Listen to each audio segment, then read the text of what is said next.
This is Audible.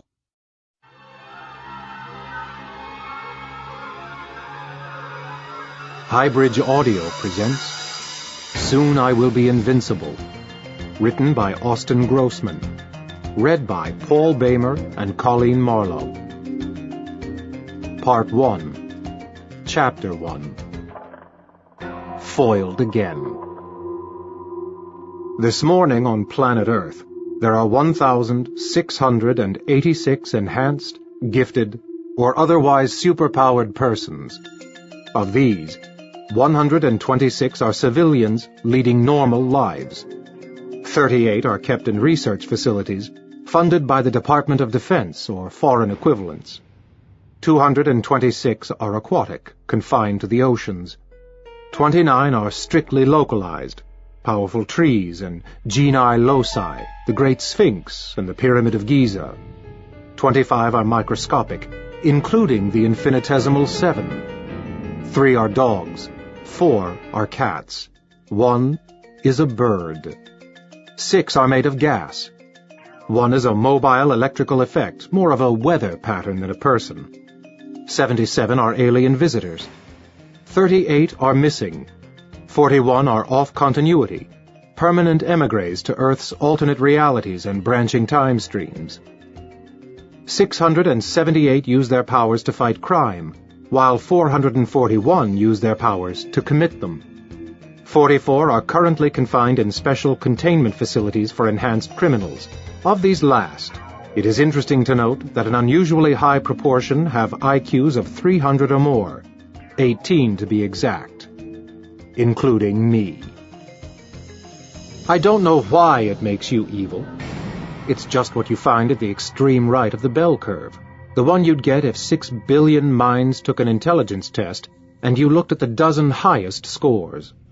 Picture yourself on that graph, sliding rightward and downslope toward the very brightest, down the gradually gentler hill, out over the top million, the top 10,000, all far smarter than anyone most people ever meet, out to the top 1,000. And now things are getting sparser, the last 100. And it's not a slope at all now, just a dot every once in a while. Go out to the last few grains of sand, the smartest of the smartest of the smartest, times 1,000. It makes sense that people would be a little odd out here. But you really have to wonder why we all end up in jail. Wake up, for me, is at 6:30 a.m., half an hour earlier than the rest of the inmates. There's no furniture in my cell. I'm stretched out on the painted green rectangle where I'm allowed to sleep. The way my skin is, I hardly feel it anyway. The facility is rated for enhanced offenders, but I'm the only one currently in residence. I am their showpiece, the pride of the system, and a regular feature on the governor's tours for visiting dignitaries. They come and watch the performance, to see the tiger in his cage, and I don't disappoint.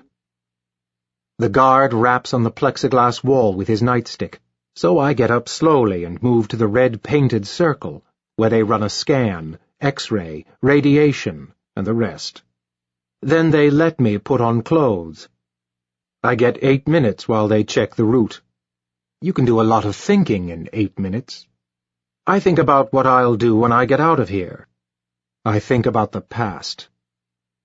If I had writing materials, I might write a guidebook, a source of advice and inspiration for the next generation of masked criminals, bent prodigies and lonely geniuses, the ones who've been taught to feel different, or the ones who knew it from the start.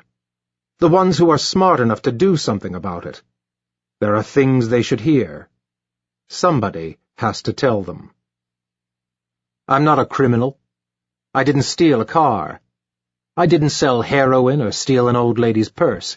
I built a quantum fusion reactor in 1978, and an orbital plasma gun in 1979, and a giant laser-eyed robot in 1984.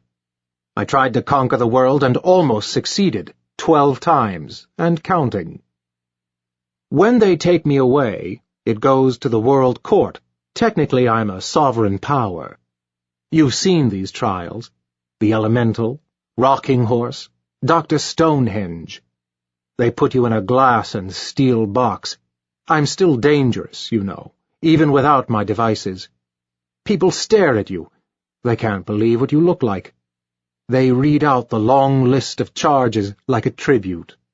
There isn't really a trial, it's not like you're innocent.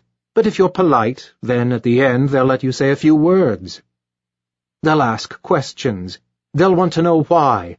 Why did you hypnotize the president? Why did you take over Chemical Bank? I'm the smartest man in the world.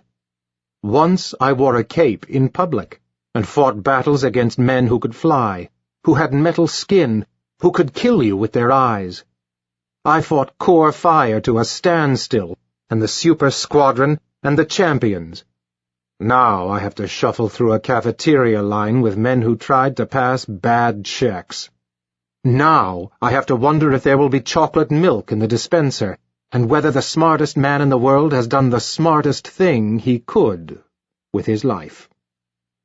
I stand by the door in a ring of armed men, while my cell is checked by 3 specialists with a case full of instruments. From the tiers come yells, shouts of encouragement, or catcalls. They want to see a show. Then I march, past their eyes, followed by 2 men in partial armor with bulky high-tech sidearms. They have to wait until I pass before their morning lineup. There's a lot of prison talk about my powers. Inmates believe my eyes can emit laser beams, that my touch is electrical or poisonous, that I come and go as I please through the walls, that I hear everything. People blame things on me, stolen silverware and doors left unlocked.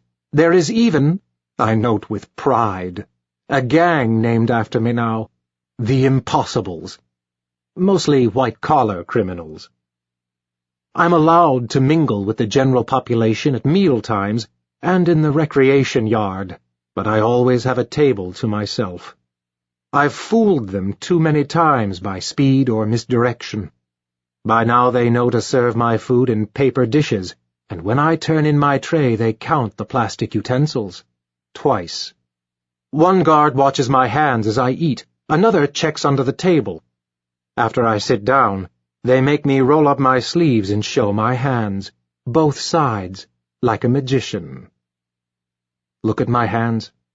The skin's a little cool, about 96.1 degrees Fahrenheit, if you're curious, and a little rigid, a shirt with extra starch. That skin can stop a bullet.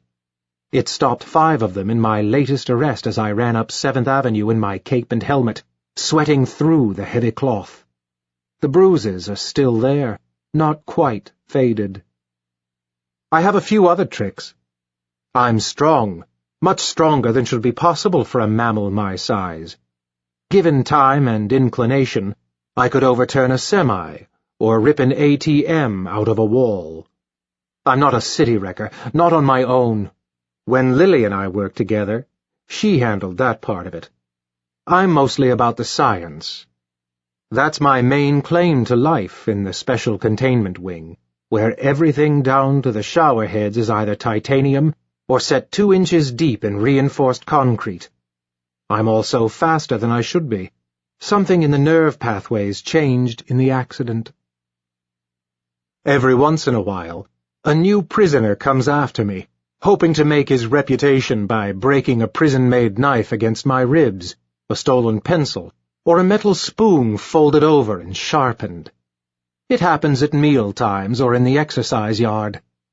There is a premonitory hush as soon as he steps into the magic circle, the empty space that moves with me.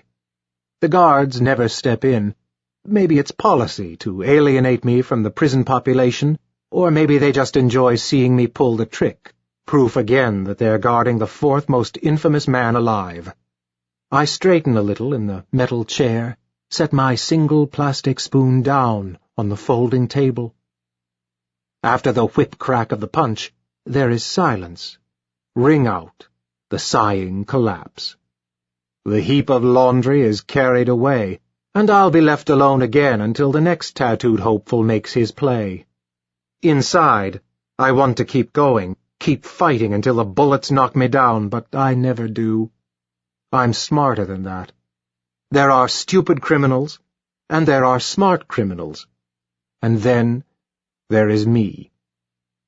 This is, so you know, I haven't lost any of what I am, my intrinsic menace, just because they took away my devices, my tricks, and my utility belt. I'm still the brilliant, the appalling, the diabolical Dr. Impossible, damn it. And yes, I am invincible. All superheroes have an origin. They make a big deal of it, the story of how they got their powers and their mission. Bitten by a radioactive bug, they fight crime. Visited by wandering cosmic gods, they search for the lost tablets of so-and-so and avenge their dead families. And villains? We come on the scene, costumed and leering, colorfully working out our inexplicable grudge against the world with an oversized zap gun or cosmic wormhole. But why do we rob banks rather than guard them? Why did I freeze the Supreme Court, impersonate the Pope, hold the moon hostage? I happen to know they've got practically nothing in my file. A few old aliases, newspaper clippings, testimony from a couple of old enemies, a transcript from the Peterson School, and, of course, the accident report. The flash was visible for miles. That's what people talk about when they talk about who I am, a nerd with an attitude and subpar lab skills. But there was another accident, one that nobody saw, a slow disaster that started the morning I arrived there. Nowadays it has a name, malign hypercognition disorder. They're trying to learn about it from me, trying to figure out whose eyes are going to be looking out at them from behind a mask in 30 years. I have a therapist here, Steve, a sad-eyed Rogerian I'm taken to see twice a week in a disused classroom. Do you feel angry? What did you really want to steal? The things I could tell him, secrets of the universe. But he wants to know about my childhood. I try to relax and remind myself of my situation. If I kill him, they'll just send another. It could be worse. There are stories villains tell one another about the secret facilities out in the Nevada desert, the maximum intensity enhanced containment facilities for the ones they catch but are truly afraid of. The ones they can't kill and can only barely control. 50-meter shafts filled with concrete, frozen cells held to near absolute zero. Being here means playing a delicate game. I'm in the lion's jaws. I mustn't scare them too badly. But Steve has his questions. Who was the first one to hit you? When did you leave home? Why did you want to control the world? Do you feel out of control? The past creeps in, perils of an eidetic memory. It's a danger in my line of work to tell too much. I know that now. And last time I told everything, giving it all away like a fool. How I was going to do it, how escape was impossible. And they just listened, smirking. And it would have worked, too. The calculations were correct. By the time the bus came that morning, it was raining pretty hard, and the world was a grayed-out sketch of itself, the bus a dim hulk as it approached, the only thing moving.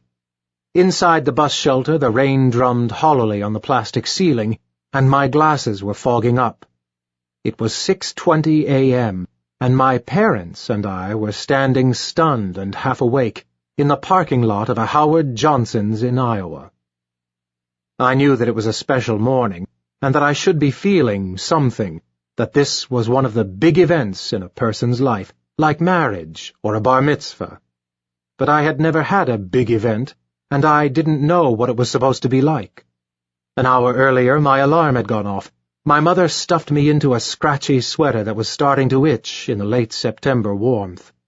We trooped out to the car and drove through the gray, silent town, the deserted city center, and turned into the lot by the mighty I-80. When my mother cut the engine, there were a few seconds of silence as we listened to the rain rapping on the ceiling. Then my father said, "We'll wait with you at the bus stop." So we dashed across the streaming asphalt to the plexiglass shelter. The rain sizzled down and cars and trucks swooshed by, and we stood there.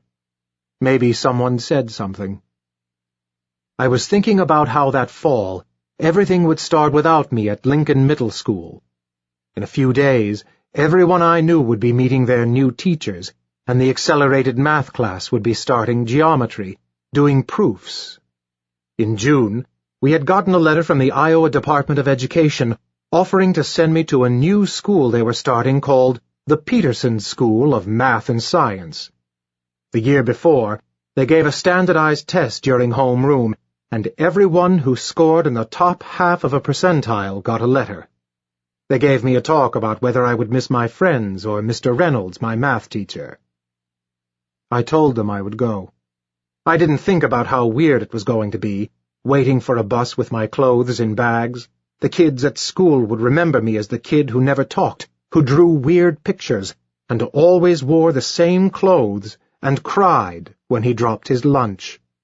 Who was supposed to be really good at math. Whatever happened to him? Where did he disappear to? The bus pulled in. A man got out and checked the fistful of signed forms I held out to him, then threw my bags into the compartment that opened in the metal side. My parents hugged me, and I climbed the steps into a warm darkness that smelled of strangers' breath. I walked unsteadily into the dimly fluorescent-lit space, glimpsing faces, passing in rows, until I found a pair of empty seats just as the bus roared and pulled out of the parking lot. I remembered to look for a last glimpse of my parents watching me leave. Then we surged up the on-ramp and into through traffic. Suddenly I hated the sopping morning and the impersonal helpfulness of my parents, always a little held back as if they were afraid to know me, and I was glad to be gone, glad to have no part of them, to be where no one knew me, away from the quiet of their house, their self-restraint. I had a dim inner vision of myself rising up in flame. We kept driving through the slate-gray morning that grew slowly brighter, although the rain kept up. Most people were asleep, and every 20 minutes or so we would stop to pick up another child, another one of us. Most of the kids must have gotten up at 3 or 4 in the morning to meet the bus as it crossed the state. Everyone was drowsing or sleeping or staring out the window. I slept a little myself, although it felt strange to be dozing off among all these strangers. No one talked, but there was a faintly intimate process taking place among us. A bond forming out of the shared unfamiliarity of the trip. We wouldn't forget it. For all of us, it was the start of a new phase of our lives. A group identity was taking shape out of the rainy morning and the engine noises and 48 dreaming minds. For the first few months, we had to sleep in the gym. The students' dormitories hadn't been finished properly, and they flooded and had to be rebuilt. Sheets were hung for privacy. We congregated at 9:30 p.m.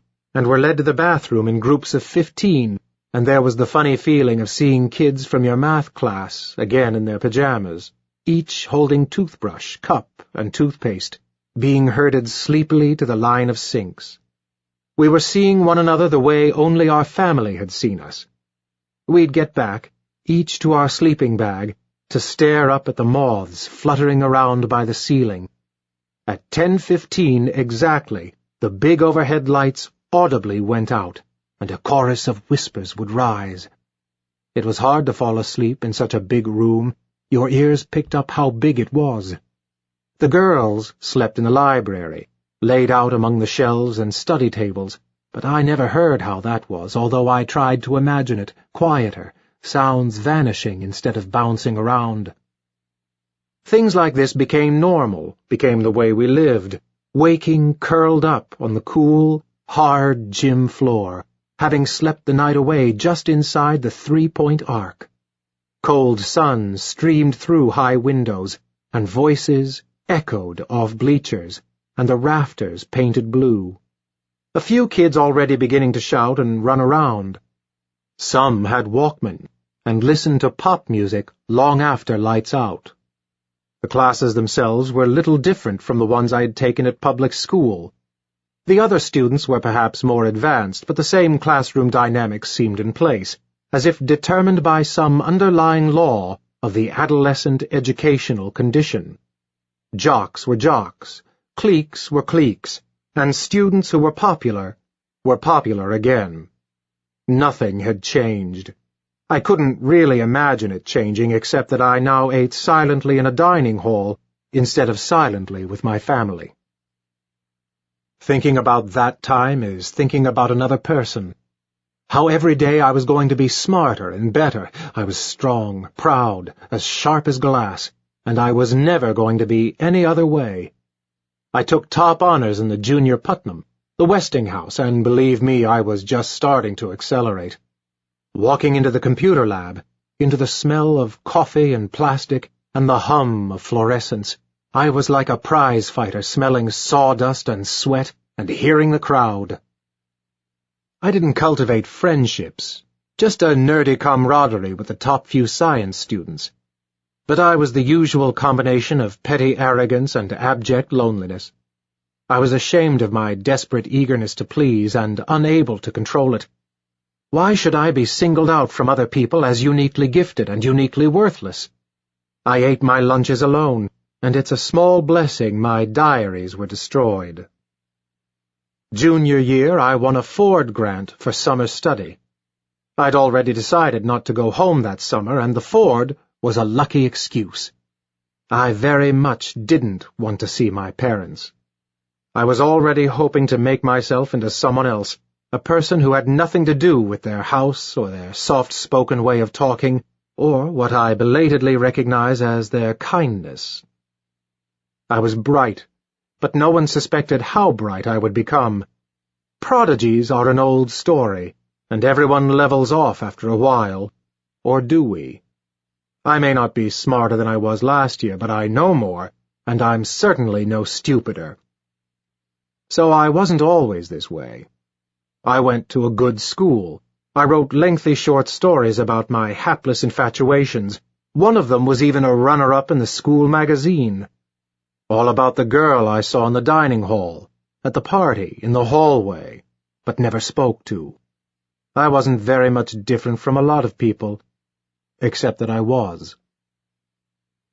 Once you get past a certain threshold, everyone's problems are the same fortifying your island and holding the heat signature from your fusion reactor.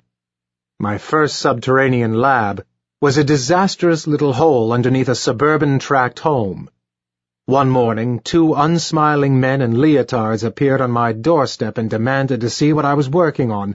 I said it doesn't do anything. They didn't say anything. I showed them inside. I kept my back to them while I worked my fancy locks, but who was I kidding? The one in white had that look people do when they have X-ray vision. Like you know they're seeing just bones. I had been as careful as I could be buying equipment through a dozen aliases, some of them legitimate government agencies. Waste heat was going into the aquifer, and there was enough background radiation that no one should have caught anything I was doing, but obviously I'd hit one of their tripwires. We didn't say anything on the way down. Up close, these 2 weren't especially reassuring. The white one's eyes were set too far apart, and he only breathed about once a minute, rapidly, in-out. I didn't get much on the black guy, except that in the silences I could hear faint, tinny voices and bursts of static, as if a cybernetic component in his chest were inadvertently picking up short wave. It was vaguely embarrassing, like a fart. It was my first underground lab, and it showed. It was still too hot because of the reactor, and it looked like shit. I hemmed and hawed and started up the little dimensional viewer I had been tinkering with. The gateway flickered into life, and through the cloudy window we could see dimly the great misshapen head of one of those alien leviathans trawling the ether like a whale in the depths. They looked bored. The black guy, something Tron, gave me a speech about meddling in things I didn't understand. It was obvious they were peeved they weren't getting a fight. When they left, they had me tagged as just another backyard inventor, but I'd made my mistake. I was in the system. They'd seen my retinas. Wearing a cape doesn't do much for your social life. There's a standing, unspoken, and utterly unreliable truce among enhanced criminals. The robot army, hood and mask, good evening, Mr. Bond set. My peer group is largely a collection of psychotics, aliens, and would-be emperors. The result is I meet people like Lily. Lily was born in the 35th century. She's what your sort of person might call a supervillain, although she might quarrel with the definition. When you first meet her, you look twice. Everyone does. She's not quite invisible, merely transparent, a woman of lucite or water. When you get to know her face, she has that long-jawed look people start getting a couple centuries from now, a hollowness around the eyes.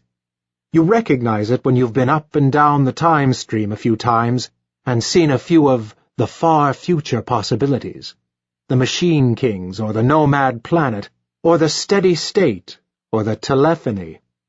When we met, she looked right past me, just another monkey man, but I have more in common with her than I do with most of the people I meet. Lily was born in New Jersey at a time when the Earth was dying.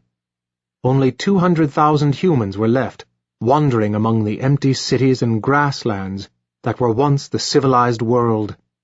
She grew up with 1,000 square miles of grassland and forest and highways for her backyard. She could drive for days without seeing anyone, up and down the old I-95, now cracked and overgrown in places.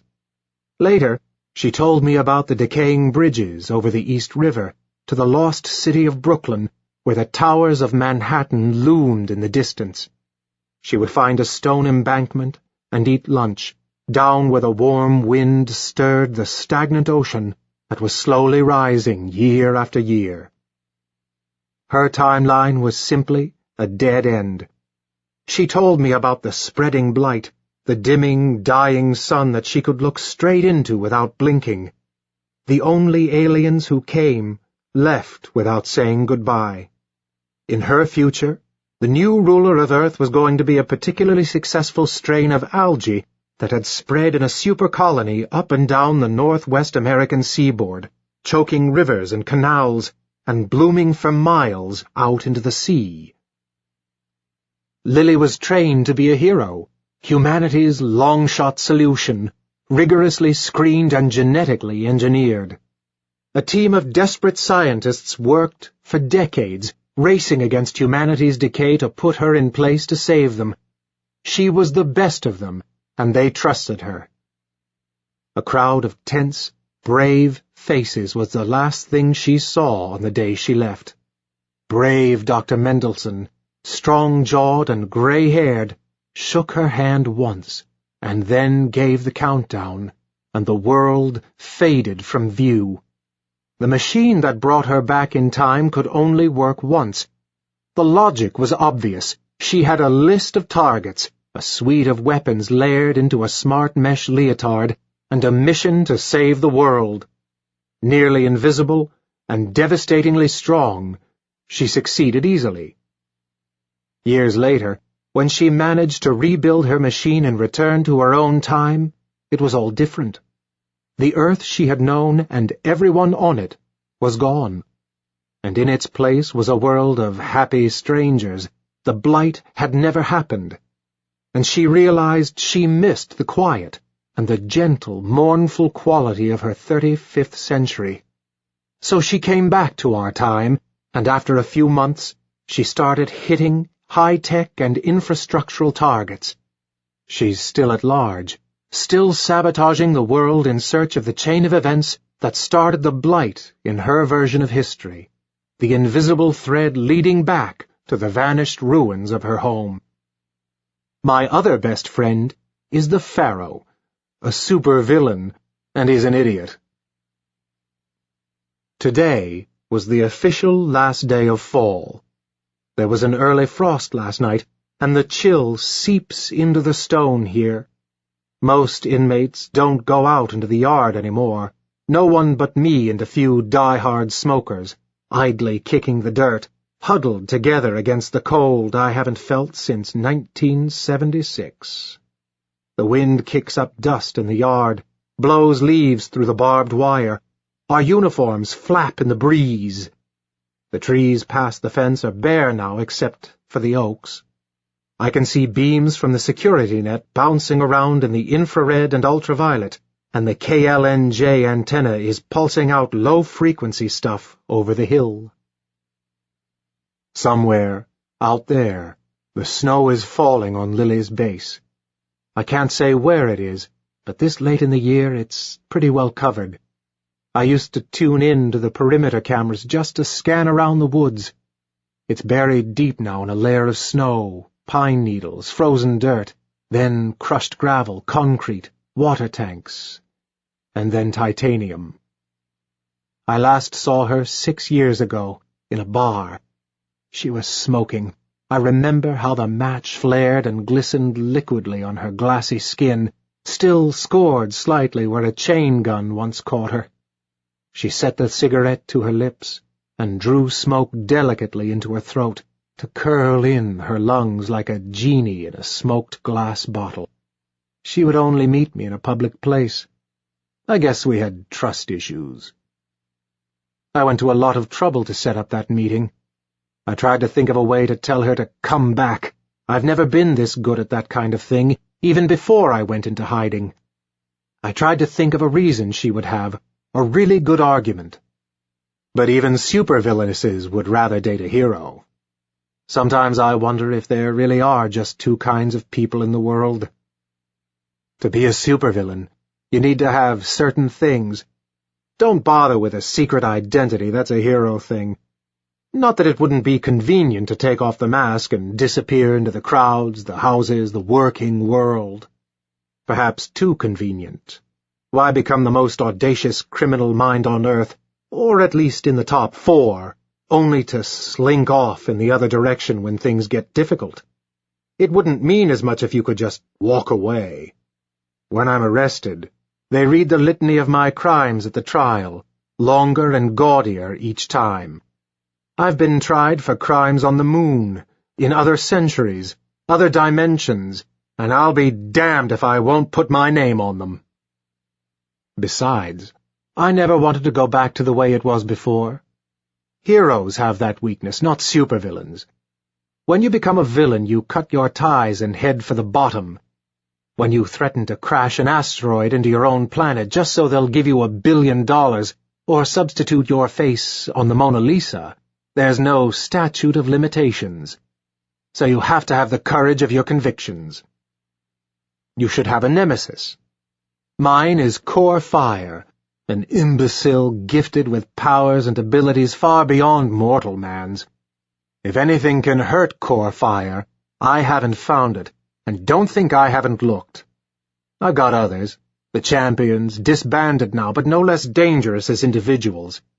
Damsel, Stormcloud's daughter, and her ex-husband, the gymnast, and that alleged elf they got from somewhere. I fought dozens of heroes over the years, but Core Fire is the toughest. After all, I made him myself. You need an obsession. The Zeta Beam, key to ultimate power, secret of Core Fire's might, and the fire that scarred me and made me what I am. And you need a goal, viz., to take over the world. And you need something else. I don't know precisely what it is. A reason, a girl you couldn't get, parents slain before your eyes, a nagging grudge against the world. It could be anything. I really don't know what it is, the thing that makes you evil. But it does. Maybe I should have been a hero. I'm not stupid, you know. I do think of these things. Maybe I should have just gone with the program, joined up with the winning team, and perhaps I would have, had I been asked. but I have the feeling they wouldn't have wanted someone like me. They'd turn up their noses or just never quite notice me. I knew some of them in high school, so I know. I learned what a villain was by watching television news broadcasts of the big fights in New York and Chicago. I could tell who the villains were, because they always lost, no matter how good their ideas were. I don't understand how or when the decision was made for me, but whenever it was, the moment is lost now, gone away as far off as Lily's home earth. There are moments in life you just can't take back. In the terrible slowness of the accident, I got halfway across the room before realizing what I'd done. I had time to look back and read the controls, to see the glass begin to bulge and craze before it shattered, time to notice the sound of my foot and an urgent musical whine from one of the generators sliding up the scale. A dozen people have gotten themselves killed trying to replicate the effects of that explosion. I turned and saw my future crystallizing out of a volatile green compound written out in invisible ink. All my life I'd been waiting for something to happen to me, and now, before I was ready for it, it was. I saw the misadjusted dials and the whirling gauges and the bubbling green fluid and the electricity arcing around, and a story laid out for me, my sorry self alchemically transmuted into power, and robots and fortresses and orbital platforms and costumes and alien kings. I was going to declare war on the world, and I was going to lose.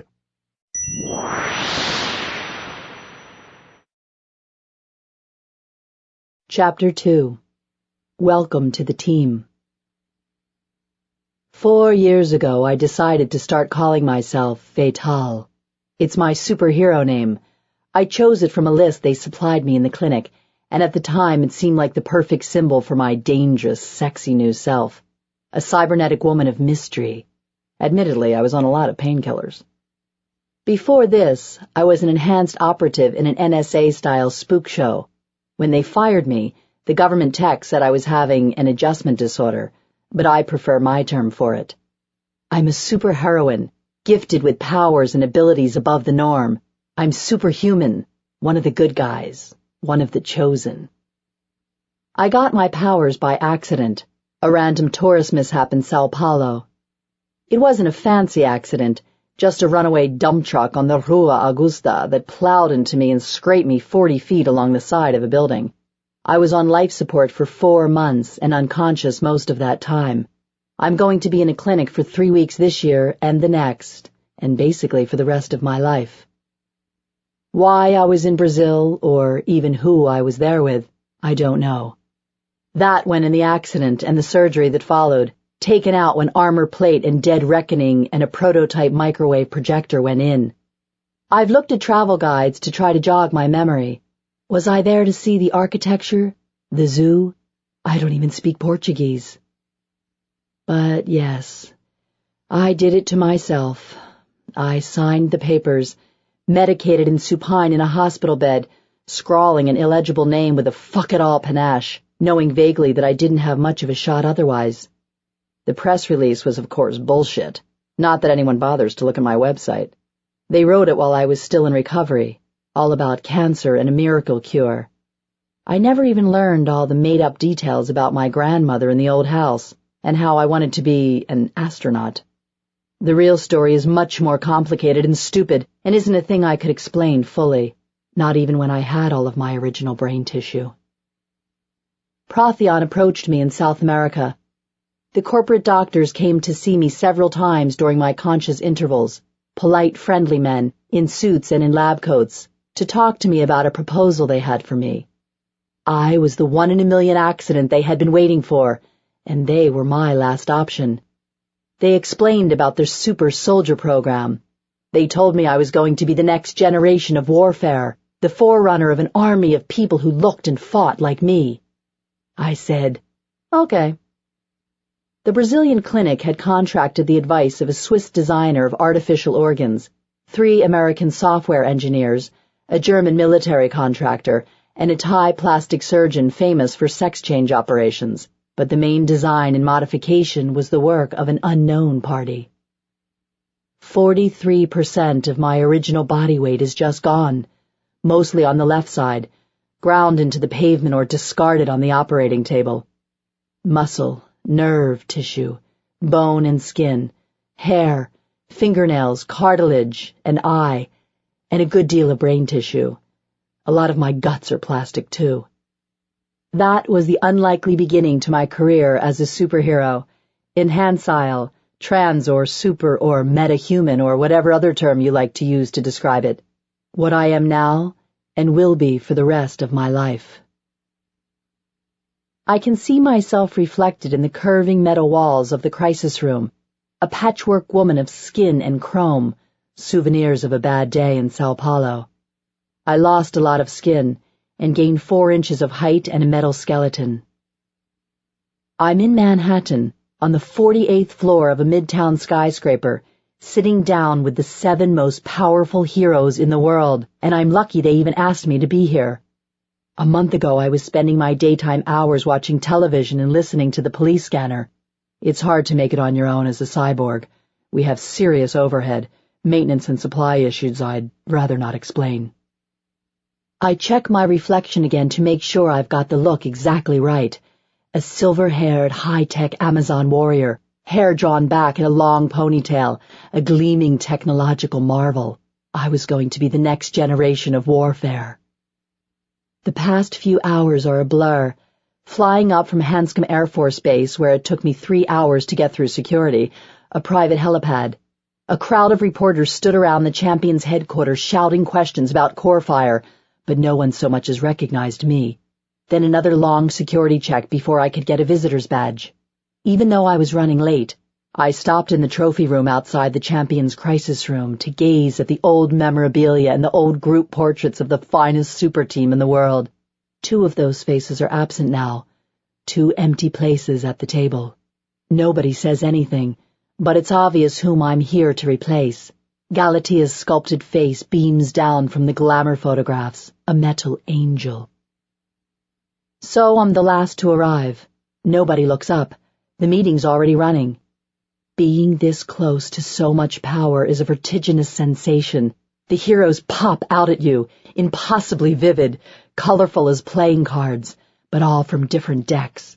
A jumble of incompatible suits and denominations dealt out for an Alice in Wonderland game. A man with the head of a tiger sits next to a woman made of glass. The woman to my right has wings. This is where I want to be. The players. The champions have money behind them. A gleaming metal table, arched ceilings, a dozen instrument panels blink. There's a charge in the air. This is where the greatest heroes in the world sat. Their portraits ring the room, images of the heroes they were 10 years ago. Except 2 of them. Galatia and Corefire are missing. Whatever this is, it's global. The tides are off, and there's a temperature drop in the deep ocean, and Corefire is still missing. In the crisis room, Damsel tells us the world is ending. We sit in a half-circle like children.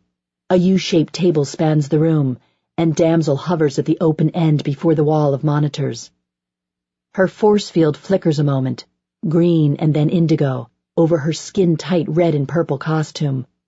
Her face is familiar from 1,000 interviews and magazine covers, a slender, pretty brunette, nondescript save for the odd little markings on her throat. She has the glamour of a film star, but her power is no illusion. Damsel's father was Stormcloud, the mainstay of the old super squadron, so Damsel is that rare thing, a superhero by inheritance.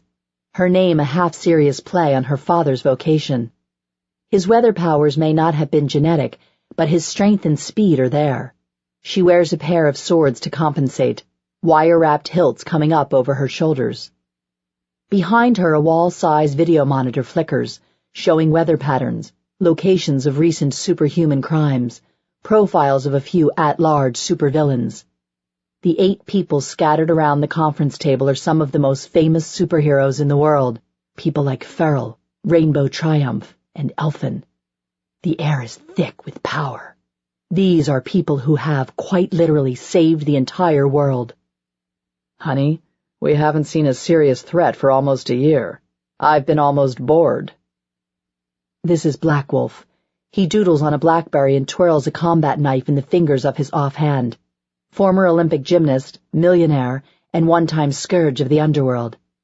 Technically, he doesn't have any powers at all, the paragon of the bare knuckle and gadget style. His lack of a real superpower emerged as a point of pride. Any powered hero who cared to make a remark soon found himself challenged to a friendly sparring match, and Black Wolf never lost. He's also Damsel's ex-husband. Her field goes white for a split second. Then the cat thing, Peril, huffs a sardonic laugh. Maybe you should be back at work then. Spend some time on the streets. Damsel cuts him off. He should answer his hail at least. He has the same fail-safe signal device as the rest of us. I know, Black Wolf replies. I designed it. Could he be off-planet? I ask. Not without saying something. He and I have a deal about that, Damsel says. I look for some sign as to whether this was a stupid question. You honestly think there's something behind this? Black Wolf says, as if I hadn't spoken. I, too, have felt it. An emanation of the darkness. We all turn to look. Mr. Mystic's voice is heavy with portent, and even in the sunlit boardroom the shadows seem to fall heavier in the corner where he stands. He wears a tuxedo and crimson-lined cape, like a cartoon of a stage magician, complete with a wand tucked into a sash at his waist. Rainbow Triumph rolls her eyes. I would laugh if I hadn't seen news footage of him high above Colorado, crimson energy curling out of him to hold a falling satellite motionless above a Denver suburb. Outside, the East River flashes in the sun. A pile of bagels sits untouched at the center of the table. Darkness? Crime, you mean? Ferrell's voice is a growl, distorted by jutting canines. He's a mutant, a genetic metahuman. Massive, he cat-crouches in one of the office chairs. How could someone just be born like that? It must have been a genetic program, but officially he's an accident. He has a long feline tail, and it's lashing, thudding against the mesh back. I know these people. Everyone does. They started the champions in the early 80s, just as the old super squadron started to retire, people like Go-Man and Regina. They were younger and sexier than their predecessors, the seemingly immortal heroes of the post-war boom, with their statesman-like demeanors and bright costumes like the flags of strange countries. That generation had been compromised by the alien war intrigues of the 70s, and these people became their newer, slicker replacements. If the super squadron were the golden age, they were the silver. Some of them don't even wear masks anymore. They don't have secret identities as working-class chumps. They date movie stars and attend celebrity charity events. Even their powers are cooler. Fast, fluid, non-linear. Monumental blocks of muscle have gone out of fashion, and these new powers seem to emerge as pure style. The team roster changed every few years, but these were the core, the ones who had been there for the big breakup 9 years ago. I take a few stills out of the camera in my left eye in case I never get this close again, catching details you miss in the magazines, the precise way the light glints off Lily's skin. If Damsel looks almost ordinary, Lily never could. The daylight miracle of her skin is always there. I can't believe they asked her here. No one is talking to her. Even Black Wolf keeps a wary eye on her. I don't want a high-profile event. I'm not talking about getting the team back together, okay? I thought it would be smart for a few of us to just look into things, informally. Black Wolf shifts in his chair. This is core fire we're talking about. The big guy can take care of himself. I watch him unobtrusively, aware of those preternatural reflexes. His hands as he holds the printout in front of him are strong but graceful. I can see scars and calluses, hands of a pianist turned prizefighter. We've got some new faces here, so let's make some introductions. I'm Damsel. The famous face is carefully neutral behind the mask. They all know one another, but we go around the room anyway. I can't help but feel it's a courtesy to me. Peril. It comes out as a breathy cough. Black Wolf. He nods, looking just like his GQ cover. In costume, his black bodysuit shows up that perfect musculature. Almost 40, he looks 25. Genetically perfect. Rainbow Triumph. Rainbow Triumphs is a bright, chirpy cartoon of a voice. Mr. Mystic. Mystic is baritone perfection, crisp and resonant. I wonder if he used to be a professional actor. Elfin. A child's whisper, but somehow ageless, the voice that once lured naive young knights to their doom. Lily. The glass woman. Her name brings an unmistakable tension into the room. She worked the other side of things for a long, long time. She's stronger than almost anyone here, and some of them know that firsthand. Now she's come through the looking glass, into the hero world. I wonder how she got here.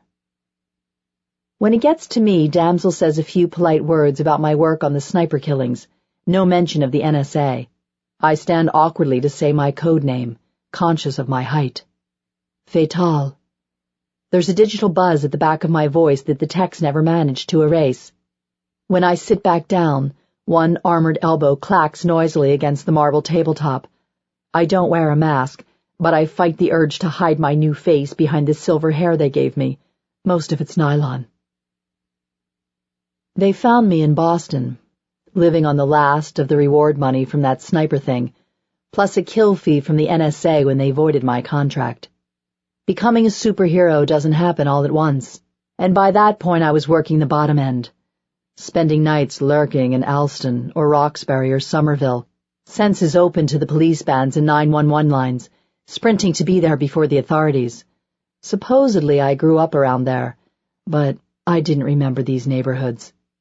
There was no particular money in it or even superhero glamour, but I needed to be working. I was lucky to find that sniper thing.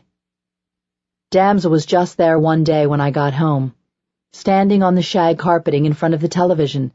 She gave me an appraising stare.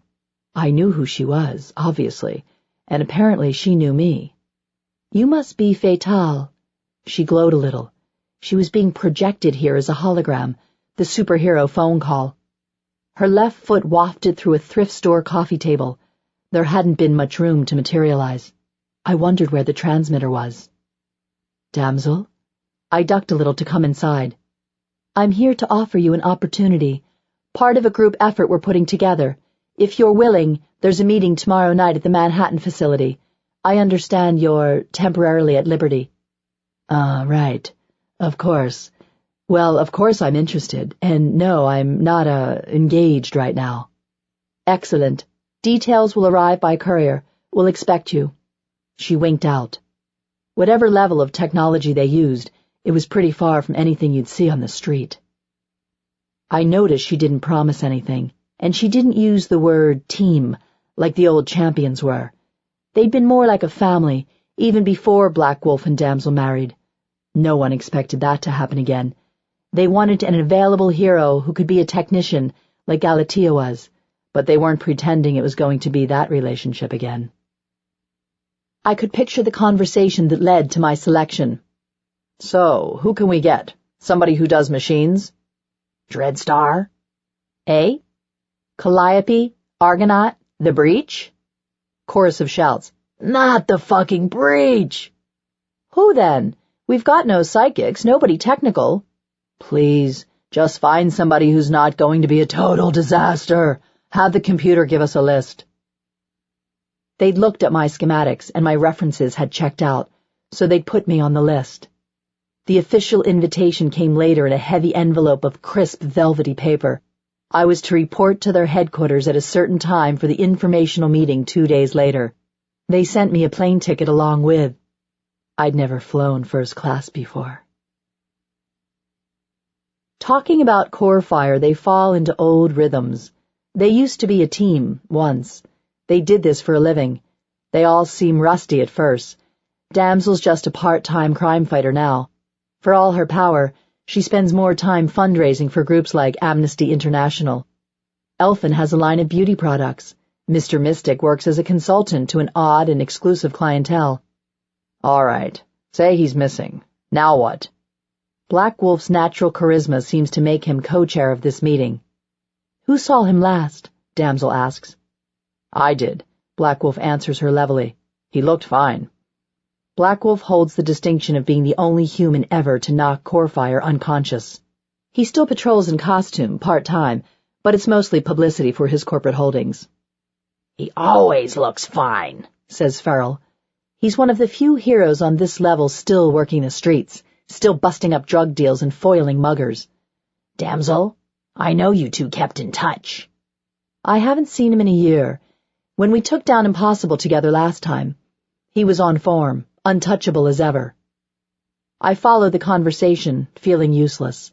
I've never met Corefire. I've never even seen him in person. He always had that vulnerability to magic. I saw an arrow go right into him one time, some kind of magic arrow thing. "A magic arrow is not an object, you understand, Black Wolf," Mr. Mystic responds. "In my current pursuits, I seldom traffic in such things, but I will inquire." "The forest realms say nothing." Elfin offers wide-eyed, wings rustling. Damsel takes a breath. "Look, this is what I'm proposing. Corefire's never failed to answer a hail before, and if he's over his head, this is going to be serious. If this is Dr. Impossible, it's the moment he's been waiting for. We're setting up a group, people from the powered community. You people are on the short list." That makes them think. The champions meant a lot to the community before they split, but the core members haven't all been in the same room since then. As a group, they seem to have trouble keeping still. Ferrell paces and lashes his tail. Damsel rewraps the cord on one of her sword tilts while she speaks. Elfin flies up to perch on one of the computer banks, her long eldritch spear held lightly in one hand, the barbed metal tip nearly touching the curved ceiling. Rainbow Triumph taps one foot, glances over at me or the ceiling, and drums polished fingernails. She was an obvious choice. A high-profile hero with great approval ratings and generous corporate backing.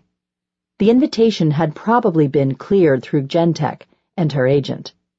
I'm a little surprised to see her still in the field. Child superheroes so rarely turn out well.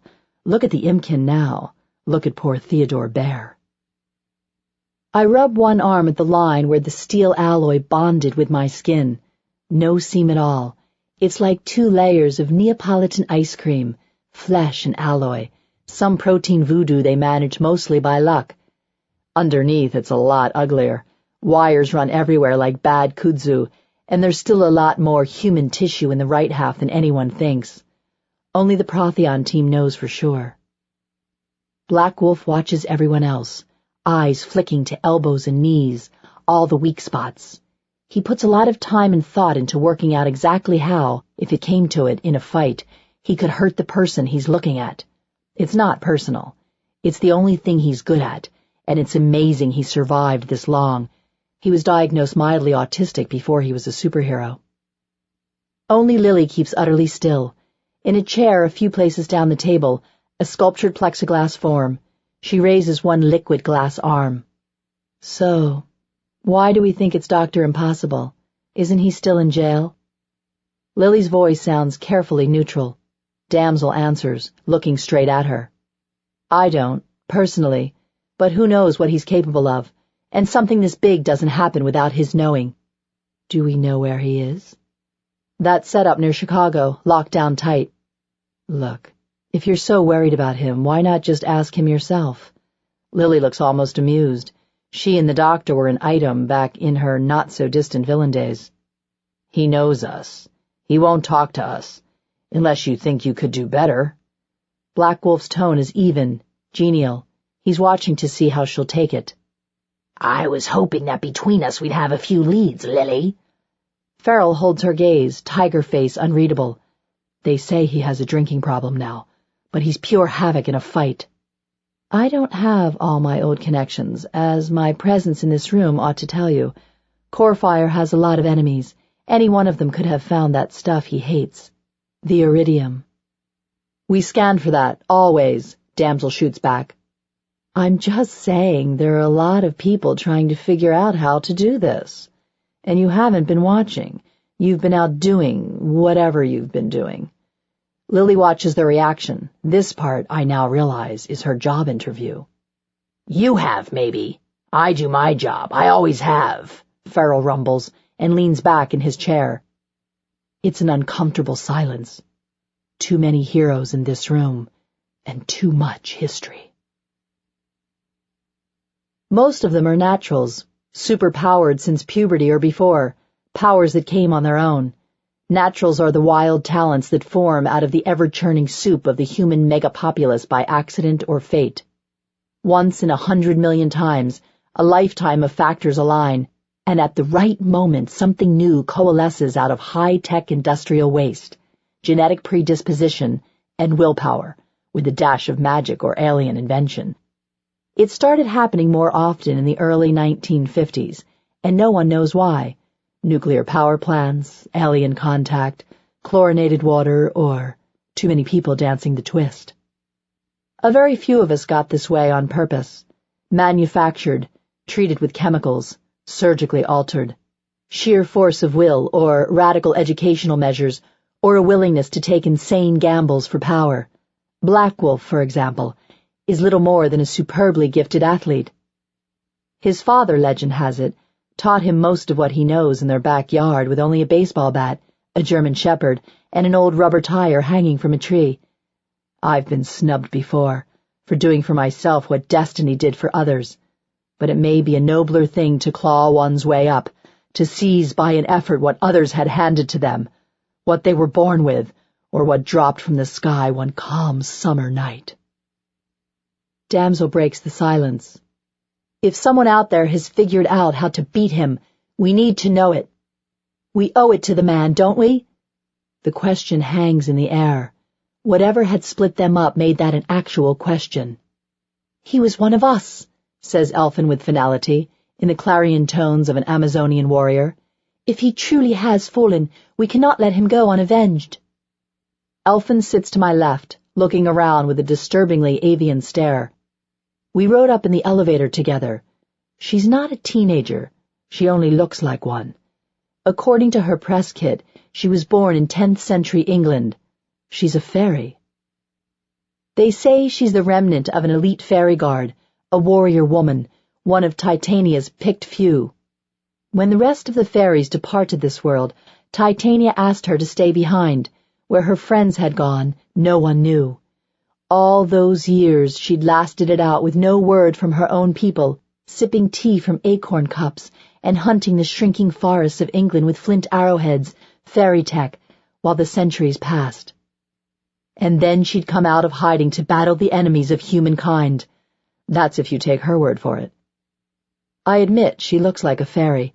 She's around 5 feet tall, with ethereal blonde hair, big bright eyes, high cheekbones, tiny breasts. Check.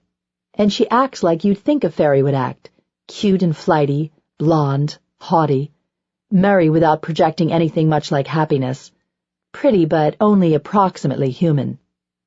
Her wings look about right, long and iridescent. They whir like an electric fan when she's in flight. She shouldn't be able to fly at all, but should can't be depended upon to mean what it's supposed to when she's around.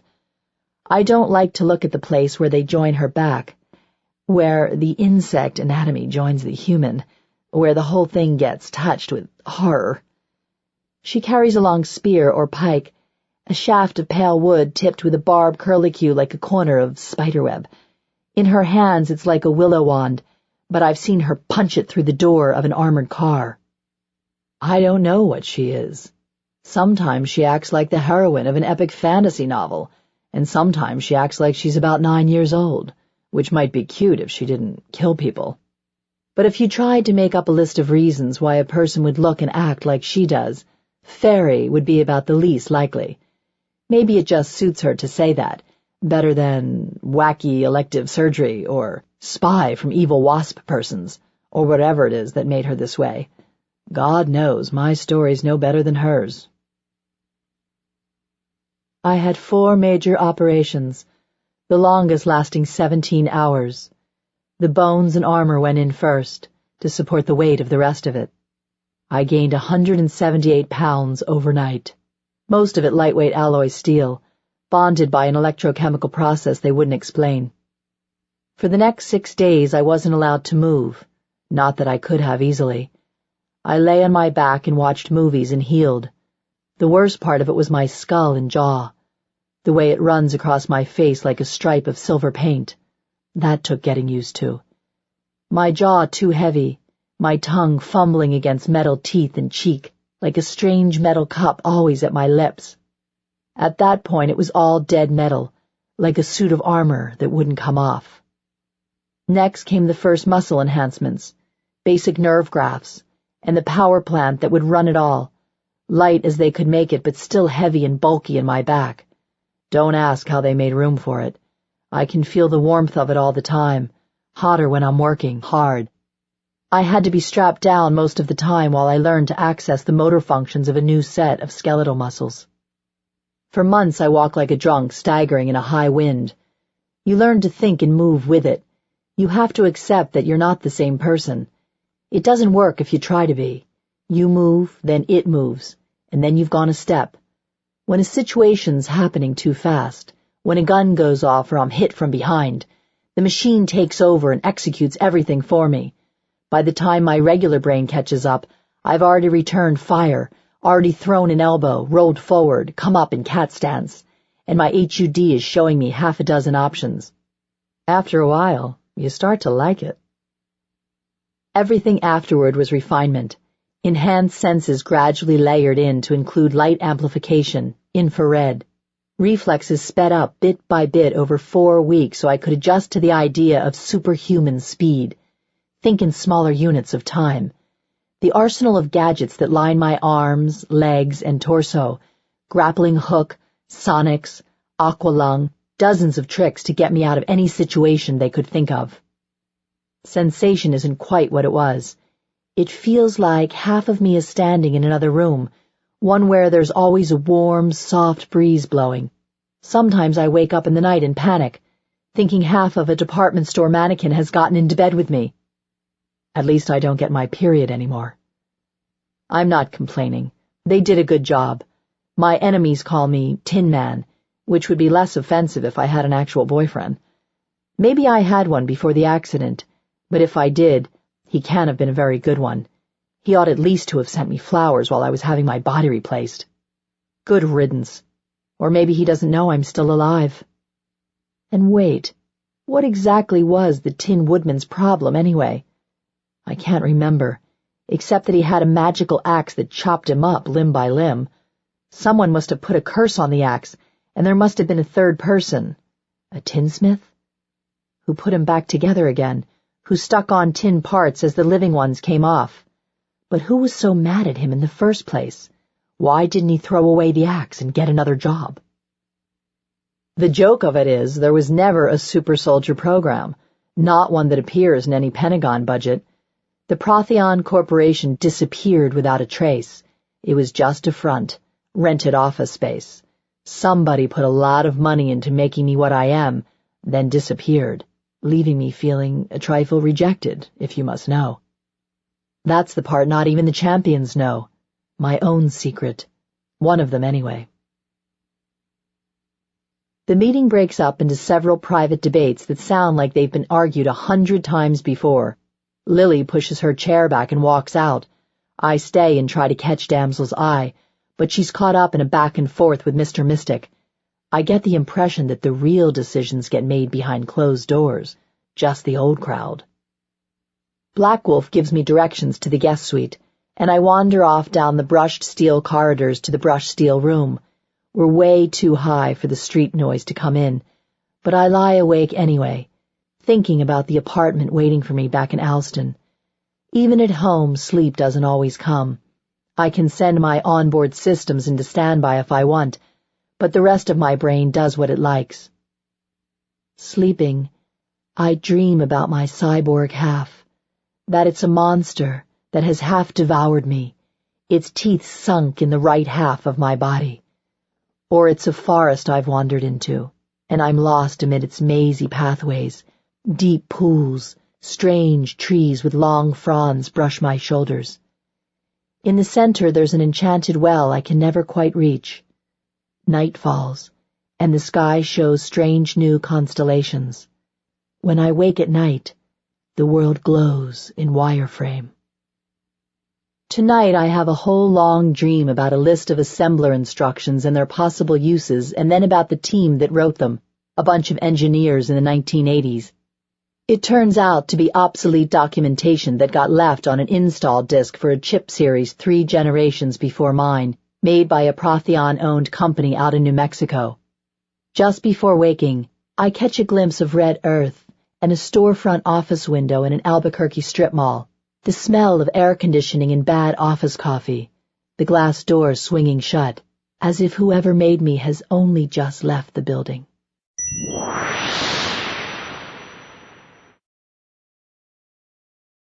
Chapter 3. Riddle Me This. The guards wake me at about 1 in the morning, 3 hours after lights out. They seem nervous. The scan isn't the usual once-over. They bustle around me for a full half-hour, testing the seams on my jumpsuit, checking my teeth, 2 of them always standing beyond arm's reach. If someone ordered a pizza, I don't have any change. Shut up, you've got visitors. When they're satisfied, they shackle my hands behind me with a heavy piece of metal, and a double guard leads me down the hall and through a security checkpoint, down a flight of stairs, and into a part of the prison I've never seen before. We pass through a pair of heavy security doors, moving a few rings outward in the high-security onion. A uniformed pair of men check IDs, fingerprint me, nod to each other, and turn keys in unison. Our destination turns out to be a white cinder-block room with a 2-way mirror along one wall. The ceiling is paneled, perforated with tiny holes, and has a single square of fluorescent bulbs behind plastic. It's furnished with a metal table and a metal chair. There is a brief halt, a muted conference among my captors. Then they motion me to sit in the chair. My hands are loosed briefly, one of my arms fed through the back of the chair, then remanacled. The door closes behind them, and the bolts shoot home. I can't feel what the restraints are, but they're stronger than regulation handcuffs, which I can snap in a moment.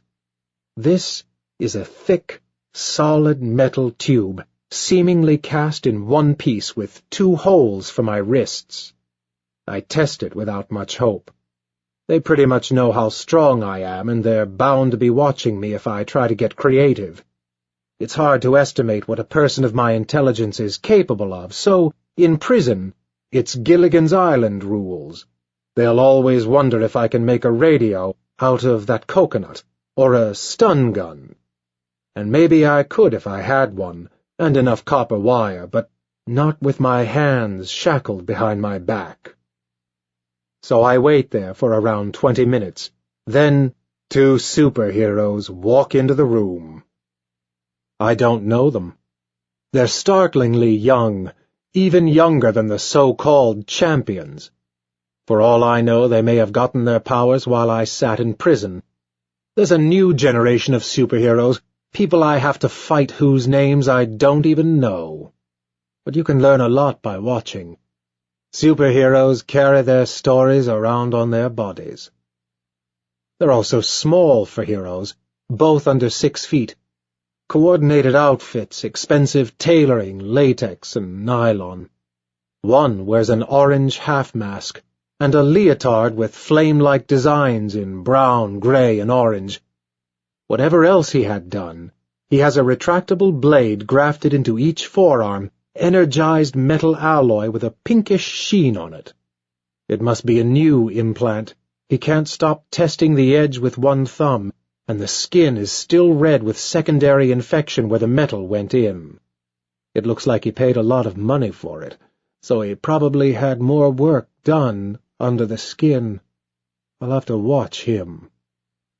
The other one is a different matter. Blue traceries glow under his skin.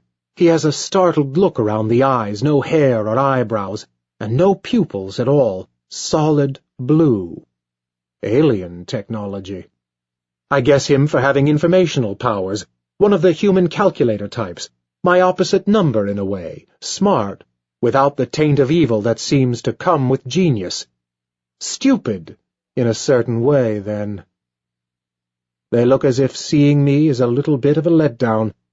They've finally met Dr. Impossible, the scientist supreme, and he's a middle-aged man in prison overalls stuck in a metal chair.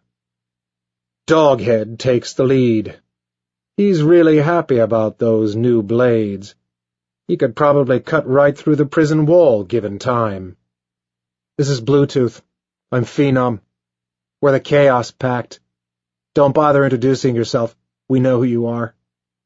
Jesus. How old is this guy? 20, 22? I can tell it's his first time doing this. I don't say anything.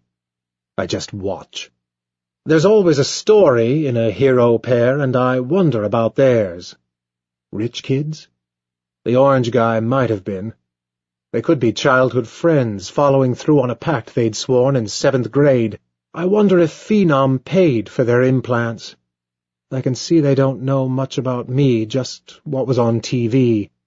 They aren't afraid of me. What happens now? It's a standoff. They keep their distance a little, just common sense. They're nervous. This is their big break. They can't believe they're interrogating me, the terror who held the Super Squadron at bay for a decade. A guy who stood in the Oval Office and told the President of the United States to call him Emperor, and now I'm inches away, chained. This is their shot at history. They're probably hoping I'm going to make it easy for them, that I'll cringe and snarl and make speeches and give everything away. I've made that mistake before, but I don't see any reason why I should make this easy for them. Again, Phenom breaks the silence. Been a long time in here, huh? 2 years. Not much to a guy like you, though, but you're pretty much running things from inside, huh? Pulling strings. Guy like you has a long reach, huh? Mastermind. He chuckles. He has an easy charisma. I stare back at him. I don't know where he got the idea I'm some kind of boss on the inside. The prism talks to me sometimes, zaps in through the glass when no one's looking, but he's not making much sense these days. Spend too much time as a rainbow and you lose your grasp on certain things. Suddenly the absence of chairs is making them look a little stupid. No one knows what to do with their hands. Except me, of course. You know why we're here. It's the big guy. Word is you know where he's gone. Core fire. The penny drops.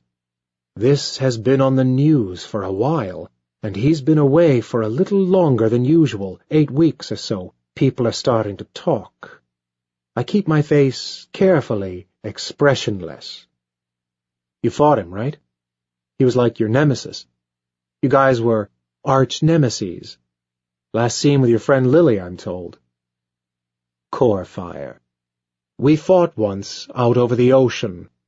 He had jet boots on, trying to fly like he does. He was wearing that stupid leather jacket, hair falling across his glowing eyes. I lost. Phenom prattles on. No sightings, no messages. What could happen to a guy like that? Psychics say he's just gone.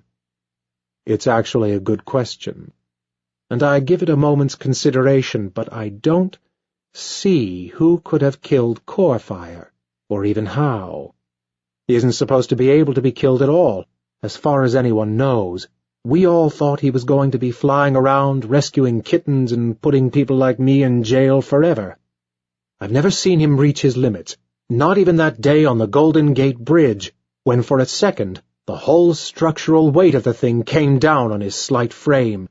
If he can't knock a thing over, he can wear it down, the way he slowly pulled Deimos into its new orbit away from the Mars station. You could say he's my greatest invention. The last bit of whatever iridium isotope can stop him got hurled off the planet decades ago, like a baseball, hit over the fence and across the street. To make more, you need lots and lots of heat and pressure, like at the center of a sizable star, Or Dimension Zeta, like where he gets his power from. He put you away last time, didn't he? When exactly did you see him last? Idiot. Damsel beat me last time, not that that's any better. Another pause. Bluetooth looks on, impassive, the human hard drive. Not much to say, huh? I get that. Man of stone. Not gonna break that easy. I can deal with that. He snaps one of his forearm blades in and out fast, giving me a good look at it. And it does look good. Things have come along a bit since I went inside. I wonder what the rest of the heroes are sporting, and if my tricks are old hat by now. Just give us a piece of it. You want to end up on a table in a government lab? They do that to people. We could figure out what makes you so smart. Think about that for a while, super genius. You know what we can do to you in this room? Jesus. The same stuff I assume they can do to me outside of it. Their friends have already done it to me a dozen times already, so I don't imagine my being in custody is going to make anyone squeamish. The guards are gone. They figure the heroes can handle themselves, and I don't like those blades at all. They aren't legal in most states, as if that matters. No superhero gets an implant like that unless he doesn't mind killing people. What do they expect from me, a full confession? Look, if it isn't you, then it's a friend of yours. I know you guys talk to each other. If you can finger the right guy, maybe there's something in it for you. As interrogations go, this one is already starting to lag a little. Phenom lacks the conversational expansiveness of the truly gifted torturer, but I can see they aren't leaving. It was probably a lot of work to set this up, and they won't want to walk out empty-handed. They want a clue, a story to tell, a memory of how they stood up to Dr. Impossible, and he cracked. Come on. Was it Bloodstrike? Was it Pharaoh? Was it your old girlfriend, Lily? Come on, Einstein, talk. He's talking right into my ear now. His breath is hot, ruffling my hair a little. You're supposed to be smart, right? Can't hear me? Hey, loser! Hey, stupid! Suddenly we're nose to nose. I am a genius. The words bubble up out of me before I've thought about what I'm saying. They glance at each other for just a split second. Then something brushes my cheek. The world jumps and I'm sliding across the floor, one cheek against the tile. Phenom is fast. I'll give him that. I never even saw it. 3 or 4 seconds have passed. I'm still shackled to the chair. The side of my face is numb, and after a second I feel it starting to puff up. With one arm between the bars of the chair back, I manage to get to my knees. Boom, bitch! Phenom's pacing, making little half-jogs, jabbing the air like a boxer. Bluetooth heaves me in my chair back to upright. Dad said we shouldn't, he says, speaking for the first time. Lighten up, it's Dr. Impossible, no one cares. He hits me again, and this time I almost feel it. It's been a long time since I felt much of anything. Other side of the face this time, and I slide all the way to the wall and stop with my nose up against it. Bluetooth stands me up again. I'm starting to get a little dizzy, but at least the blades haven't come out. Phenom is back on form. How long do you want to keep this up? You don't have a lot of powers besides that brain of yours. Things get physical, you fold up pretty fast. You want to start losing teeth? I spit. You won't be laughing when I move the... I start to say, the plan I've concocted in prison on the tip of my tongue. Why do I always tell people my plans? I look at him, and then at Bluetooth, and just for a second I see something else. I'm on my back again, but in another room. A big room with a tiled floor. I land on something soft which has smeared, soaked into my pants. People are looking at me. I can still hear Phenom's voice. So what's it gonna be? Look, you've got nothing in here, no gadgets, no gimmicks. You're just a guy in an orange jumpsuit. How long are you gonna last? But then something strange happens. The scene shifts and I'm back at Peterson. Jason is there, a junior, his class representative. He's in the crowd that afternoon, eating his lunch on a tray, peering over the heads of the younger students. The skinny kid who would later call himself Black Wolf, and Damsel, tall and quiet. I don't remember them sticking up for the weak and powerless that day. Think you're smart? Think you're smart? Want to show me how smart you are? What's happening? Then I put it together. I'm no stranger to psychic attack. Bluetooth isn't a computer. He's a telepath. They're a little more sophisticated than I thought. They came in with a plan. Phenom would pound on me and feed me questions, while Bluetooth rummaged around in my mind, pulling up whatever memories were there. I missed it before under the fluorescence, but that circuitry under his skin is starting to pulse. Come on, Blue. 9th grade, man, remember? He's, wait, I got something, Bluetooth says. He has his hands on his head now. Stick on it! When the next punch comes, it's a thunderclap. This is probably about as hard as he can hit. I can tell this isn't heading in a good direction. I have to do something, say something. When you're under psychic attack, the only thing to do is try to take control back. Listen, kid. They stop and stare. You want to know what happened to Core Fire? My voice is sort of mushy. My lips are swelling up. I try again. Come here. I'm going to tell you a story. Shit. This better be good. Phenom lets his hands drop for the moment. They both stop and listen. Once upon a time, there was this girl. Nonplussed, they exchange another glance, but they're listening. Bluetooth stands me back up again like a fallen chess piece. I keep talking. Bluetooth is still working on me, and if there's one thing I still have, it's my secrets. I have a plan for when I get out, and a real name, although for all I know, it's public knowledge by now. Memories scroll by. I thought it would be different at Peterson, but it wasn't. I see myself spending long afternoons in my single room, not very different from the one I live in now. I read and I filled my notebooks with drawings and ideas, crazy stuff. Once when I built the time machine that took me back to the Punic Wars, I couldn't resist stopping to peer in my own window, looking in on that crucible time of a genius that didn't know itself. I keep talking. This girl who was supposed to spin straw into gold. They put her in a jail with a lot of straw in it, and there was a little dwarf who came to help her. Phenom hits me again, and I really feel it this time. There's no way for me to roll with these punches, and I'm not feeling especially invincible right this second. Bluetooth checks the window, but I don't think it matters. Even if they kill me, they won't be in that much trouble. Maybe none at all. I wonder when he's going to try out the blades. Only, she had to know his name. Nobody knows. She doesn't know. King doesn't know. Villagers don't know. Whatever, step it up, Blue. This guy's not going to give us anything. I can't remember how this goes, but it doesn't matter.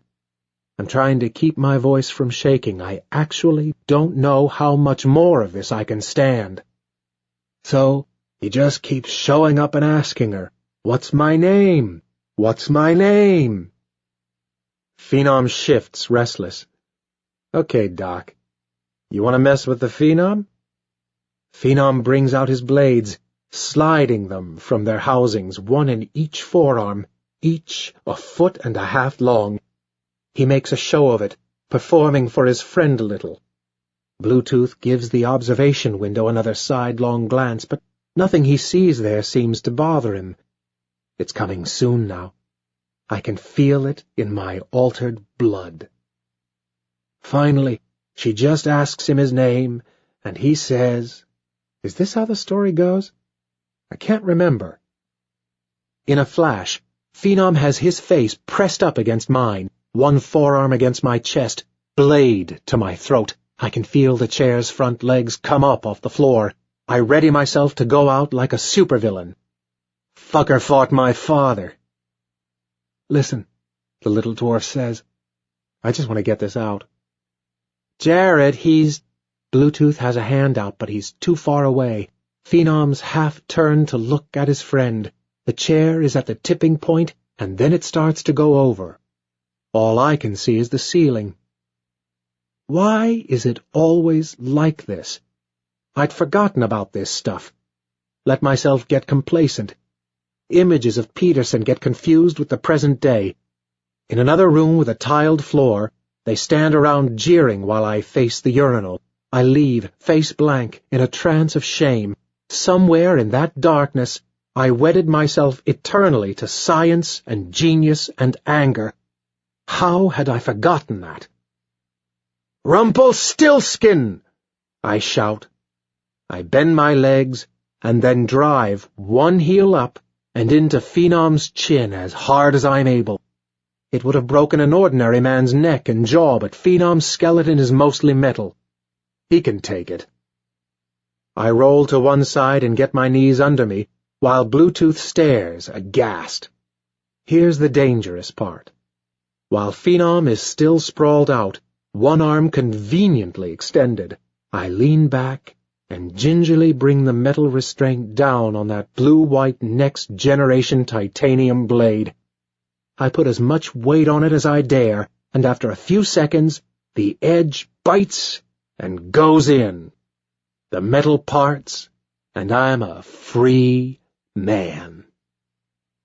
I half stand, one arm still hooked through the chair, and bring the whole business up, and then down on Bluetooth's bald head, restraints and all. In the tiny interrogation room, it sounds like a bomb going off. I hit him again, and the chair falls to pieces. How had I forgotten this? When life gives you lemons, you squeeze them. Hard. Make invisible ink. Make an acid poison. Fling it in their eyes. Phenom is on his feet again, a little wobbly but still game. He's got his hands up, blades extended. Either of those things might take my head off like a dandelion. I duck between the blades and lodge my shoulder in his solar plexus. I wonder, fleetingly, if I'm too slow now. I'm fighting my old enemy's children now. I wonder what they have now that I don't know about. I get one arm around his waist and drive him to the wall. He's young and healthy and full of biotech modifications, but he doesn't seem to have any combat training. I've got him pinned. His helmet comes off and clatters to the floor. He's blond, younger even than I'd thought. I can smell his shampoo and his cologne. An alarm is going off. He tries to pull away, but I'm too well braced, and he doesn't know how to break this hold. He's cursing me out under his breath, thrashing. In a moment, he'll get one of those blades free, and then it's going to be over. Bluetooth's clattering around behind me, struggling to get up. I duck under one of his arms to get him in a submission hold, and with his head between me and the wall, I make an end of it, not particularly nicely. The arm will heal. Guards crowd to the window, horrified. I mostly don't like an audience, but just this once, it's gratifying. This is what they were warned against, over and over. They probably had to take a whole class in metahuman containment, never thinking it would matter. I can just see them thinking, God, we're in trouble.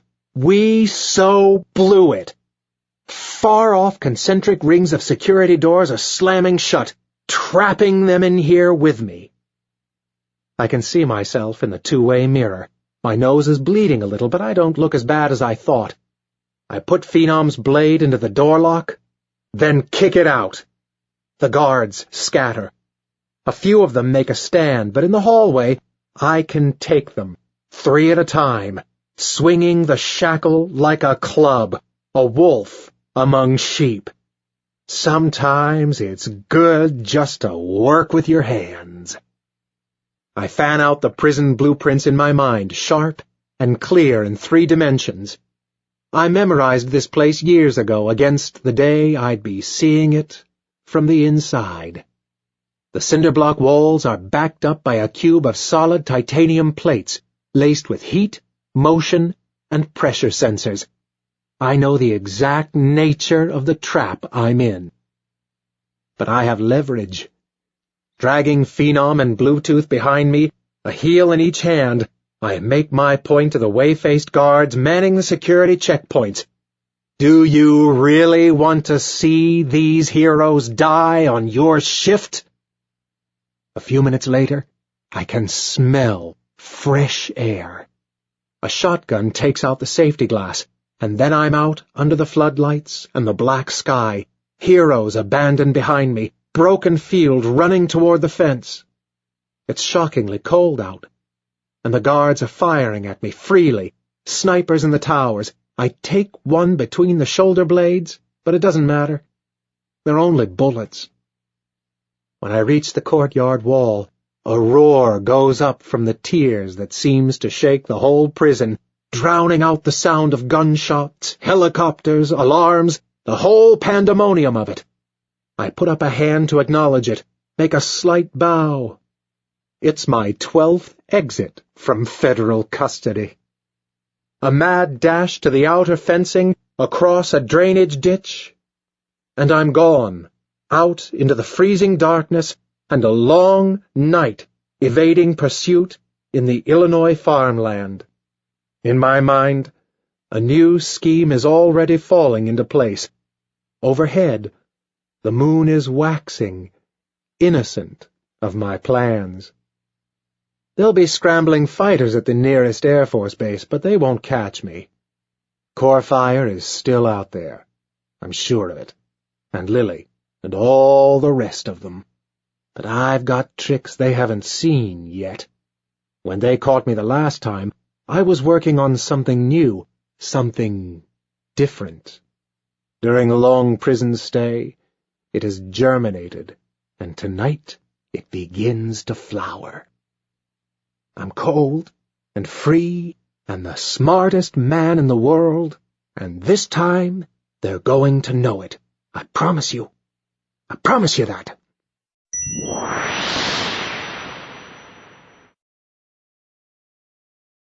Chapter 4. Super Friends. 3 days later, I get email from admin@champions.com. I stop before opening it, knowing what it has to contain. I think of half a dozen things to do first, knowing that yesterday was a momentary aberration and that back at home in the apartment it's not going to matter, that the spiral I've been in for the past 3 years has way too much momentum to stop now. Even when I finally shame myself into looking, I stare for a few seconds before I can make myself read it. But I'm in. It's temporary, probationary, provisional, but I'm in. I have an ID card waiting for me that can walk me into the White House or Cape Canaveral. You would think I would whoop or dance or something, but instead, I just stand there with my eyes closed almost a minute. I honestly thought they'd taken my tear ducts. I get a glass of water and sit down to read the email in earnest, taking my time with it. They list the team, everyone from yesterday's meeting. Technically, we don't have assigned roles, but I can see now how we fit together. Damsel is team leader and resident powerhouse, although, should it come to it, Lily is at least as tough. Black Wolf is a master tactician, and in a fight his talents put him on a level with just about anyone. Elfin's a born warrior and bona fide mythological figure, well able to handle herself in a fight and with access to weirder sources of power. Mr. Mystic handles his own spheres, the supernatural and extra-planar. Most of his powers we have to take for granted. I do tech and surveillance, and bring my own enhancements to the table. Ferrell's an associate member, with muscle and street connections. Rainbow Triumph is a minor, so she's assigned to Black Wolf as a sidekick. The email says I get residence at their headquarters for as long as I want, which is when I really realize I'm leaving. I'm not at all sure what this is going to be like, but I have a vague image of missions against devilish opponents, tense, earnest conversations held in the champ jet, in-jokes and raucous training sessions, victories, teammates who'd give their lives for you. Anything but taking bullets for former frat boys. Anything but staying home and listening to the police scanner and trying not to put my hand through the drywall and into the apartment next door. Anything but what I have now. I throw some clothes in a duffel bag and start to pack some boxes for Goodwill before giving up and leaving most of it on the sidewalk. I haven't accumulated much new stuff since leaving the NSA, and I really don't care what happens to most of it. I can come back for the stupid car, and suddenly I can barely stand to be there another minute. I take Amtrak this time, 4 hours riding south with my knees against the seat in front of me, enduring stares. With my long silver ponytail, I'm a fantasy princess, until my mods register, my height and the glint of metal at the wrist, the jaw, under my hair. At least I always get a seat to myself. Arriving is a relief.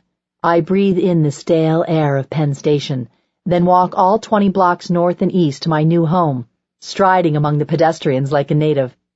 People look at me here, too, but now it's Manhattan, and it's all right somehow. Here, I'm just part of the show. I even keep a lookout for any crime I can stop, just in passing. I've always wanted to live in New York. Name? It's a different receptionist than before. Fatale. A blank look. Fatale. For the millionth time, I wished I'd been Cybergirl. It was right there at the top of the list. I hold up my sheet of printout. He takes it and looks it over, barely glancing at me.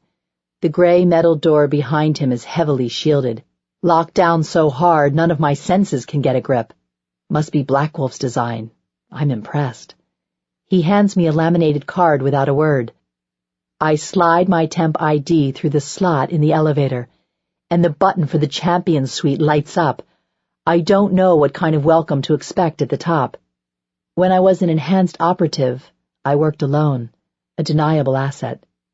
I was the cavalry, a cyborg enforcer who stepped off the helicopter and cleaned up the mess of an operation gone wrong. It was my job to be nobody. I don't have fingerprints, and most of my coworkers weren't even cleared for my code name. Even my EEG signature has been masked. I was very good at it, at least for a while.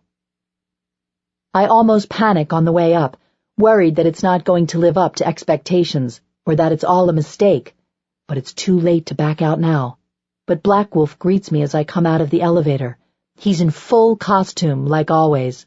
He's maybe an inch shorter than I am. We shake hands firmly. In a way, I'm relieved that it's him. It's nice that somebody else here is, well, human. Welcome to the tower. God, he's got a good smile. Thanks. I'll show you to your room. First strategy session isn't until tomorrow, so you've got time to look around. He leads me through a kind of reception hall to the residential wing. Trophies hang on the walls, half familiar from the headlines of 10 or 15 years ago. Some I recognize, the gem-like core of a rogue AI, and Dr. Impossible's mind control helmet, the one he used on the Russian ambassador. Others I can't identify at all, the head of a robotic gorilla. I knew the champions had money, but it's just sinking in how much. We've got 8 floors here. There's a training room, library, meeting rooms, apartments. There's also an emergency hideout in Hawaii, and another one on the moon. You've got to be kidding. Is he?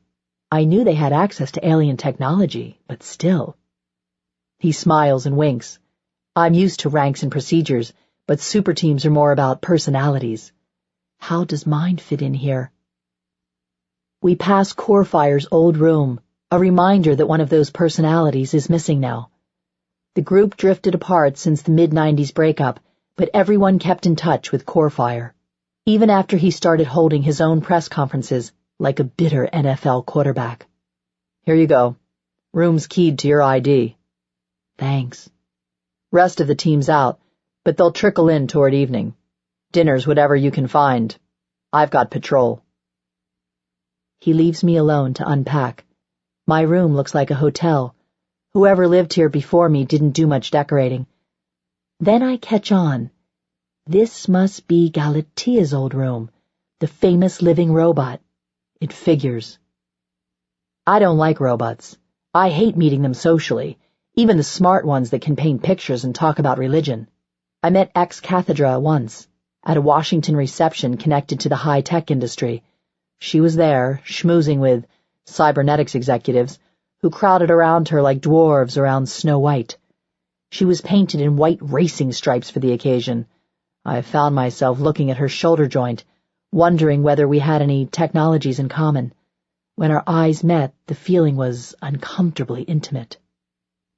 It's strange to think of sleeping in her bed, brushing my teeth in a bathroom that belonged to a legend. Not that she ever slept or used a bathroom. She was an android, a very sophisticated one that cried and laughed and allegedly fell in love. Everyone loved Galatea, and even I can see why. Those wide green eyes, the perfect figure, the meltingly soft voice. She looked designed to be adored. Even her weapons were pretty. Looking in the mirror, it's clear that whoever designed me had other things in mind. It's late afternoon. There's time to walk the halls a little and just breathe in the smell, the gleaming fixtures, the glamour. It's like a luxury hotel suite and science fiction headquarters in one, and I never want to leave. Up on the roof garden, where flyers can come and go, I watch the sunset along the skyline. The kitchen, though, looks just like any dormitory kitchen. Damsel is standing at the counter, shuffling through old case files, when I come in looking for coffee. In sweatpants and a t-shirt from the Yale Law School, she looks a lot smaller than I am, and I don't see her iconic swords anywhere. The force field pulses a soft, steady amber. It hums a little in the quiet. When she hears me come in, she jerks her mask down before turning around. Sorry, I say, sort of. It's no big deal. There's tea on the stove. Thanks. I'm not really a tea person, but I pour myself a little. You moved up here from Boston? That's right, near BU. Nice. Not really, I think. I remember she's seen my apartment, the hardwood floors that clunked and creaked under my weight. The landlord made me put down carpeting and sign a dozen disclaimers, and practically begged me to wear a mask.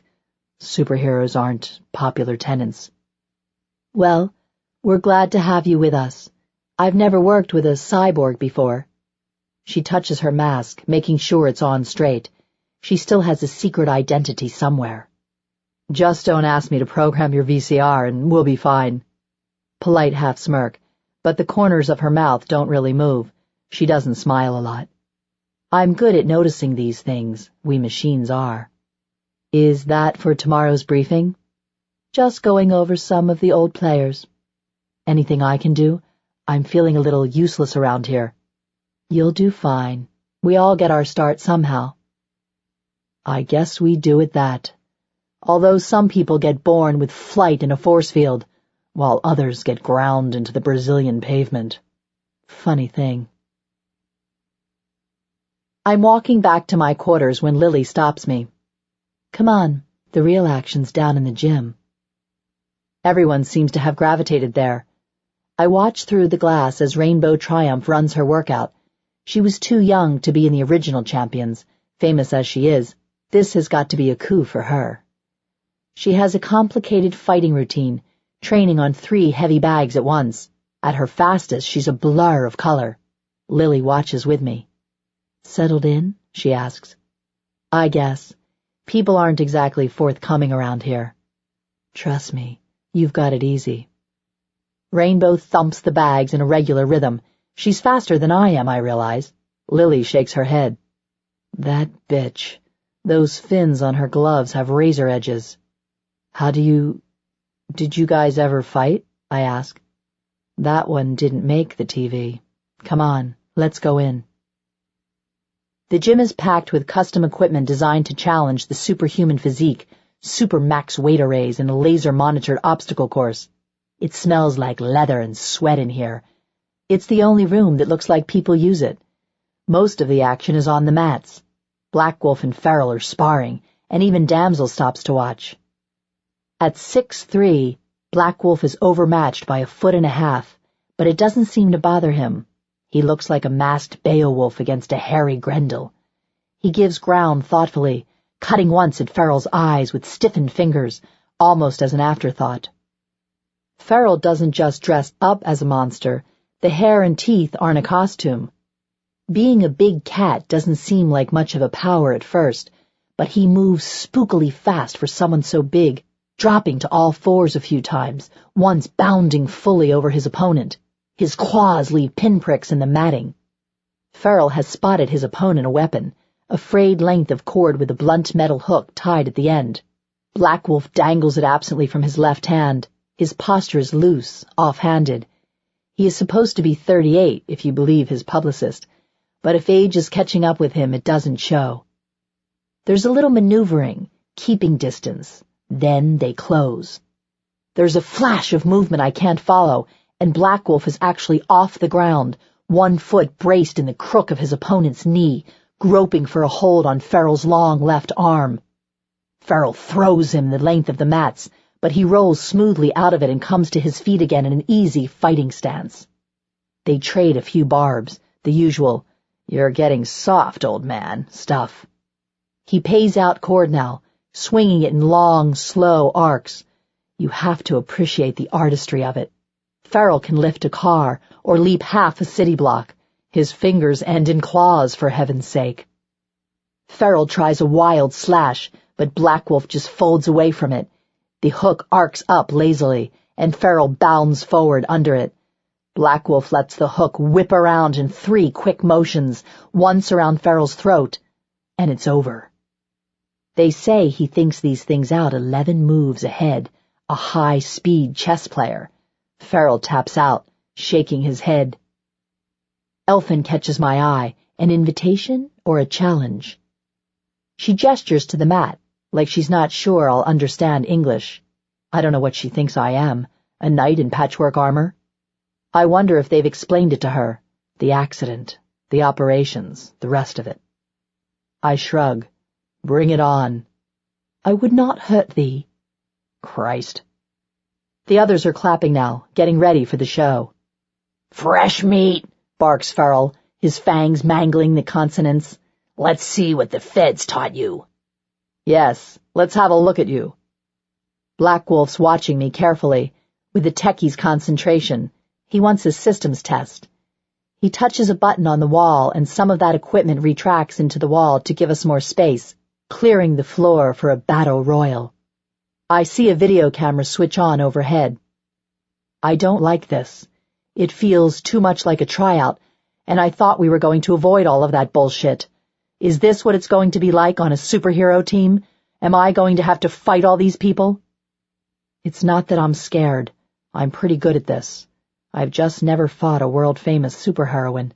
I've never fought someone with her own pin-up calendar and herbal tea brand. The truth is, I was halfway hoping for a shot at Damsel herself. There are tricks you can try with a force field. The others have stepped back and watch with frank curiosity. Damsel has seen tapes of me, but the others are waiting to see the new guy's moves. Lily is leaning against the back wall. I glance at her and she gives me an encouraging nod. Okay.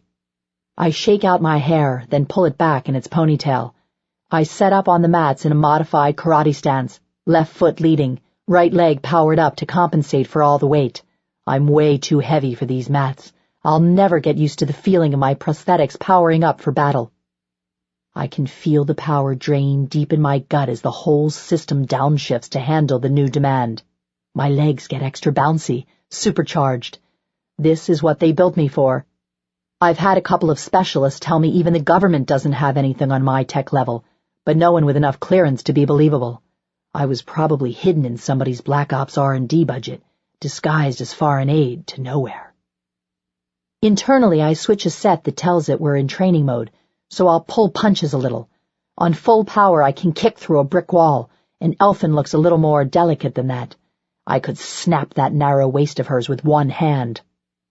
The super soldier program did a lot of work on its onboard tactical assistant, the computer in my head that's always guessing what's going to happen next, plotting trajectories, predicting enemy movement, picking up on what I'm trying to do and doing it better.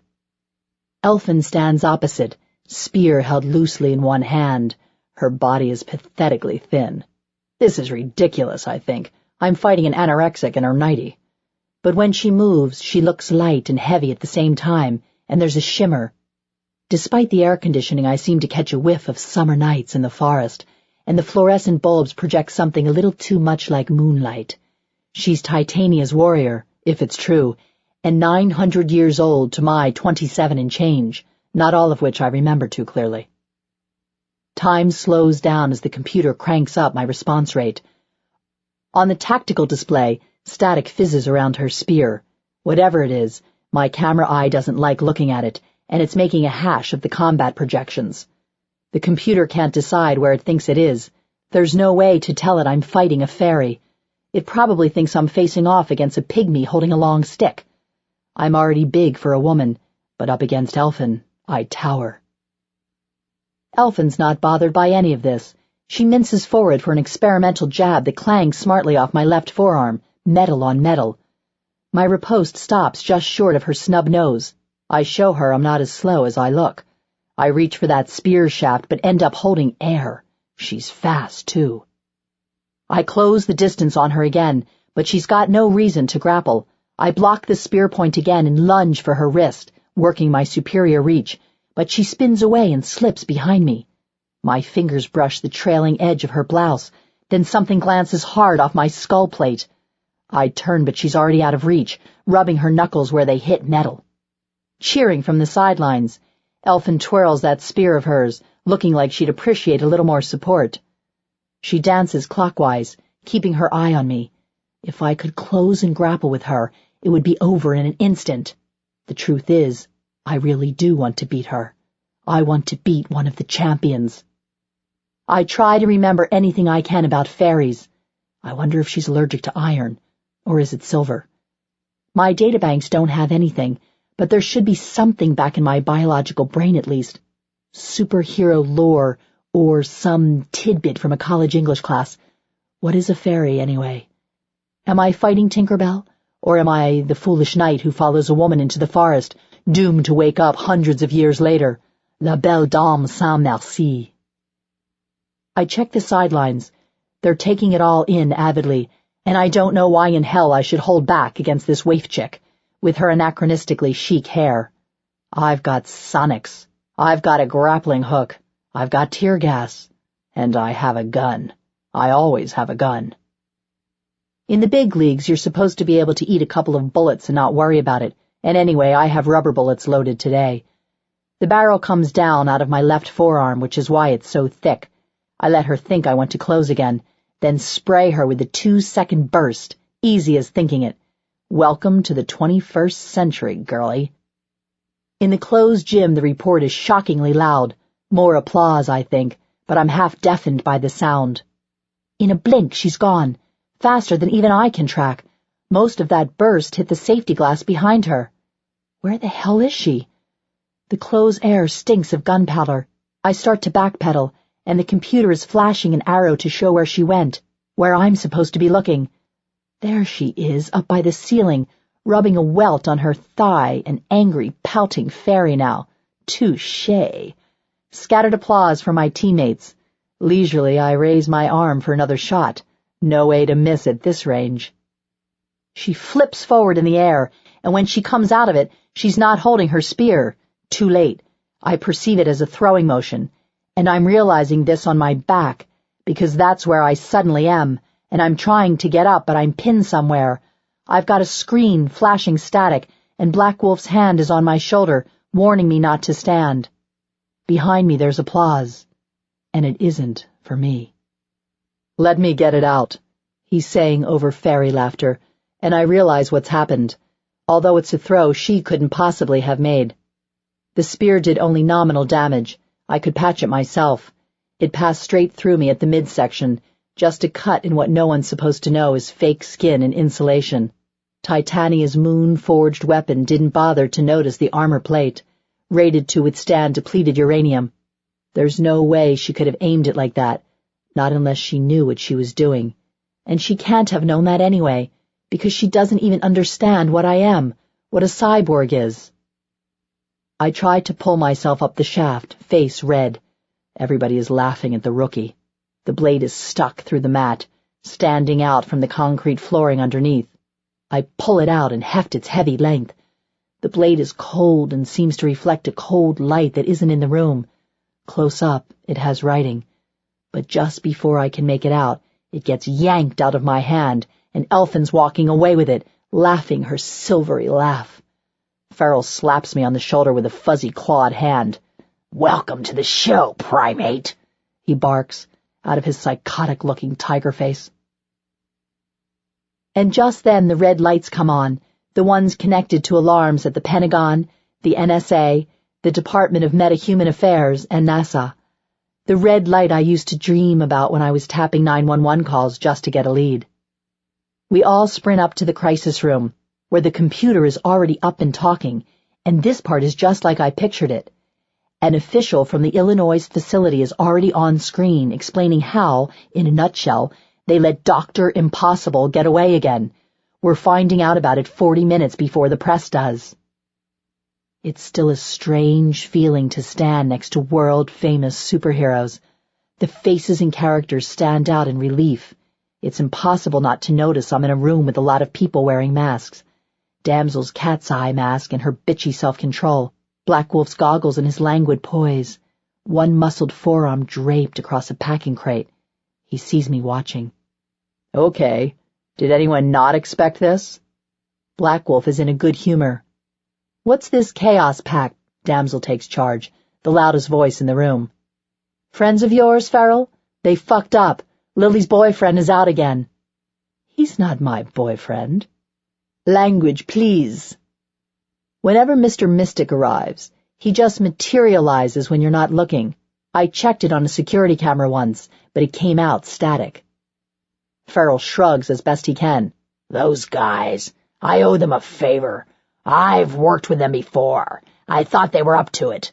The doctor was a little much for them." "Huh? You think?" Team or not, this was going to be Damsel's show, I could tell. "We've got our suspect now. Is everyone fully up to speed on the Dr. Impossible file? Original sighting in the first bank job, then a classic evil genius development cycle, almost textbook. Is he as smart as he says he is?" I blurt this out without thinking, newbie question. Black Wolf answers, "He could be. He's been to other stars, other dimensions. He's solved robotics problems, materials problems that no one else has ever touched. If he were a normal person, he'd be Einstein, at least." "He always hated Einstein," Lily says thoughtfully. "I didn't think anyone hated Einstein." "He's also insane," Black Wolf adds. "It's called malign hypercognition disorder. He's an evil genius. It's a disease." I can't tell if Lily's joking, but then she winks at me. Farrell brings us back down to earth. "He's just another criminal. We've beaten him before. Some of us have even beaten him solo. Damsel got him last time." Corefire was there, she notes primly. "I suggest we get some sleep. He'll be deep underground by now. If he moves according to pattern, he'll start his next scheme almost immediately. We'll see movement in 2 or 3 days, probably in your area, Farrell." "Smuggling. Petty theft." "He'll need money and materials. You know what to do." They all seem to know this guy. To me, Dr. Impossible was always a television villain, too big for me to care about. He was always in another league, out on some island or in outer space, scheming with crazy, mind-bending technologies, while I collared drug dealers and third-world militia. But maybe that's an advantage here. Somebody needs to know how to do police work, how to trace a credit card or a shipping container, what it's like down on the ground with the humans. We all retire for the night, but no one goes right to sleep.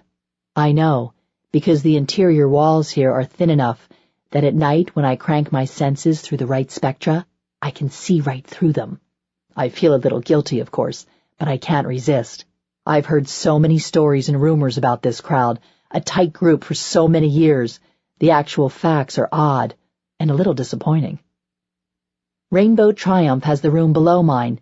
When she comes in, she lets the door close behind her and stands for a moment with her eyes closed, breathing deeply. She walks to the bathroom and shuts the door, locking it. She opens a metal briefcase and begins opening pill boxes and boxes until 14 pills, capsules, and dietary chews are lined up on the edge of the marble sink in front of her. She does it every 12 hours. She's probably been doing it since she was 7. Maybe it's to fix whatever was wrong with her in the first place. Part of it's probably to keep her body from rejecting whatever they've put inside it. I took those too. She also spends a lot of time on the phone. Underneath my feet, Black Wolf washes his hands for a full 5 minutes before popping 3 or 4 painkillers, which explains a lot. Then he pushes the little room's furniture to the side and puts himself through a series of calisthenic exercises, handstands, and one-arm push-ups, slowly and with no sense of strain. Then he watches television for exactly 90 minutes, then stretches out on the floor to sleep. Damsel and Black Wolf have separate rooms now, and I wonder how it worked between them when they were married. I guess her force field really must turn off. The building quiets down.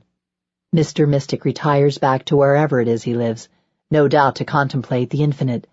Ferrell drops to all fours when he's alone, and sleeps curled in a ball. I think he has back problems from trying to stand on 2 legs all the time.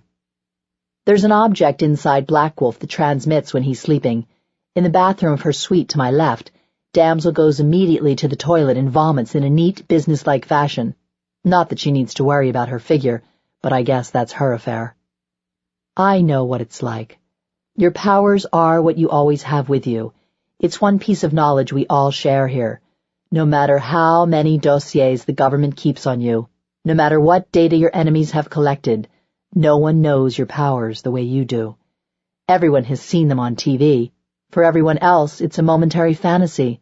They don't have to take them into the kitchen, the bathroom, and the bedroom, or wake up in the night in flames, or sweep up shattered glass in their apartment, or show up late for work with a black eye. No one else knows where they itch or bruise you, or has tried the things you've tried with them when you were bored or desperate. No one else falls asleep with them and finds them still there in the morning, a dream that won't disperse upon waking. I'm outside the team locker room next morning after a workout on the practice dummies, trying to reproduce a few of Rainbow's moves. The voices inside stop me. I told you this would happen. It's Black Wolf. Until Corefire comes back from whatever this is, it's our best option. Damsel sounds tired. You're going to let them wear the uniforms? Jesus, no. Fine. We'll let them wear what they want, okay? This was your idea, Ellen. God knows, as far as I'm concerned, Jason can solve his own problems. Please don't bring that up again. Something beeps inside my chassis and the voices stop. Damsel brushes past me and out of the changing room. Black Wolf is still suiting up, and I can see his body is as perfect as they say. Muscles defined but not bulging, still beautifully in proportion. This close, I can see scars, and a little salt and pepper at his temples. If the rumors are true, he's become quite the lady killer since the divorce. Not that he's given me a look so far. I don't have a special costume beyond some custom shoes to handle my weight. My physique is distinctive enough by itself. I'm wearing my usual working outfit, sweatpants and a gray NSA t-shirt. I've stenciled a Champions logo onto the biggest patches of exposed metal, my left thigh and back. I didn't have anyone to do my back for me, so I think it's a little crooked. Sorry, what was that about? Don't worry about it. We went to high school together. He bends down to lace up his boots. Up close, I can smell him a little. Were you on a team before? Not exactly. I had government jobs, then I was solo. I don't know why I'm talking like this. I guess it's been a while since I've talked to a man I wasn't beating up. I actually start to blush. Spider Active probably recommended me. We worked on that sniper thing in Albany. I remember. You had some nice moves out there against Elfin. What enhancements have you got? He turns to look me over, and I blush a little. I'm not used to being looked at. Vision, strength, arms and legs, onboard tactical computer, a couple intrinsic weapons, different kinds, armor plate, obviously, grappling hook, Fire extinguisher. He's got my file, so I'm sure none of this is news to him. You can't fly, can you? He does a slow side kick up over his head and holds it without a hint of strain. I wonder if the rumors about his parents being part of a breeding project are true. It could explain their disappearance. No. Me neither. Everyone knows he doesn't have any powers, apart from being perfect. He starts to do a little warm-up routine now, stretches and handstands. You can see that he really does have a kind of power, even if you can't put a name to it. Can I ask a question? Sure. There are other heroes you could have picked, other cyborgs, if that was what you wanted. Actually, it was Damsel's call, he says. When she went out to meet you, she just thought you'd fit. Said you reminded her of the old days. And she's going to be leader? He shrugs. She's good at what she does. Must be weird, taking orders from someone who... I trail off. It's weird to share a moment with someone I've only read about before. He laughs for the first time, a different laugh from the one I'd seen on camera, then shrugs. It's for a good cause. There's something else Damsel mentioned. Your file said you went on psych disability? Here it comes. I got sick of being treated like a sharper image gadget. Is that a disability? What'd you do before that? He really doesn't know about this, and I'm not ready. I'm sitting there with a billionaire genius crime fighter who thinks I can wear the same uniform as he does, and I'm not about to correct the mistake. I'll tell you later. I can feel him looking as I walk out. They didn't exactly write me a glowing recommendation. The last mission before I left, we'd subdued a drug gang and torched a coca field, and we were just about back over the border. Most of it I did myself, scaring the piss out of 16-year-olds with AK-47s who probably thought I was Damsel. The NSA trained me to fight, rappel down a wall, read people their rights, perform basic first aid. I was always hoping I'd get to solve mysteries like the FBI agents on television, unravel a story, find a secret conspiracy. But that wasn't what they used me for. Most of the time, they threw me on a case just as it was all going to hell. I was shock troops. My job was to soak up bullets for the regular agents and strike terror into the enemy, usually illiterate guerrillas who had never even seen a metahuman, let alone faced one in action. We were waiting for extraction, and it was one of those rare occasions when I've had a drink, which is really advised against in the manual, but I hadn't been sleeping well lately. South American missions bring back a little of the day before the accident, and it's not a good feeling. And I'd spent too many missions bailing out rookie agents, college kids who'd stared at me behind my back and speculate on exactly what parts of me the clinic had replaced. I have augmented hearing, too. Not that they were being too careful. I had a quiet talk with a few of them, nothing that would put them in a hospital, but nothing they'd forget in a hurry either. I paid attention in my NSA training, all of it. I was quietly put on a routine leave, which became an indefinite suspension. They don't even recruit female cyborgs anymore. They're considered too high a risk for psychiatric problems. Go figure. 2 days later, I'm up in Boston, clearing the last of my things out, when I get a call on my intrinsic cellular phone, the one I can't turn off. It's Damsel, calling from one of the team jump jets I'm not allowed to sign out yet. I'm to meet her in 30 minutes. I wonder why she picked me for this and not one of the others. Black Wolf was free, last I looked. We're going after known enemies first. Anyone Corefire fought 3 or more times. It isn't a very long list. Most people who have fought Corefire twice aren't that eager for a third go-around. The ones who are tend to be stupid, like Cosmic Claw, or crazy, like Nick Napalm.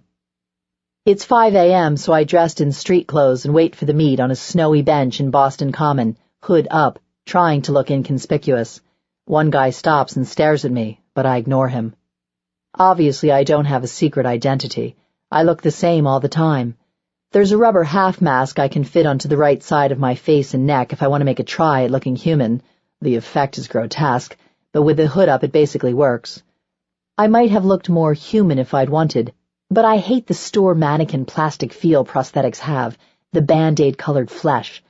So when they showed me a whole binder full of pastel swatches, a world of browns and pinks, I finally told them to leave the metal exposed.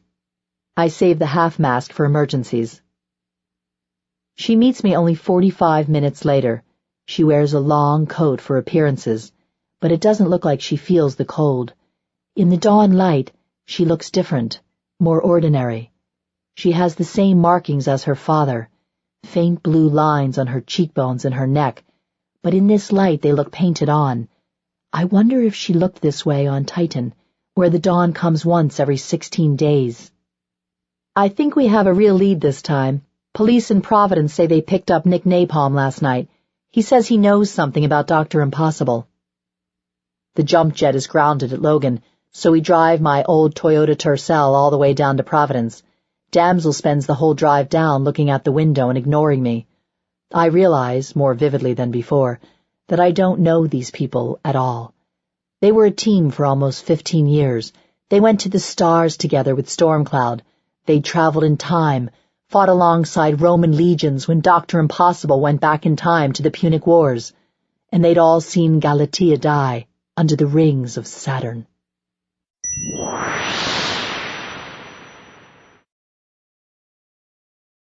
Chapter 5.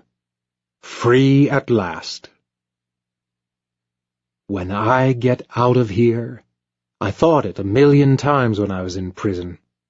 Now I'm lying on a bare mattress with a television on, thinking about nothing. It's the middle of the afternoon. I paid for the room with cash stolen from an ATM I dragged out of a convenience store. I carried it into the back parking lot and tore it apart.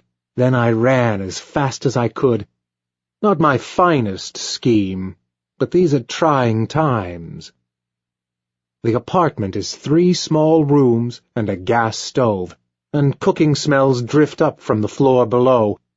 Outside, a woman with a bruise on the side of her face is arguing with an elderly man. He looks like a homeless guy. I've probably seen this building before, overflew it in an orbital plane, or drifted over it in the dirigible. The exterior is a grubby pink stucco. I never thought about what it would be like to rent a room in it with cash and no references. I paid it all up front, 6 months. I'd walked for 11 hours along the highway going west until I found a town and a change of clothes. Then I rented a car and drove east, careful to drive the speed limit all the way. I discarded it a couple of hours ago. I need a place to stop running for a while, somewhere they won't be looking. It's time to start again. There's a scheme already boiling up inside me, a good one. I worked it out in prison, sketching the angles in my mind while staring at the blank, white walls. But I'm starting to feel I've been here before. How do you take over the world? I've tried everything. Doomsday devices of every kind, nuclear, thermonuclear, nanotechnological, gadgets that fit in a shoebox and that were visible from space. I've tried mass mind control. I've stolen the gold reserves in Fort Knox, only to lose them again. I've traveled backward in time to change history, forward in time to escape it. I've stopped time altogether to live in a world of statues. I've commanded robot armies, insect armies, dinosaur armies, fungus army of fish, of rodents, alien invasion, interdimensional alien invasion, alien god invasion, even a corporate takeover, Impossible Industries LLC. Each time it ended the same way. I've been to jail 12 times. "Give me where to stand," said Archimedes, "and I will move the world." It feels like I've stood everywhere, the center of the earth and the top of the Eiffel Tower and on the surface of the sun. Though never, up to now, in room 316 in the Starlight Motel in Queens. I've operated out of sinister casinos, accursed castles, diabolical fortresses, caves. This is somehow worse. The smell of disinfectant comes off of everything, and a brown substance is sweating out of the pale yellow walls in the bathroom. Plaster instead of brushed steel, plastic wood grain sheeting, pressboard instead of blinking readouts. 17-inch RCA color television with 3 channels of pornography instead of 40-foot-high monitors, remote-controlled, bolted to the night table, instead of voice-activated command protocols, instead of robot servants, Debbie at the front desk. On CNN, the heroes are having a press conference about my disappearance. Black Wolf is making a windy speech about justice. They're asking me to give myself up. They're running the file footage of my last capture over and over.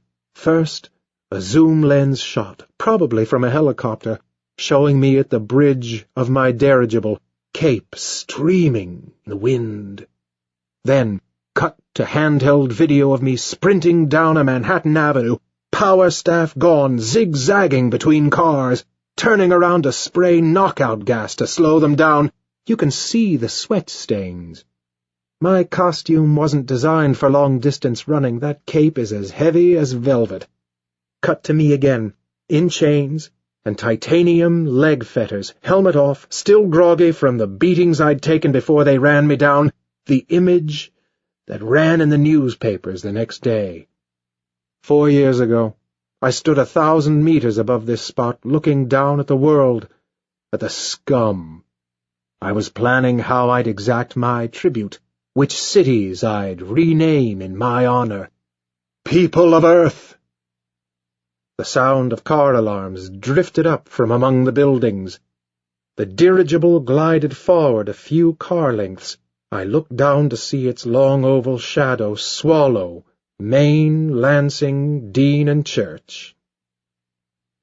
The battle blimp was an expensive gamble, but there's no doubt it put me on the map. The sun gleamed off the brass railing.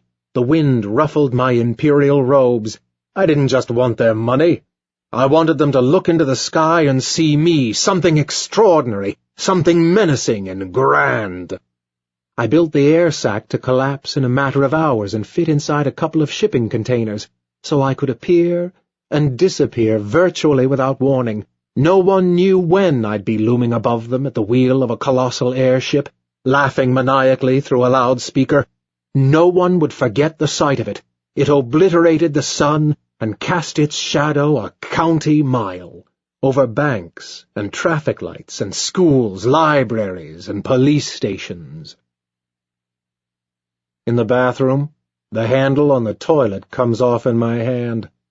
Part of me never adjusted to super strength, a profound biochemical change inside me, an inner fire, and a cottony weightlessness in my arms and legs that told me I would never feel quite so acutely again. This far into my career, that first morning is a moment I can scarcely recapture in memory. Dust sifted down over me. After the moment of heat and pressure was over, I was on my back. I could see the stars. The laboratory was in ruins, and the emergency teams had come and gone without finding me. No question, my graduate study was basically over. It was the last the world knew of me, a fifth-year grad student with a degree, nowhere in sight. A clumsy lab assistant come to a tragic end. The beginning of Dr. Impossible's long impossible doctorate. Disappointingly enough, I couldn't fly.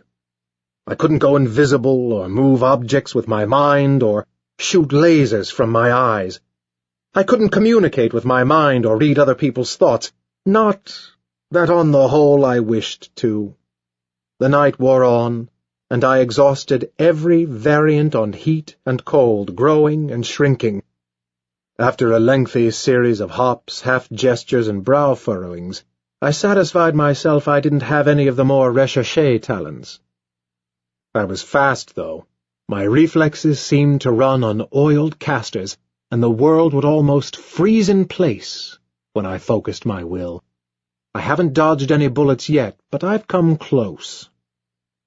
As my eyes adjusted, extra wavelengths seemed to flower slowly into being, the night colored with deep infrared and earthy radio tones, and the unearthly sheen of the frequencies above the violet. The world took on new patternings around me. I wasn't quite human anymore. I was strong, really strong. I could do whatever I wanted, be a sports star, some lame jock. I imagined what would happen if anyone messed with me now. I imagined it carefully, in slow motion. I wasn't a civilian anymore. I had superpowers. I was what? But really, I knew. When you get your powers, you learn a lot about yourself. My professors called me mad. It was time for me to stop punishing myself and start punishing everybody else. It all unfolded in my mind, plans and inventions that formed faster than I could name them, chemical, biological, metallurgical, cybernetic, architectural. This is what they had held back from me. This is what had lain dormant, what I had suppressed, that had been like a bomb going off underground over and over. That last failed experiment had done something.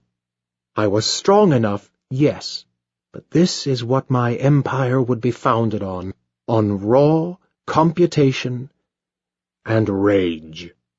A shadowy design was forming. I stole clothes from a laundry room in a nearby dorm, wearing jeans and a too-large sweatshirt. I walked until the sun came up. The Midwestern dawn was gray, and the bus station was gray as well. I had slept a little next to a dumpster behind a supermarket. I had cracked open payphones with my hands until I had enough for the bus ticket and a Milky Way bar. I was exhausted and broke, young and evil and super-intelligent, somewhere in America. When it came, the bus was nearly empty. I took a seat 2/3 of the way back, on the left, and sat looking out the window. The roads and houses and gas stations rolled by, and I knew that not one of them was a place I could live or work. My ticket was for Reno, Nevada, bought at random. I knew I needed to go someplace emptier, preferably with a desert where I could start building underground. Working with my hands if necessary, I'd truck in concrete and generators and electronics. It would be bare bones at first. The soaring archways and gleaming metal would come later. For now, I'd lay out circuitry on wood and metal frames and make the supercomputer I had already designed in my head. I'd build up power gradually, computing power, electrical power, superpower. Soon I'd be working with teraflops and running off fusion power. For a long time, I watched the world change from green fields to rocky scrub, and the clouds darken and burst up in the mountains, raining somewhere else maybe, but not here. I remember those nights, planning technologies that didn't exist yet, outsider science, futurist dreaming, half magical, the things I could do outside the university setting, now that I didn't have to wait for the pompous fools at the college. I was building another science, my science, wild science, robots and lasers and disembodied brains. A science that buzzed and glowed. It wanted to do things. It could get up and walk, fly, fight, sprout garish, glowing creations in the remotest part of the world, domes and towers, and architectural fever dreams, and it was angry. It was mad science. You don't become a world-class villain overnight. I wandered for a long time before I became Dr. Impossible. Leaving the country for the first time was a revelation. I was opening myself up to new influences, changing myself into a new person, someone exotic and dangerous. All the best villains have a whiff of the foreign about them, something of the Orient or the depths of Transylvania. There has to be mystery. In those years, I found my way into many strange places. I walked for 3 days through the northern Sahara, hauling water and dozing in the shade during the day until I reached Khartoum. The solitude was immense. Heat sheeted off my altered skin. At night, I'd dream of pharaohs whispering, of huge spirits prowling the dunes by night. I fought for prize money in unlicensed hero fights in Bangkok, brawling in basement rooms lined with mattresses, sweating under the lights. It was the bottom end of the hero trade. Local talents and wanted fugitives, oddballs with nothing going for them, just a taste of power to set them apart. An American in homebrew armor fought 3 Australian pygmy shamans. A karate specialist fought a French sorcerer, a Russian who'd come out of Chernobyl, small-timers, grotesques, and rejects, one-on-one or in groups. Late into the nights, while the crowd screamed and jeered so loud you couldn't think, you wouldn't feel it when you'd taken a bad cut or a burn. I fought as Baron Benzine, as Count Schmacula, as whatever name they put on the marquee, Smarticus, Dr. Fiasco. I learned basic lessons, how to throw a super-powered punch without falling off your feet, and how to take one, how to spot the telltales of power, the stutter step of a bad nerve operation, and the alien hybrids, Altarian eyes, and Endari hands, how to look at the way superheroes walk, or their eyes, or their hands, and see what happened to their bodies once upon a time. Most of them had paid a price for their power, and for most of them, it turned out to be too high. If you knew what to look for, you could see it in the first few steps they took in the arena. I fought 3 or 4 times a week, waking up on off days bruised or singed, steamy, rainy mornings in Bangkok, in an apartment over the market, a half-dozen of us rented together, Pharaoh and Shylock, and a rotating cast of down-and-outers. I'd be stretched on a mattress on the floor, somebody with an insect's head passed out on the couch. It was where I met Pharaoh, and the first time I met anyone at all like me, ones who had found power, but said no to the mask and cape, to the role. Of course, most of them were nothing like me, criminals with no advanced degrees. Some of them hadn't even been to high school, but like me, they said no, and they hadn't found anything worth saying yes to. It's the closest thing I've felt to belonging. I remember the night Argonaut showed up incognito and fought all comers to a standstill. The night Colony was killed in the ring, and what came out of him. I remember holding a stranger by the hair, one arm raised to the crowd, the alcoholic celebrations on prize money that sent us reeling through the streets, heart-sick, swearing drunken vows to one another, our nameless common ethos of silence, exile, and the long defeat. And I marveled that no one else ever appreciated how serious it all was, the things that were happening to us, the change that had happened to our bodies, the destinies that were slowly beginning to work themselves out for these wasted ninjas, Martians, exiled sorcerers, who would one day have to find their myriad ways home. One night, after an evening when I'd been badly beaten by a magical stone creature, Pharaoh and I sat by the ocean, the strange waters of the Gulf of Thailand. Ribs cracked.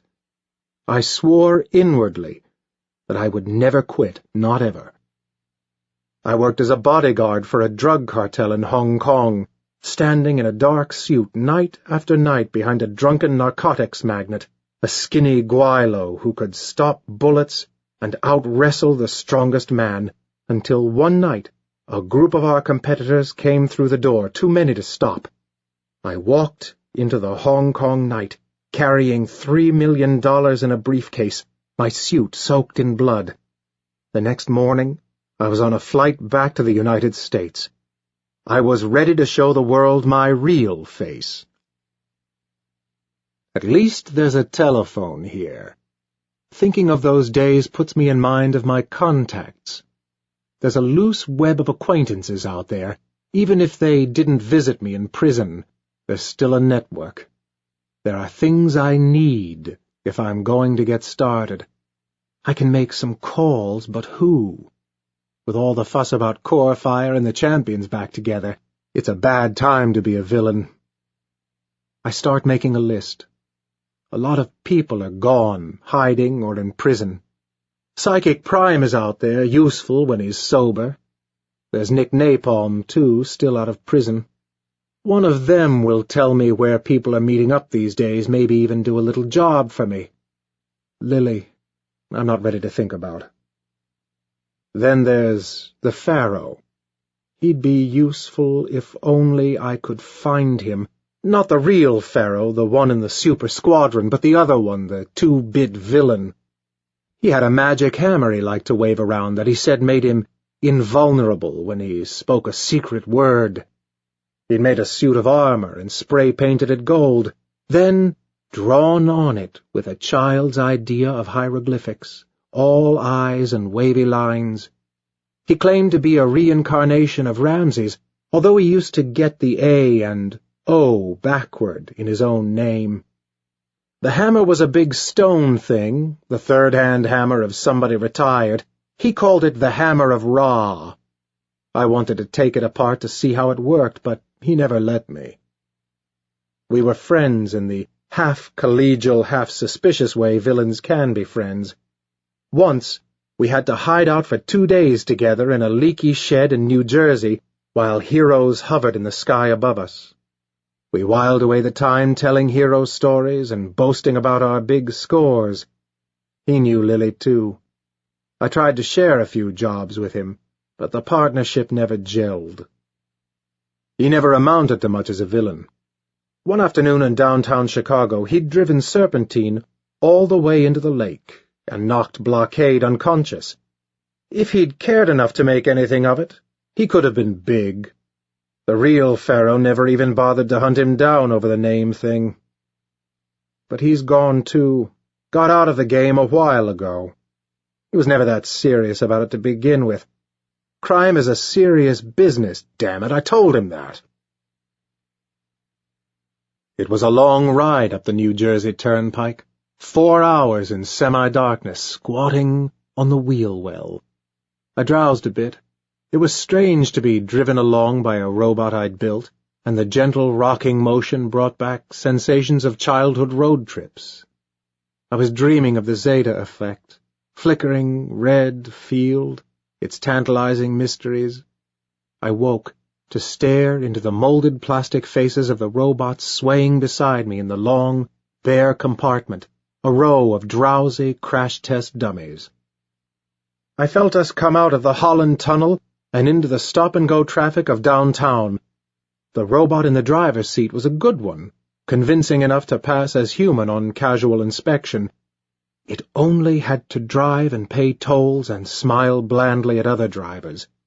It would never get out of the van at all, whereas the 4 in back would go with me into the bank.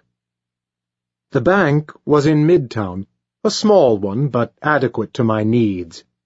I had gone as far as I could on ingenuity and petty theft. I needed capital, and I needed contact with the world. I needed them to know about me. I felt the robot smoothly taking its lefts and rights on the way to the target, even honking the horn at a truck blocking the road up ahead. I powered up the robots. Smart and tough, but they weren't about to fall in love or apply for citizenship. They checked their stun guns. I checked my equipment. I crawled back to the rear door and seated myself. The van cut over to the curb and double-parked squarely in front of the glass double doors. I kicked open the van's rear door and stepped into the street.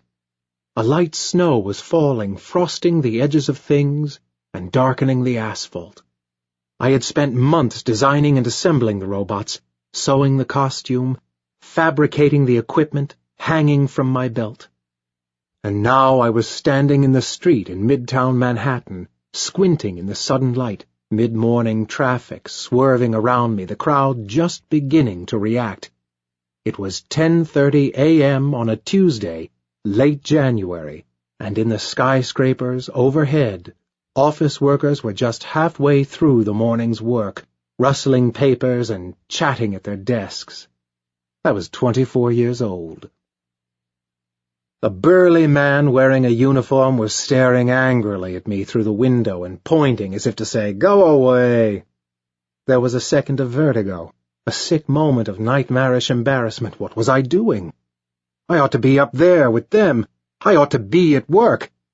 I was wearing a costume. I was a publicity stunt, an overgrown, out-of-season trick-or-treater, or a schizophrenic.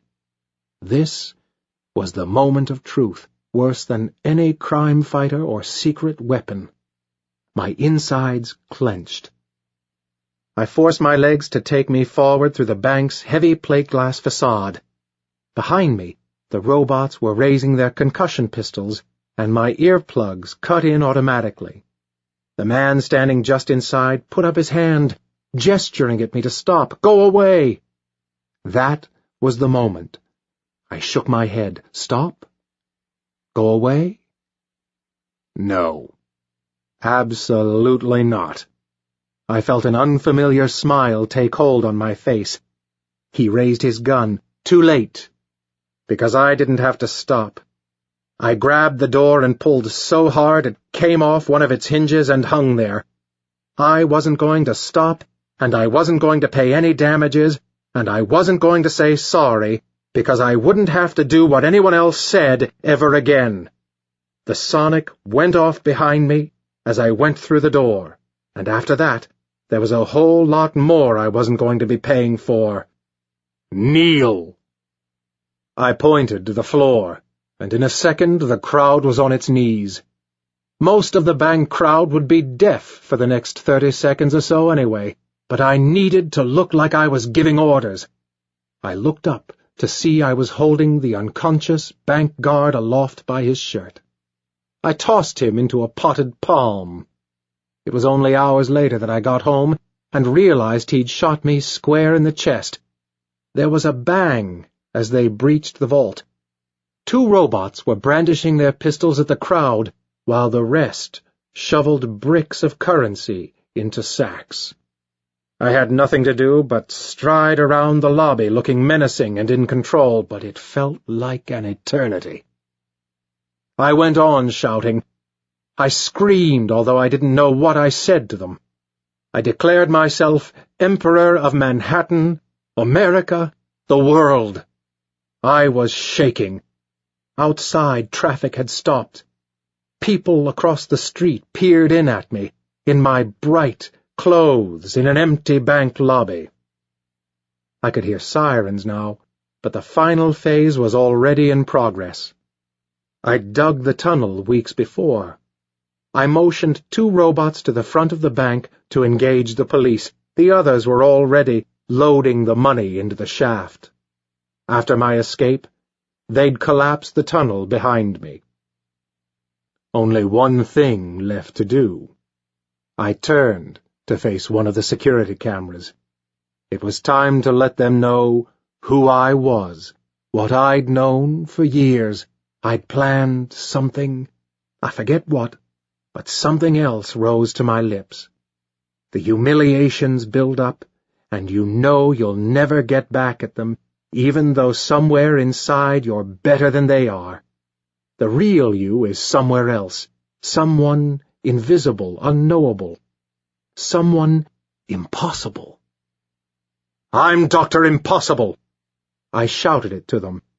"Dr. Impossible!" They would know me now. They had to. I turned and climbed down into the shaft. The tunnel had an exit point miles south, and a rented truck was waiting for me. I changed into civilian clothes. On the return trip, I had one last moment of weakness. There was no turning back now.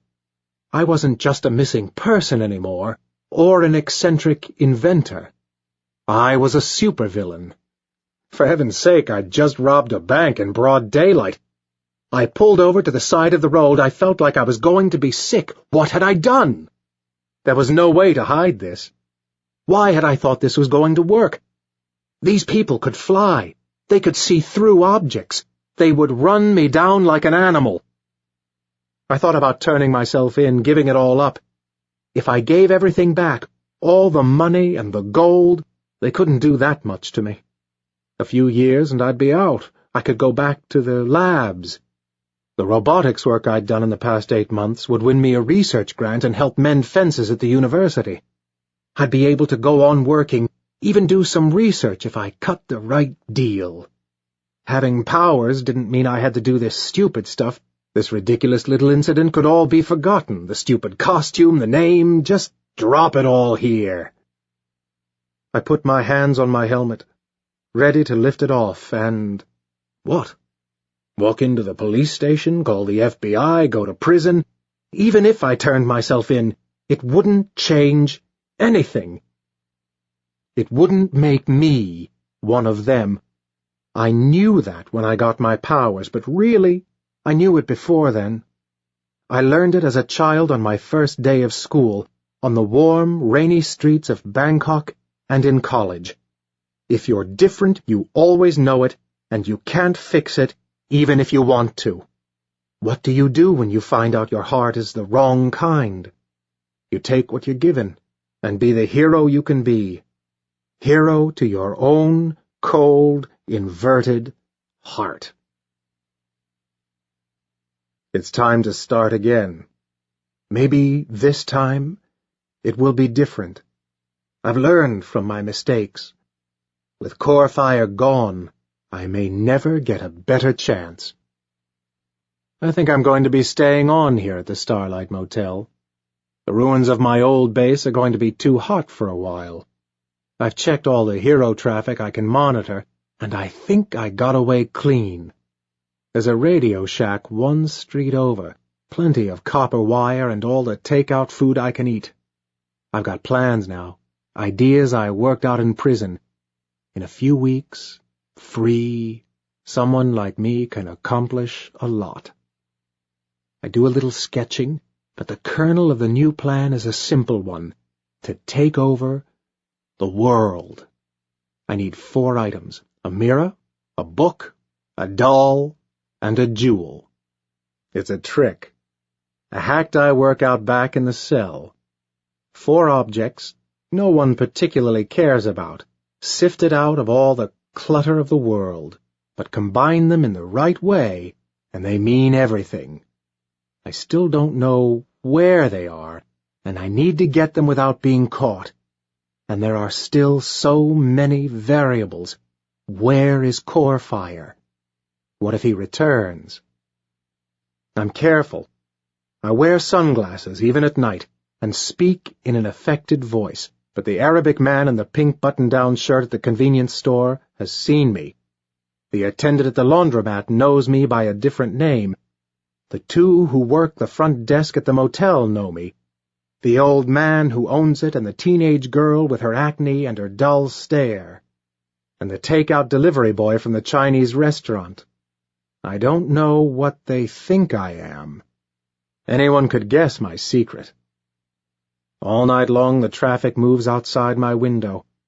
I've pushed all the furniture to the corners of the room, and the new improved power staff is spread out on the sheet, laid over the carpet, a skeletal frame clogged with wiring. It's just a metal frame now with circuits and wires, but I'm expecting packages. Nick Napalm will fetch me what I need, things you can't buy at Radio Shack. I redesigned it in prison, working in my head in the darkness while the guards paced back and forth outside. I recall the last time but one, the battle blimp listing, belching black smoke into the clear air as I strapped myself into a suborbital flight suit. My hands shook, filling the tank, the stink of rocket fuel still in my nostrils. It was the last of 5 escape plans, the bottom end of a flowchart I'd put together back at the base. And there was core fire, teamed up with the massive battalion, 2.5 tons of metal impossibly adrift on the summer breeze, uncanny. I'd thrown everything I had at them, and Core Fire looked smooth and unscarred, crisp, as if he'd just stepped off a yacht. Underneath us, Queens spread out a little too close. I was losing altitude. My eye was already picking out places where it might be safe to fall. Soon, I'd be going back to prison for term number 10. "Give up yet?" he asked. "Never." And it is never. I've dreamed for so long of the day one of my plans will actually be fulfilled, the last step in place, executed to the last detail, the last ball rolling down its ramp into the last cup to pull the last lever of the grandest Rube Goldberg machine of all. When the doomsday device is unveiled, the launching laser built, the weather-controlling satellite finally aloft, the skies dancing to my whim. Sunny days when I wish them, dark crackling storms, or late afternoon drizzle. All these years underground, I dreamed of a land where I could live in the weather I wished. Surrender or be destroyed! On the bridge of my battle blimp, the wind rises, carrying a new scent. Autumn.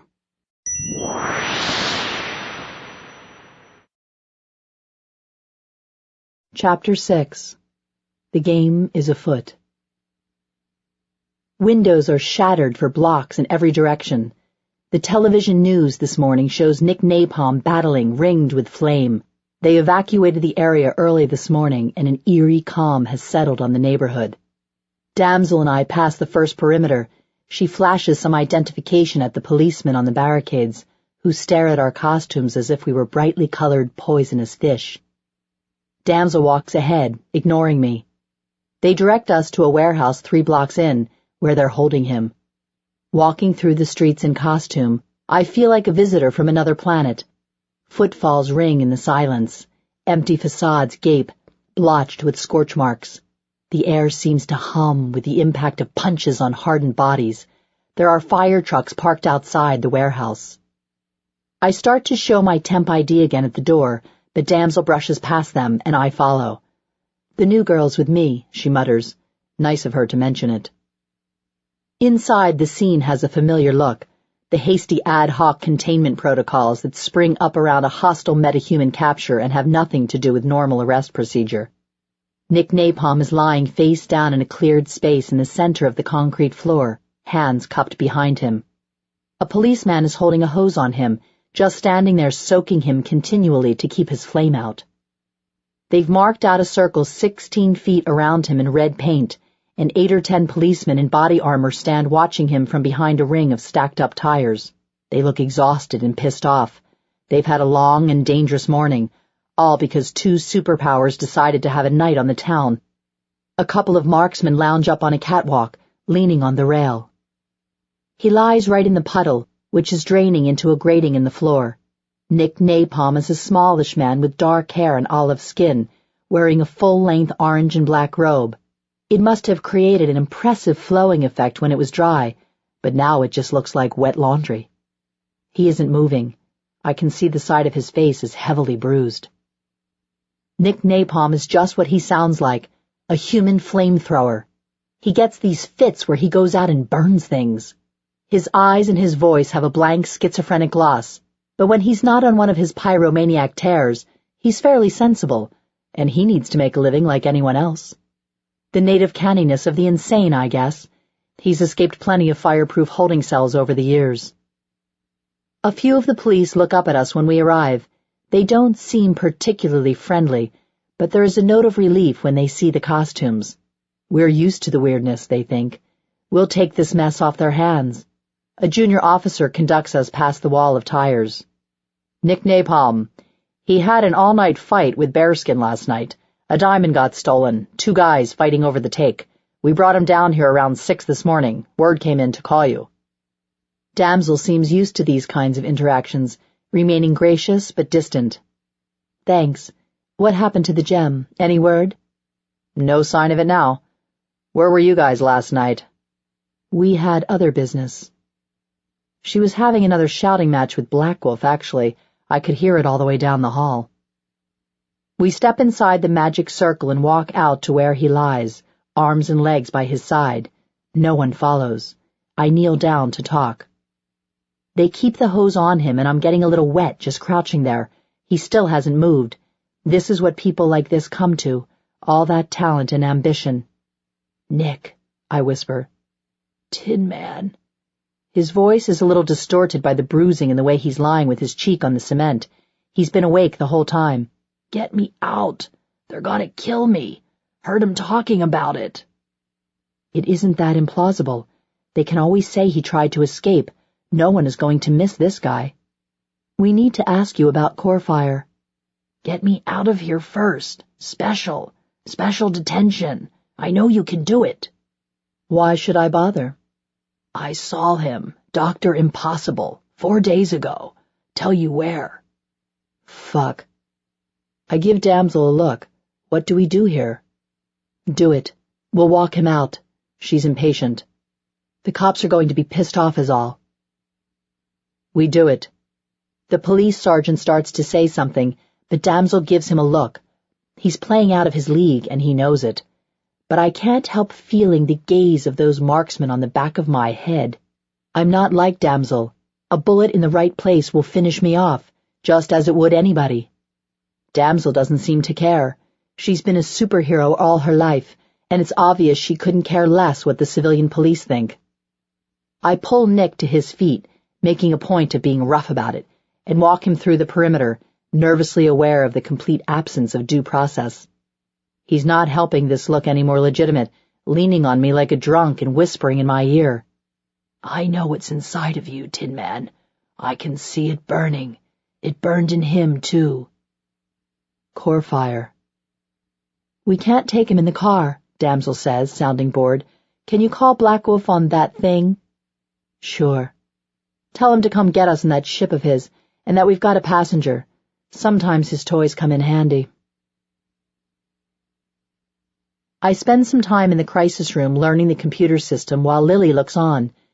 The display looms above me, casting white light onto our faces as I slide windows and data around, looking for a pattern.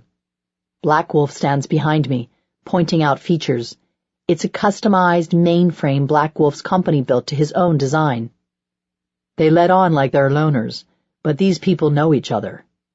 Black Wolf is lecturing me, Supervillains 101. He only does his Clint Eastwood routine in public. In private, he's got a higher voice, almost geekily nasal. I wonder how he knows this stuff. Black Wolf was left behind on a camping trip with his brother and sister in New Mexico when he was 8. He wandered off and he was in the wilderness for 5 days, and they found him just sitting on a rock somewhere. He never went to school. He was diagnosed autistic. I suppose wearing a picture of an animal on his chest helps him with that. A villain like Dr. Impossible makes ripples. They build things. They use custom equipment. Even someone like Dr. Impossible can't do everything by himself. You don't build a 100-foot-tall robot out of nothing. They need people to fly things into orbit, or make a molecule-perfect cut, or translate ancient runes. There's rumors and gossip, trace evidence. There's a shadow economy out there, where these things get done. This is something I actually know how to do. It's a lot like the world of drug lords and arms dealers I dealt with as an enhanced operative, just much stranger.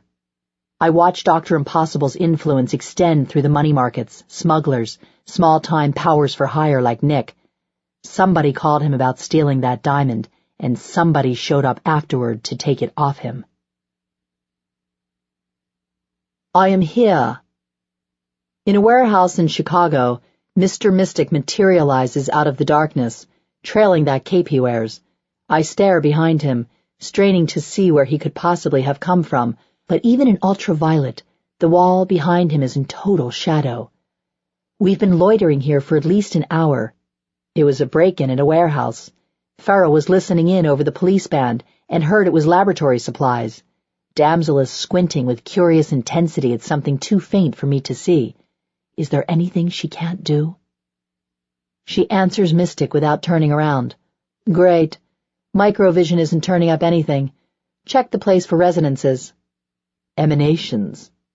Whatever. Mystic closes his eyes and stretches out his arms, fingers twitching a little. I don't see anything else happening, except his amulet glows a little.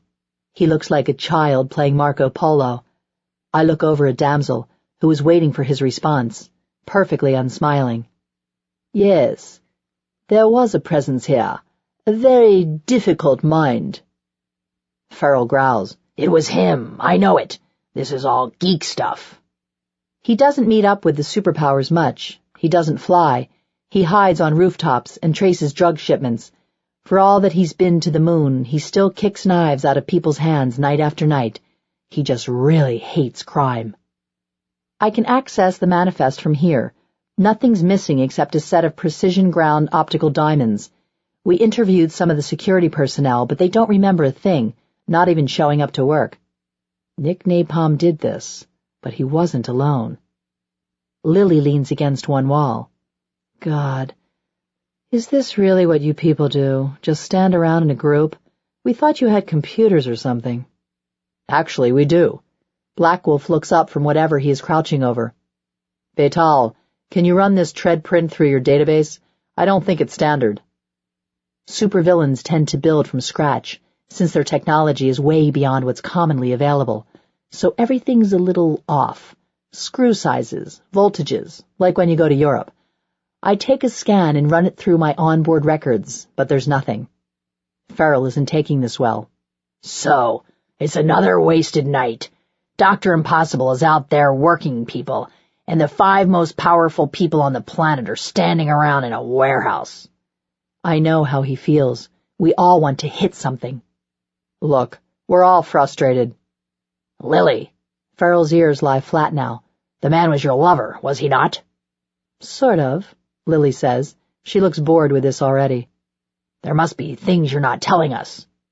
Look, I've got amnesty, all right? Ask Damsel if you're not satisfied.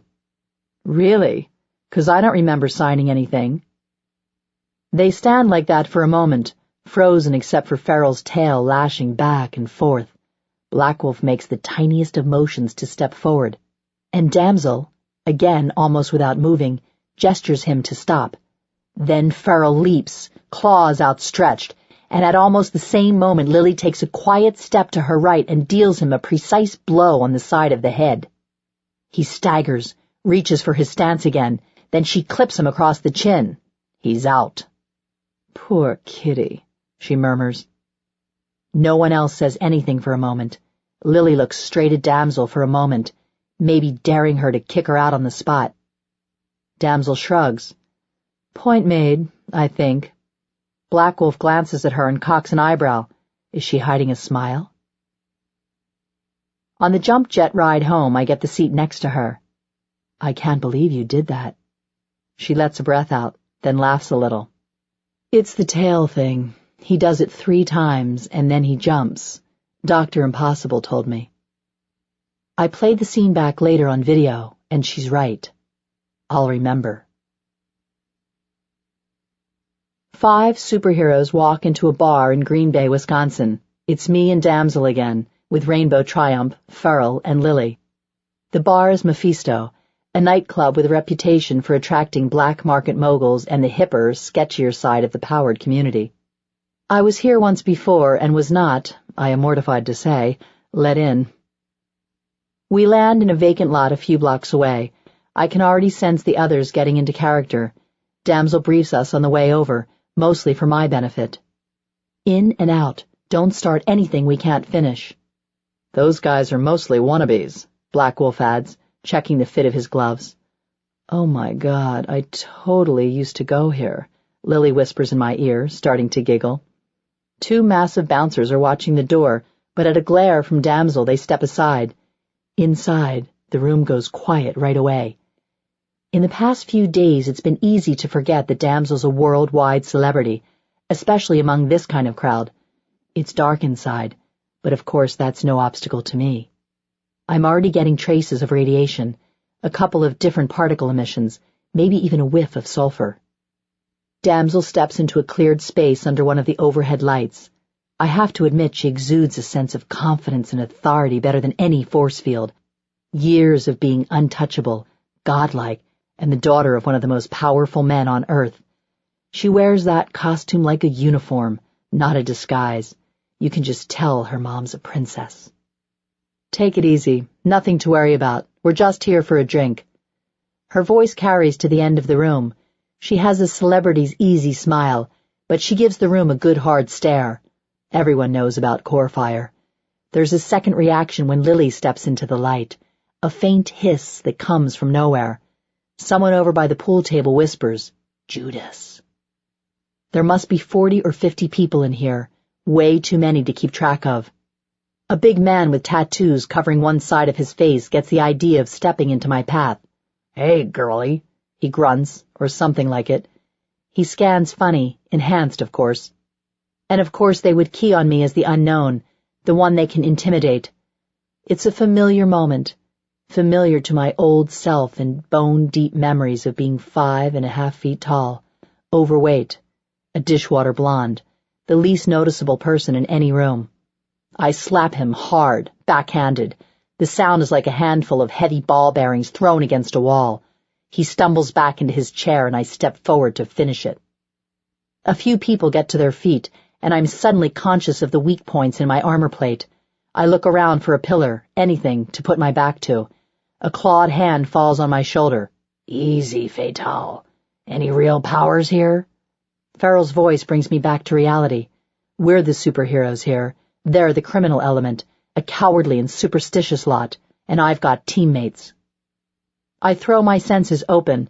The room goes white and green in my left eye, with gashes of pink and violet energy spikes. I feel my hard drive spin up as all the faces in the room are fed through a facial recognition program I got off a contact in law enforcement. 6 names come up in the metahuman database. One is Terrapin, the man we're here to see, an exotic arms dealer with a minor energy emission talent. Another is Psychic Prime, one of Dr. Impossible's old colleagues. I spot him in a corner booth and give him a hard look. He's wearing a powder blue jumpsuit, uniform of whatever far future training academy he claims to have gone through, and with his bald, domed skull, he looks like an out-of-work Star Trek extra. He can't be stupid enough to make a move on us. He holds up his hands, one of them with a drink in it, and toasts me in mock surrender. The rest of us fan out through the crowd, looking for our man. No one's having a conversation anymore. They seem almost cowed by the reputation of a legendary team. Farrell wades through the crowd, looking down from an ogre's height, nodding to the occasional contact. Lily is putting a brave face on things, but she hangs back by the exit doors. This has the potential to turn nasty for her. There's a scuffle at the far side of the room, somebody pleading. It's Rainbow Triumph bullying a disheveled man in a purple velvet jacket. He has the look of a hippie who's fallen into shady company. She gets his lapel in a quick under and up move and lifts him one-handed. She's doing it like in the movies, holding him off the ground, arm extended, smiling like an evil schoolgirl. I've picked up and thrown a lot of people, and you don't do it that way, even if you're strong. You use your hips, your shoulders. She hoists him higher, and I can hear the sound of cable twanging inside her. I've seen a lot worse, but somehow watching this makes me ill. She's so thin. I think she's less human than I am. His name is Terrapin, and he swears he doesn't know anything. I, for one, believe him. The crowd's looking on, growing restless. There's only so much humiliation they're going to take before things get ugly. Most of these people had nothing personal against Core Fire. Who would, really? Only Dr. Impossible seemed to have that persistent grudge. We head for the exit, the crowd slowly parting for us, and when we get to the doors, Black Wolf stops and turns again. "Anyone here sees Dr. Impossible. Anyone knows where he is. Get in touch, if you know what's good for you." There's an answering murmur now in the crowd. Someone yells out, "You'll never get him!" "Come on, we're done here." Damsel gestures us out. I go last. I'm almost out when someone tries to break a beer bottle across the back of my skull. A stupid idea anyway. The metal plating is an inch thick. There's a built-in reflex that stops things like that, so my first warning is feeling my body twist into action. my left arm coming up automatically to block the bottle and seize the arm in a submission hold, while my right is already raised, ready to strike and shatter ribs, to punch through armor plate. But as it turns out, my attacker isn't even strong for a human. Lily's cool fingers close on my wrist just in time to stop me from killing Psychic Prime. On a cobbled street in Irkutsk, the snow settles on my chassis and melts. It's getting colder. I'm on a rooftop crouching on tar paper and gravel. Lily kneels next to me, apparently oblivious to the weather. Psychic Prime talked. It didn't take much. Someone hired him and Nick Napalm to steal the diamond, a 2-bit Russian smuggler, a middleman. But who is the middleman working for? Lily and I have been sent here to find out. The others are off on what I assume are more important errands. I'm feeling a little nervous about screwing this up, and I wish Lily talked more. She doesn't seem nervous at all. You ever been to Russia before? Lame, but I'm trying. She's supposed to be a teammate after all. I'm used to working alone. I guess. I was all over back then, you know. I was here a few times, maybe more. The NSA didn't always tell me where I was. A pause. Did you, really grow up in the future? Uh-huh. Wow. Yeah, it's a long story. The 3 targets are in a bar across the street. I'm holding a recoilless rifle jacked into my weapons system. The camera on the gun sight goes right into my video feed. I get a pale green light-enhanced image of cobbled streets, and past the other rooftops the silhouette of a cathedral. Awareness X is on, tagging the world's heat sources, metals, and fast movers, chattering away. Cars are fountains of information, driver bios and state-by-state itineraries. Power cables run like ley lines through the park. In infrared, the 3 people coming out of the bar read like a bonfire on the cold night.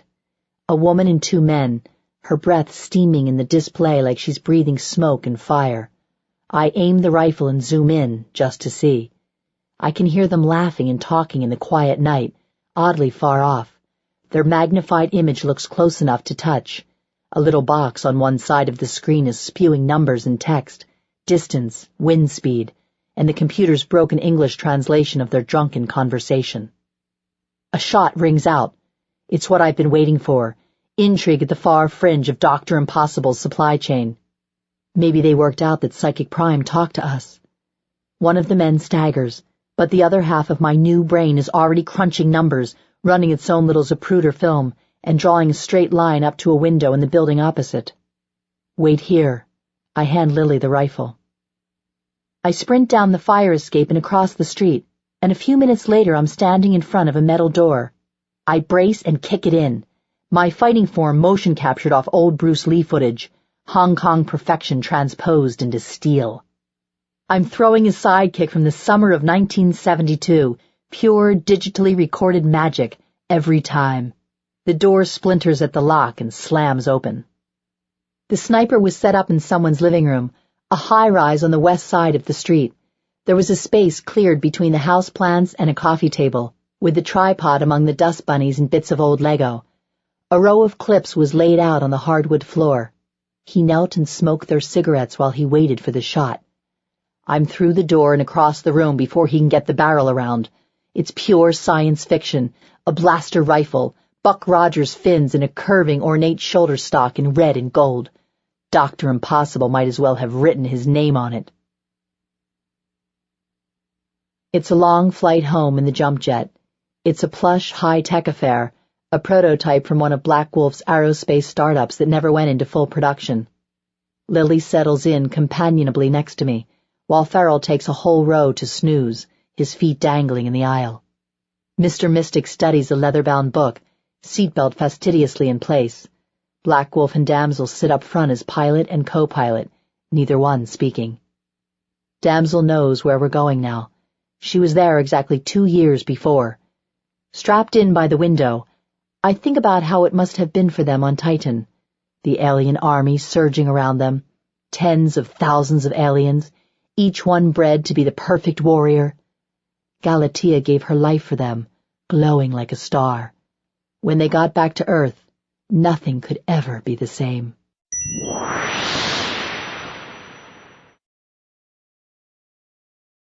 Chapter 7. Enemy of my enemy. I find my uniform in a safe deposit box, left there under an assumed name. When I finally settled on this identity, I had 24 suits made to my own design. This one has been waiting since 1987, and the metallic fabric is cool and clean after its long rest in the dark. Back in my apartment, I spread the pieces out on the bed. Red for the Zeta effect, gold for, well, gold. Red tights. Trousers won't do, unfortunately. I have thin legs, but the cape compensates. Red gloves, armored and weighted along the fingers, finned along the outer edge like a 1950s rocket ship. Crested red helmet is made of lightweight alloys and foam rubber, and inlaid with 12 cybernetic systems command and control. The tunic has red and gold trim and is woven from a material of my own invention, flame-proof, waterproof, bulletproof, soundproof, proof against acid and cosmic rays, and gamma and zeta radiation. I settle it onto my head and feel myself stand a little straighter. The cape is pure melodrama, a coup de théâtre, useless in a fight but indispensable in making an entrance, worth minutes of tedious oration. No one who sees that broad crimson swath billowing behind me as I step through the breach I've made in their perimeter is going to ask too many silly questions. A simple half-mask is enough to keep my identity from public knowledge and fold me into the public persona. In street clothes, I'd be just a criminal, which I am, of course. But in the costume, I'm something more. I wear the flag of a country that never existed and the uniform of its glorious army, spreading forth the dominion of the invincible empire of me, Dr. Impossible. Once upon a time, in the days of Baron Ether and Dr. Mind, villains conducted their business amid a delicious combination of glamour and danger. A fiendishly clever and unscrupulous fellow could seek out swanky secret clubs in the heart of London and glittering Chicago speakeasies full of jazz and tuxedos, where Mephistophelian men and icily beautiful women conducted their scandalous intrigues. That was before everything went computerized, before they froze our assets and tracked our fingerprints in global databases. But for some kinds of information, there's only one place to go. I put on a pair of ridiculous sunglasses and take a late-afternoon Greyhound bus out into rural Pennsylvania. I'm alone and untouchable. Every hero in the world would love to collar me, and they haven't got a clue. For just an hour or so, it feels good to be a gangster. Back at the motel, my power staff is taking shape. Nick Napalm got the job done. According to my informants, I'm looking for a half-built shopping mall, abandoned now, the kind of place where suburban teenagers smoke pot and throw rocks at bottles. This is where we meet one another, and like them, we're always half listening for police sirens or the sonic boom of a hero's approach. This one has been running about 3 weeks, so it's due to shut down in a week or two. The heroes will find out from some wannabe on the fringes of the scene. They'll crash in and pick up a few stragglers, but by then there's always a new place to meet up. Word always spreads, and we meet to trade stories of our latest exploits, triumphs, and narrow escapes. There's always something to pass on, who's in jail, and who got out, the inside story on this week's costumed crusader. We get to see new faces, or just masks, after weeks or months in the laboratory, or asteroid, or submarine. People get drunk, hook up, I suppose. We share the mordant humor of our kind. It's as much camaraderie as we get. In better days, I would arrive in a radar-invisible helicopter, purring in silent and nuclear-powered, the envy of the underworld. Tonight, I'm on foot. I get off the bus at a Roy Rogers and hike 4 miles down the highway, my costume in a duffel bag. This could really fix things for me, I realize. There are things I need which I can't trust Psychic Prime to find. If I can get a line on where Laserator or Dollface is, or even the Pharaoh, that could tip things my way. I've let myself become too much of a loner. I need a cabal, a syndicate, a posse of some kind. The proverbial criminal fraternity. It's almost dark when I get there. I change outside in the bushes, getting ready for my entrance. The mall's developers went bankrupt a few years ago, and work just stopped. It's mostly beams and plastic sheeting, but there are a few sections of functional ceiling. They've set up a makeshift bar, just planks on cinder blocks, and a cloaking device to keep any passing heroes in the dark, and a big light pole in what was going to be the lobby. It has the makeshift look of a movie set or a campground. There's a gas-powered generator running the lights, and a boombox playing Thelonious Monk. I step through a slit in the plastic sheeting and into the light. It's going strong tonight, 30 or 40 of us milling around, the usual assortment of half-brilliant, half-unlucky types sitting in 2s and 3s. A man made of rock, something like a demon woman, horns and a tail. A man clad in metal armor, holding an axe, a pale blue man, translucent. Half a dozen others in bright-colored leotards, some with golden or red auras, or glowing eyes, some displaying symbols of skulls, lightning bolts, animals, losers and geniuses, and Olympic-class athletes, with nothing much in common except the preference above all else to rein in his or her personal hell. And that feeling of menace, that vibe that tells you, somehow, these aren't the heroes. A few people look up, then pretend not to see me. I hear whispering. My face feels hot. I wish I'd gotten my power staff together in time for this. I hear somebody mention the Pharaoh, and a burst of laughter, and it occurs to me that I never particularly fit in at these gatherings. When I was on top of the game, when I was a world power, I didn't bother with this scene. People came to me when summoned, or they read about me in the newspaper. I've forgotten what it's like out here with the smaller operators, people like the Pharaoh or the Quisler, cutting deals for a few grains of plutonium or a high-tech crossbow. I'm not a natural mixer. And there's a difference in education. I look around more carefully. Villains fight villains, too. Dr. Impossible! Hey, Doc! A familiar red costume waves to me.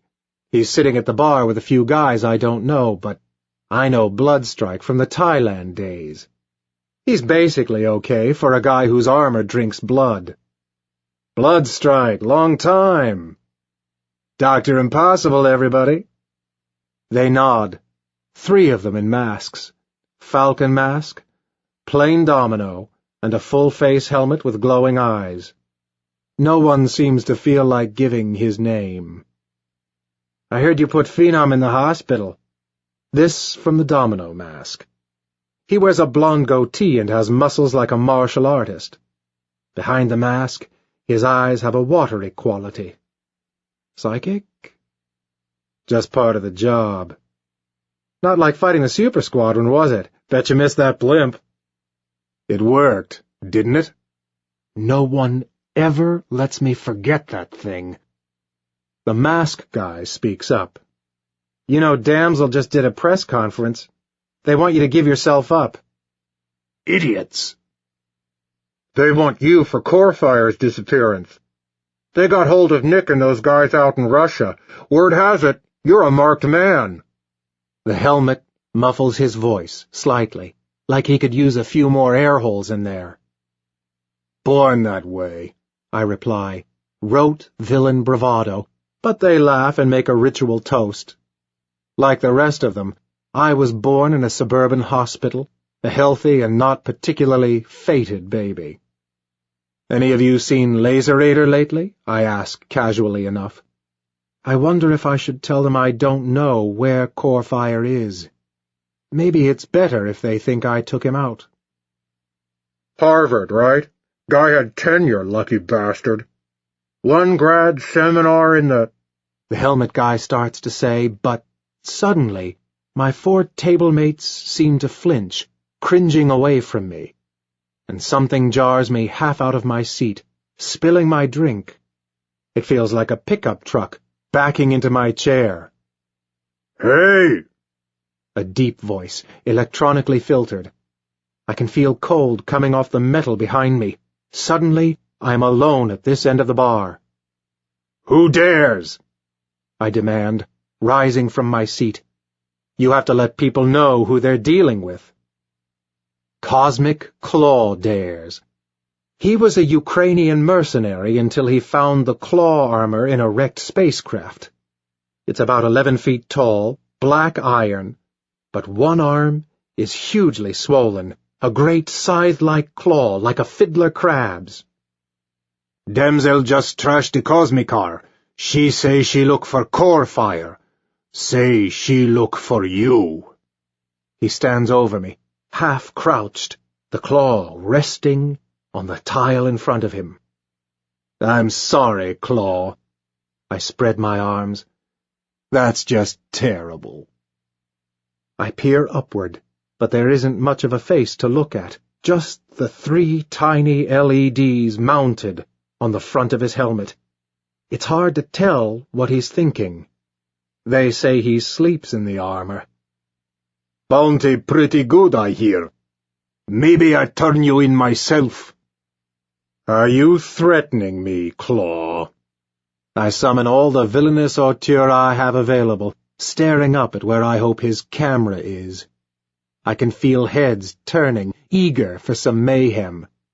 This is getting out of hand. "Oh, I'm not afraid of you, Dr. Impossible. You won't go to jail again? Or maybe I just crush you here. What you think of that?" In an instant, he's got me in that stupid claw of his. The iron is cold, pinning my arms. The crowd forms a circle around us. "You dare touch me? A man of science?" I wish I were enough of one to know what to do now, to figure the angles with my arms pinned to my sides. Close up, the iron is pitted and scarred, and I wonder how old it is. I push a little, but it's no contest, and now everyone can see me wriggling, helpless. My hand is inches away from my utility belt, but my fingers can barely brush it. 1 EMP charge would settle this. Bloodstrike tries to step in. Claw hoists me higher. "You smart. You think you smarter than Claw?" Laughter. Someone shouts. "Do him! Do it for Psychic Prime!" "Shut up!" I turn and scream at them. "I'll crush you too, all of you! God damn it!" My feet are dangling 6 feet off the ground, and my cape is getting engine oil on it. Finally he makes a decision and tosses me to the far end of the bar, where I sprawl in a pile of plastic garbage bags. Everyone's laughing now, and I hear a little applause. "Dr. Impossible, everybody! He here all week!" I manage a petulant little flourish with the cape and walk off, legs shaking a little. It's a long walk back to the Greyhound's stop, but no one thinks to offer me a ride. I change out of my costume in the bushes outside. Out here under the stars, it's very quiet. Overhead, the new moon is just a thin sliver. I can see the whole solar system turning like a merry-go-round, or a ticking clock. Time's running out. Baron Ether is old. He lost an eye fighting Paragon, and replaced it with a mechanical device of his own construction. Whatever gave him his original superpowers has mostly faded, except for the elongated shape of his skull and a coal-like glow behind his remaining eye. He's an old man. No one really knows how old, and he's been a villain a long, long time. He started out robbing railroads. He fought Victorian adventurers and American whiz-kids, wore a mustache and carried a trick cane whose jeweled head bulged with concealed gadgetry.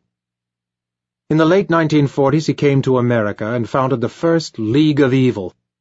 He fought the Super Squadron long before I did, even cruised the time stream, and fought the SS-3000 centuries from now. One time, he threw in with his own alternate dimensional self to steal a fortune in gold, only to cheat his double out of the proceeds. Classic. In the 50s, he blazed a trail of infamy. He did it all, robbed the Freedom Force of their memory, swapped bodies with them, cloned himself, lost one set of powers and gained another, was set adrift in time and spent 6 years in the Cretaceous before building his own time machine. He came back from that one 20 years younger, a side effect of the chronon particles. In the 60s, he reinvented himself again as a Mephistophelian master of illusion and stayed out of prison for a while. As recently as 1978, they thought they'd seen the last of him, when a stolen space shuttle disappeared into the void, outbound from the plane of the ecliptic at a perilous angle. But a year later he returned, only to be defeated again in the waning days of the Carter presidency. But he never lost his panache. By the end, he was using hardware with gears and brass fittings against mutants with fusion-powered hardware. I should have gone to him first. We've only met a few times, but I guess I consider him a kind of mentor or a kindred spirit. To be honest, I patterned my costume on his. He's a gentleman, a genius, not like those small-timers out at the mall. I guess I made a mistake, thinking they were worth my time. The Baron is the real thing. If anyone can help me, it's him. He lives by himself in a Gothic house in New Haven.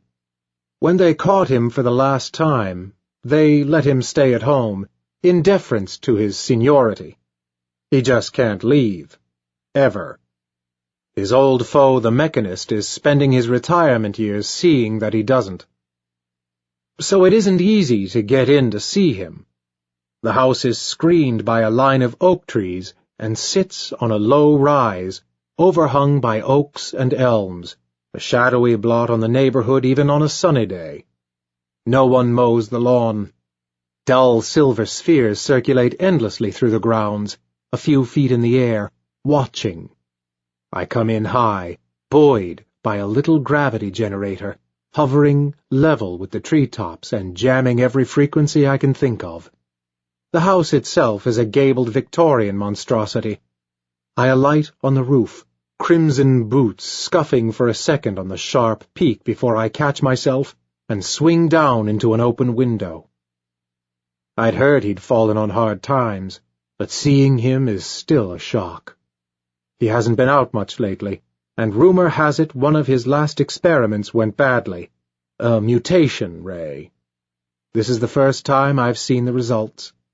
His right arm ends in an insectile claw, and the skin on the right half of his body looks puckered and angry. At the interface, you can see where his body's metabolism is fighting the effects of a halfway transformation. I step down from the window and try to assume a dignified attitude. We haven't met lately, and it occurs to me to wonder what he might think of me, arguably his successor in the realm of villainy. It's odd to think that for once, I may not be the evilest man in the room. Dr. Impossible, I heard you were out of jail. His voice is a gasping wheeze, emanating from the depths of the wheelchair. Baron Ether. He fingers his cane with his good hand, thinking. You never know what you're going to get when you meet a fellow villain. People have different styles. I try to keep things collegial. I've always admired your work. I appreciate that, Dr. Impossible. It's nice to think one's work is admired. We're in a study of sorts, all books and globes of different sizes, some of great antiquity, painted with alchemical codes. There are framed newspaper clippings from the glory days, mostly London tabloids. Big Ben vanishes. Elgin marbles missing. Prince Ether. Hypnotized queen weds scoundrel. In a paparazzi shot, a young Ether, née Kleinfeld, diabolically handsome in evening dress, winks at the camera as he's led away in handcuffs. His clothes are exquisite. Cars in the background date the photo to the 1930s. One wall is given over to a detailed android schematic. He stands, painfully, and pretends to examine one of the globes. What he could be thinking about, I have no idea. This is a man who claims to have arranged the Korean War. A screen door bangs. Out in the real world, people are coming in for Wonder Bread and Diet Pepsi. Finally, he sits back down and wheels himself around to face me. "What do you want?" he asks.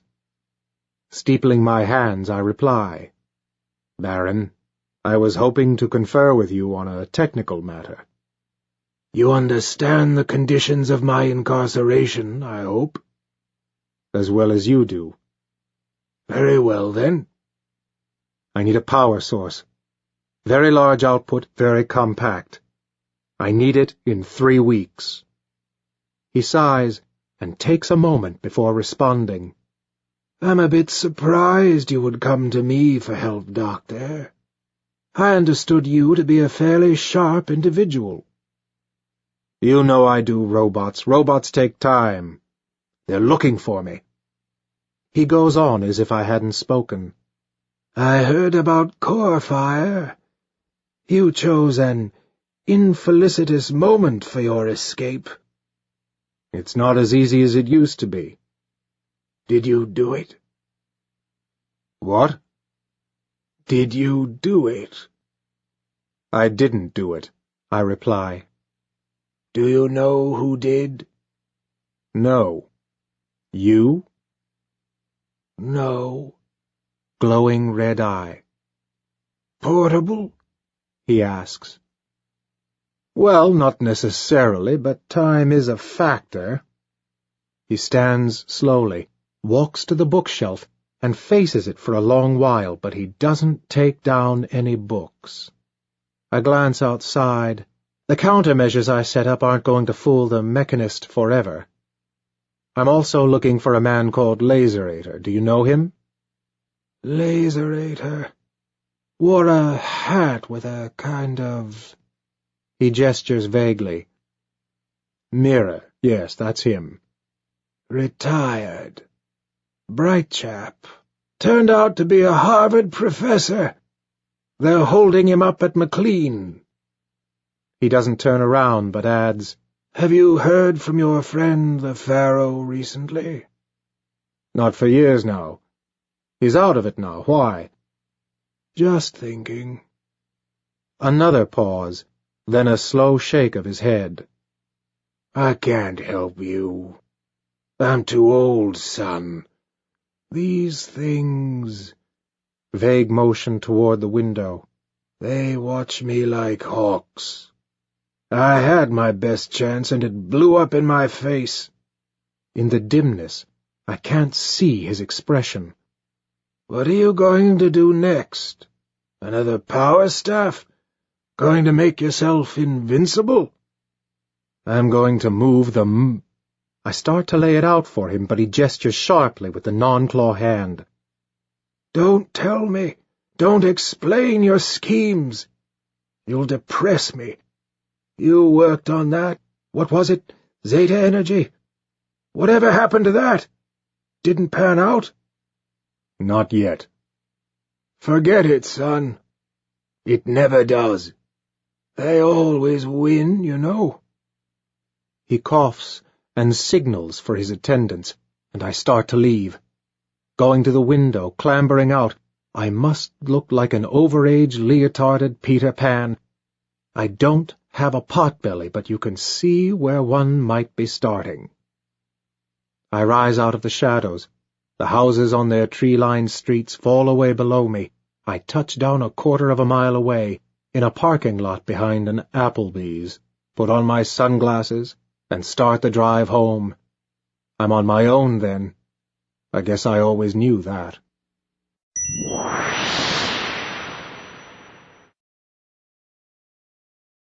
Chapter 8 Earth's Mightiest Heroes. Galatia's suite still has its decorations up when I come back and find a jumpsuit laid out on my bed. Its colors the champions, yellow and orange. That's how they tell me I'm a champion. A new champion, to be exact. I sit down hard. I'm a little stunned. No, a lot stunned. I close my eyes for a little bit. I guess something at the back of my mind expected my stint as a superhero to end pretty soon, one way or the other. Not this. This wasn't in the script. I sit for a while first, just holding it, letting the high-tech cloth slide and pool in my hands. It's stiff in places, suggesting embedded circuitry. The stitching is perfect. I start to change into it, but then stop halfway. Looking at myself naked in the mirror is like an aching feeling. You can see every place the damage happened, and you can see all the enhancements, hinted at when I'm wearing clothes. The complete design where woman's flesh melds with plastic and metal. Appreciate the technological sea change that turned crippling injury into something else. What's gone back in silver and chrome, titanium and silicon, a map of catastrophe. I try it on, gingerly. The costume is a one-off, cut to work around and complement my cybernetic elements, even the ports on my right thigh. In fact, it shows off the best of my bodywork. I've never been especially slender. Even before the changes I was probably no damsel, but when I try it on, it fits me sheer and perfect, the way I'd always imagined. At the window, I take a moment to luxuriate. Manhattan spread out below me. It barely seems real. This isn't my usual sweatpants and tank top ensemble. It's a real superhero costume, like damsel wears. It's unnervingly like being naked, but at least no one will mistake me for a robot. I stop and look at myself in the full-length mirror, a machine-woman hybrid in a leotard. Female cyborgs are supposed to be wasp-waisted pleasure machines, but the fact is, it takes a lot of structural metal to carry a miniature reactor and this much hardware. I'm 6'4", taller than most men, with long thighs and broad shoulders. Even with my silver hair down, the impression is a bit more fearsome than traditionally beautiful. The uniform isn't especially modest, bearing more skin than I'm used to around the shoulders and above the knees, but the patterning complements the silver and peach of my skin tone, and the effect is not unpleasant. You could even call it flattering. I run a hand down my flank, feeling the cool metal and then the real flesh, thinking of how long it's been. Not since the accident, and how long before that. I don't even know. I only know I'm not a virgin. That's all. I look again to see Fatale of the champions. It's hard not to feel a little proud of myself. I flip the hair back and do a Fatale pose for an imaginary photo shoot. I hear scattered applause as I come into the kitchen. Someone whistles. There's a cake with my name on it, and Lily's as well. She joins in with a bemused expression. Everyone shakes my hand. Black Wolf explains. Apparently, the founding members met without us and put it to a vote, and that was it. I've got a new security clearance and an official ID. Is the costume all right? Damsel designed it. Black Wolf plays host, passing out plastic cups of champagne. It's perfect. It is, and I'm kind of touched. Thinking of Damsel spending so much time on her own, thinking of me. They say I have a knack for it. Look, you did good back there in the bar. I hope you'll stay on with us. Yeah, I'd really like that. Suddenly I would. I empty my glass. Damsel did a lot for me when she asked me to join. Suddenly I feel bad for disliking her. Look, I know we kind of come from, different worlds. I was raised normal, if you didn't know. I didn't get my powers until I was 16. Until then, I was the amazing little girl who couldn't. But genetically, I thought, I'll tell you all about it sometime. The costume's okay? I didn't realize it would be so tight. You get used to it. I did. Everybody's changed their look over the years, at least a little. Elfin still wears her suspiciously pre-Raphaelite traditional costume. She's added an armband to signify her champion's affiliation. Black Wolf hasn't changed, but then he relates to his wolf get-up in some way that I'm afraid to ask about. Damsel's looks like a cross between her father's and mine. We're a team, at least in the clothes department. Officially, it's a response to the core fire situation in Dr. Impossible's escape. Damsel herself makes the announcement that evening at a press conference, with the 6 of us standing behind her. Reforming the team means notifying the city, the State Department, and the UN. The logo that had been dark for almost 10 years glows from the Champions building overlooking the city. We're an item in late-night talk show monologues. Calls and congratulations come in from other major super teams. Tomorrow, we're all going to Dr. Impossible's island, 10 hours in Black Wolf's wolf ship, to fight a bona fide major villain. If they're right, he'll be there waiting for us, with God knows what wacky inventions at the ready. We don't even have a scientist with us, or core fire. When the party breaks up, everyone goes their separate ways, to the rooftops or the gym. My eyes follow Black Wolf out. Lily notices and carefully cocks a silvery eyebrow, which I studiously ignore. I linger for a while looking out at the city. I could rest up for tomorrow, but there's something else I've been meaning to do. Upstairs in the computer room, they have a modest library, including films. I meander upstairs and, a little furtively, slip the DVD of Titan 6 from its shelf. It's still in the shrink wrap. I'm probably making a newbie mistake by even watching it. The documentary came out the year after the team broke up. 5 hours of patchwork archival video, found footage, and FOIA-obtained government video. No one on the team agreed to be interviewed, but it purports to tell the true story of the world's greatest super team. It's not quite that, but it's something. I don't know what I'm looking for. To get to know Corefire, I guess. They've all met him, and I've just seen a few speeches on TV. I wanted to be a detective, but I'm the only one here without a clue about the missing person. I settle on the couch, put the disc in the player. A solemn voiceover introduces the 3 original members, young superheroes at the start of their careers. Behind the opening credits, archival film from the early 80s shows Damsel's first press conference when she was only 16 and her powers manifested. Her father and the rest of the super squadron beaming behind her, and then she's zooming around at her 18th birthday party in a white jumpsuit. Then, an early shot of her and her mother before she left Earth. The film has a yellow-tinted home movie quality. There's a gawky adolescent Black Wolf sweeping the opposition at the U.S. gymnastics finals, not out yet as anything but a precocious Rhodes Scholar. And Corefire in his ROTC uniform, clowning with his dorm mates only a few days before his accident. After the obligatory origin stories, the talking heads kick in with the much-retold story of their first meeting. All 3 had, coincidentally, been in pursuit of a particularly nasty drug ring, which had gone to ground in the sewage system, and the heroes followed the same police tip underground on the same night. It must have been a strange encounter in the watery Undercity. 2 men and a woman, all in masks, none over the age of 24. Damsel, crowned princess of the superhero world, her force field glowing green with power, casting deep shadows along the waterway.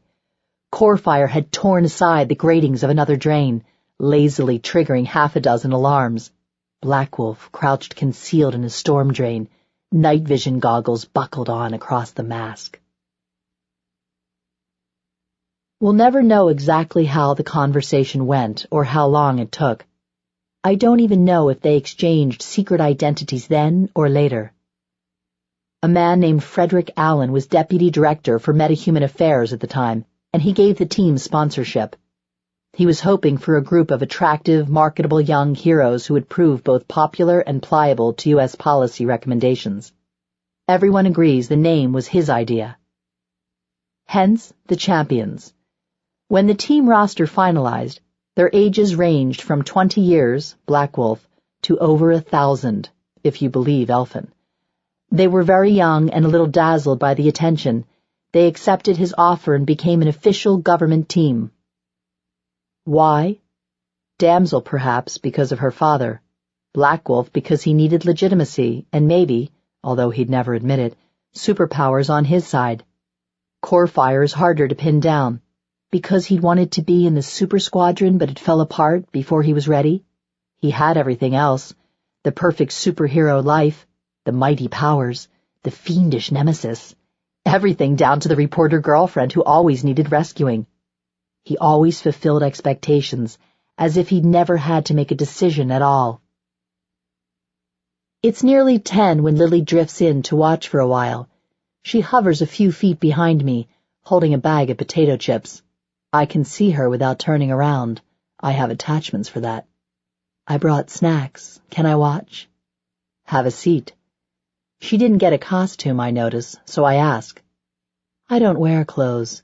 We worked out some decals like on a car window. Well, congratulations anyway. Thanks. You too. We shake hands awkwardly. On screen, the heroes are thrashing their first bank robbery together. Corefire turns over their getaway car, bullets pinging off of him. I like your moves. Beating up Psychic Prime isn't much of a move. Meant against Elfin. It's hard to land a shot on her. Trust me, I know. It must be weird being on the team, after all that, well, other stuff. All that villainy, you mean? It's okay. Everyone wants to be the bad girl, just for a while.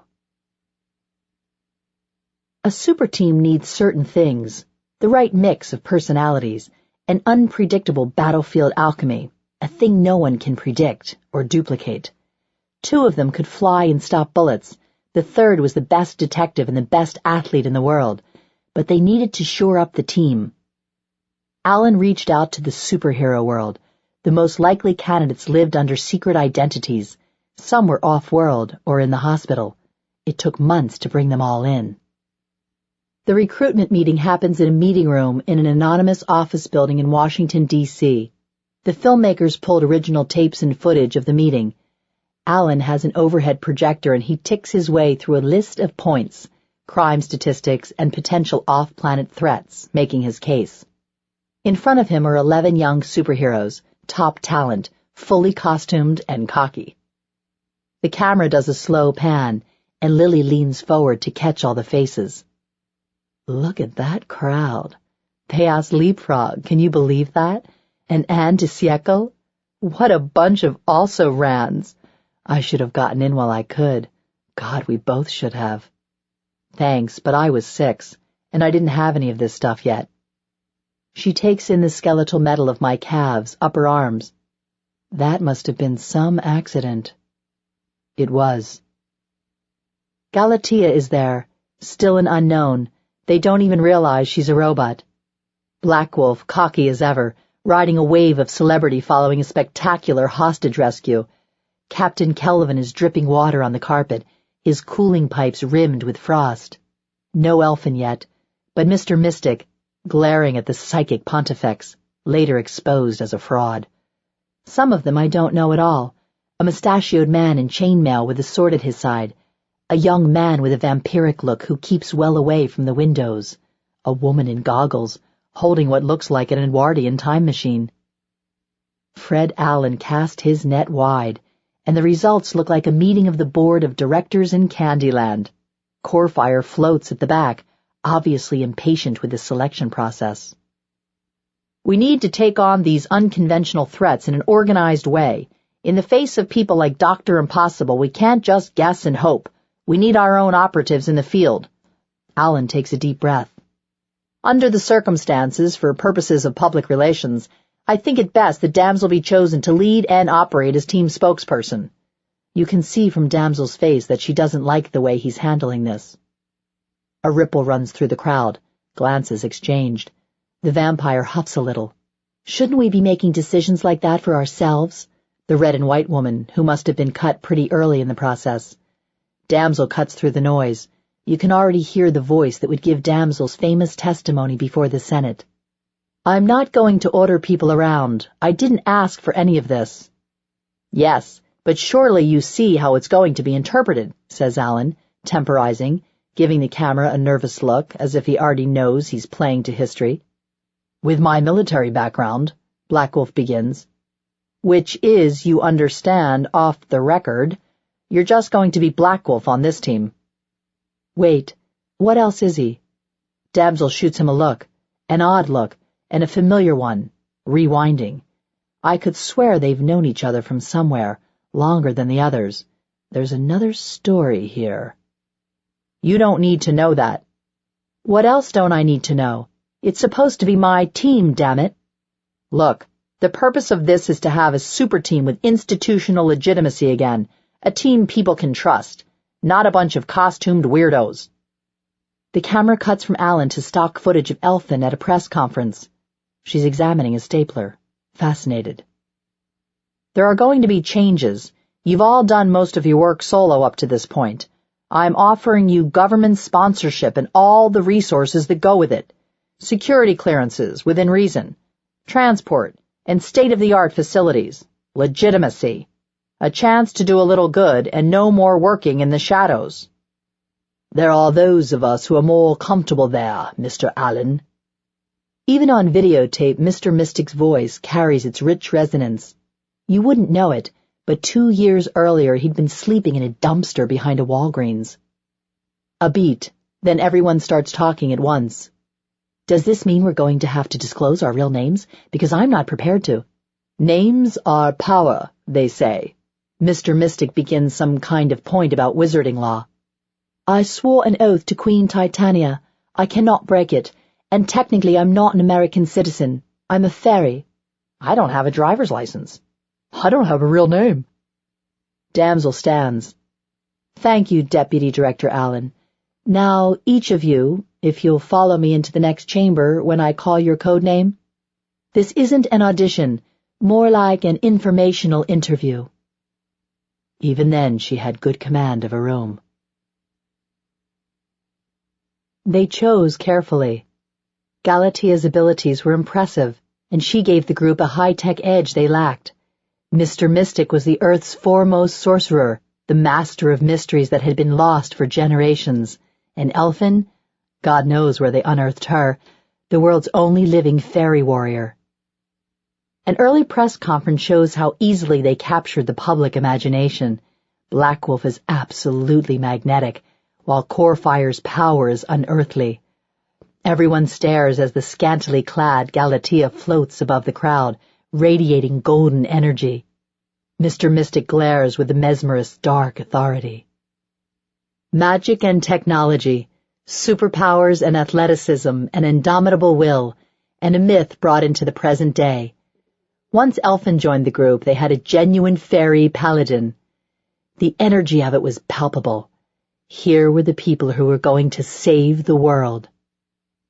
They gave press conferences and made public appearances and trained together as much as their disparate abilities would allow. Elfin sharing Celtic fighting secrets with Black Wolf acquainting her with the bow stick and 3-section staff. At the high end of the power scale, Damsel and Corefire sparred with earth-shattering force above the Washington Mall. But it was the big three, that unique mix of personalities and power, who held them together. Damsel's discipline and readiness at command, her glamour and authority, Corefire's blonde, all-American image, his geniality, confidence, and all-conquering might, balanced by Black Wolf's unpredictable intellect and dark charisma. They were unstoppable. From their lavishly equipped headquarters in the center, they sallied forth to fight crimes and right the wrongs of the world. Their uniform was recognized everywhere. After a while, it was almost normal to see them flying back in early dawn after a hard night's work, almost normal to see Damsel hauling a freighter off a coral reef, or Elfin calming a tornado above Oklahoma City. Team portraits from the era show a happy young group of friends, a perfect ease. I wonder what happened to it all. Maybe it was the Somali crisis. The champions had always had government sponsorship, but some anonymous genius at the State Department decided it would be diplomatic and cost-effective to make them a shadow arm of the U.S. military. The teams smelled a rat. There was a team meeting, of which no record was kept, but which was perhaps the real founding moment of the champions. There, they planned Black Wolf's first infiltration of the Pentagon, skulking in full costume through the most secure facility in the world, while Galatea landed on a U.S. satellite and hacked the computer system from orbit. They brought back the full record of Fred Allen's extended plan for the United States' foremost super team. C-SPAN broadcast the hush and then the rising stir as Damsel walked fully costumed onto the Senate floor with the self-possession of the truly powerful. She deposited the full documentation of the episode onto the Vice President's lap as the murmur rose to a roar of approval. Her speech and then the celebrated walkout made it official. They were a dedicated team, not a cat's paw for the executive branch. The United States quietly withdrew funding, and it was time to find a new patron and a new paradigm for the super team. But that was only half the battle. They had always lived in the shadow of the super squadron, and maybe it was inevitable they would clash. There was always this sense that the heroes of this generation were just stand-ins. It's a charge that dogged Damsel in particular, and it seemed like the super squadron would always be there above them. Some of them weren't even aging. That changed the day Paragon went bad. In his time, he had been a match for Corefire, maybe more than a match, but the man who burned with a magical fire had finally lost control. We never found out where the Night Star sapphire came from.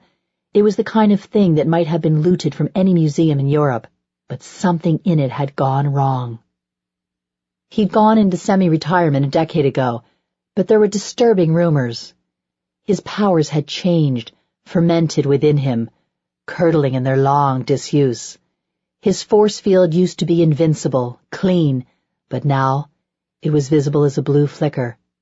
When he struck, there was a blue flash and an ozone smell. He found a new costume, called himself Cerulean for a while, then Gaslight, but the change was ongoing. He was older than he looked. The evil in the Night Star was coming back to haunt him, change him. Whatever it was he found was so long ago, he could only barely remember it. A 19-year-old corporal called upon by the military to test something neither of them ever understood. By the time the champions arrived, it was too late for anything but a demolition job, but the super squadron wouldn't stand for it. Corefire sided with them, and an all-out fight seemed inevitable. Stormcloud against Damsel, Corefire against Black Wolf, Regina versus Mr. Mystic. At the critical moment, Paragon escaped Mystic's temporary bonds and attacked, leaving them no choice. It was a grim task, but it made the champions' error official. The super squadron's aura of invincibility was gone, and the champions reigned. But back at Champions HQ, I'm sure no one forgot that moment before Paragon burst in on them. I couldn't help but wonder what would have come next. On the screen, it's the Golden Age. In a montage of headlines, supervillains fall like wheat before them. People like Slime Lord and the Visage were taken off the streets for a long time. "You worried about tomorrow?" Lily asks, munching popcorn. Mercifully, it goes transparent almost as soon as she bites down on it. Enzymes in her saliva. "A little. I'm used to drug dealers, all this weird tech." "You're kind of a weird tech person yourself, but I don't think we'll see any action." "Are you sure? Black Wolf thinks this is the one." "Trust me, this stuff looks different from the other side." Even Dr. Impossible lost to them again and again. His face looms on the screen, imperious in his early 80s high-crested helmet. Now we're being treated to a montage of Impossible's captures. The caped villain is throwing up his hands in surrender in a sequence of control rooms, cockpits, and city streets. I gather my nerve and ask what I actually want to know for a change. Lily, were you really in love with him? She sighs. It wasn't like that. He's smart, you know, and he made me laugh. We move on to the third DVD in the set. The fourth and fifth episodes focus on the mature years, when major crises tended to center around individual members. An interdimensional incursion from a demon overlord Mr. Mystic had humbled one too many times, an ancient fairy curse, a crime lord from Black Wolf's past, maybe connected to his siblings' disappearance, an alien overlord sought out damsel, taking revenge against her father for some off-world exploit. And of course, Corefire's endless go-rounds against Dr. Impossible. There must have been other moments, ones the cameras didn't capture. I still feel as if I'm missing something, the real story, the first time they confess their secret identities to one another, the moment they learn Galatia's real nature or Corefire's secret vulnerability. I try to watch with the detective's eye, looking for what's been buried. When did Black Wolf and Damsel fall in love? Damsel and Corefire were the obvious couple, matched in power and fame. Early on you see them together a lot, always soaring above the others, chatting, sparring. It's hard not to wonder, especially after Corefire's girlfriend drops out of the picture. And then, am I wrong to detect a hint of unease between the two of them? Maybe it's just the Paragon episode, the way the teams split. I stop and contemplate that famous face, classically handsome, prominent chin, never a hair out of place. He could always say the right things, always knew what to do. For all that muscle, he was smart. He didn't have Black Wolf's sense of humor or his sense of mission quite, but he never wavered, always did what was right. With all that power, he could have been the worst villain of the age, but he always chose truth and justice.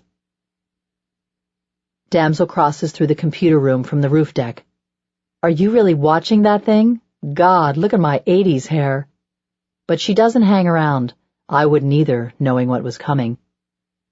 I feel like skipping the wedding spectacle, but Lily makes us watch every treacly second of it. It was practically a national holiday at the time, but watching it now feels painful, the way the two of them glare at each other. Corefire was the best man, Galatea the maid of honor. At least we get to fast forward through a compilation of painful Saturday Night Live appearances. There was no way to make Galatea funny. The best part was John Belushi in a red leotard and plastic cape, expectorating mashed potatoes all over a gamely smiling Corefire. I think he was supposed to be Dr. Impossible. It's all good fun, but super teams are about personalities, and I can't help noticing how over time the team starts to withdraw into its own little groups. Black Wolf and Damsel, Elfin and Mr. Mystic, Corefire and Galatea were more and more often alone. Then the music darkens. They're getting to the Titan incident, and even the voiceover finally shuts up. Lily may be the only person who didn't grow up with this, but even so, she gets a little quiet. Damsel ran the press conference at the UN. This is real. It's galactic. We need the full team here. Corefire was pulled in from Cabo, Mr. Mystic from a shadowy intervention in Khartoum. The galactic wars we used to hear about from the super squadron had come to find Earth.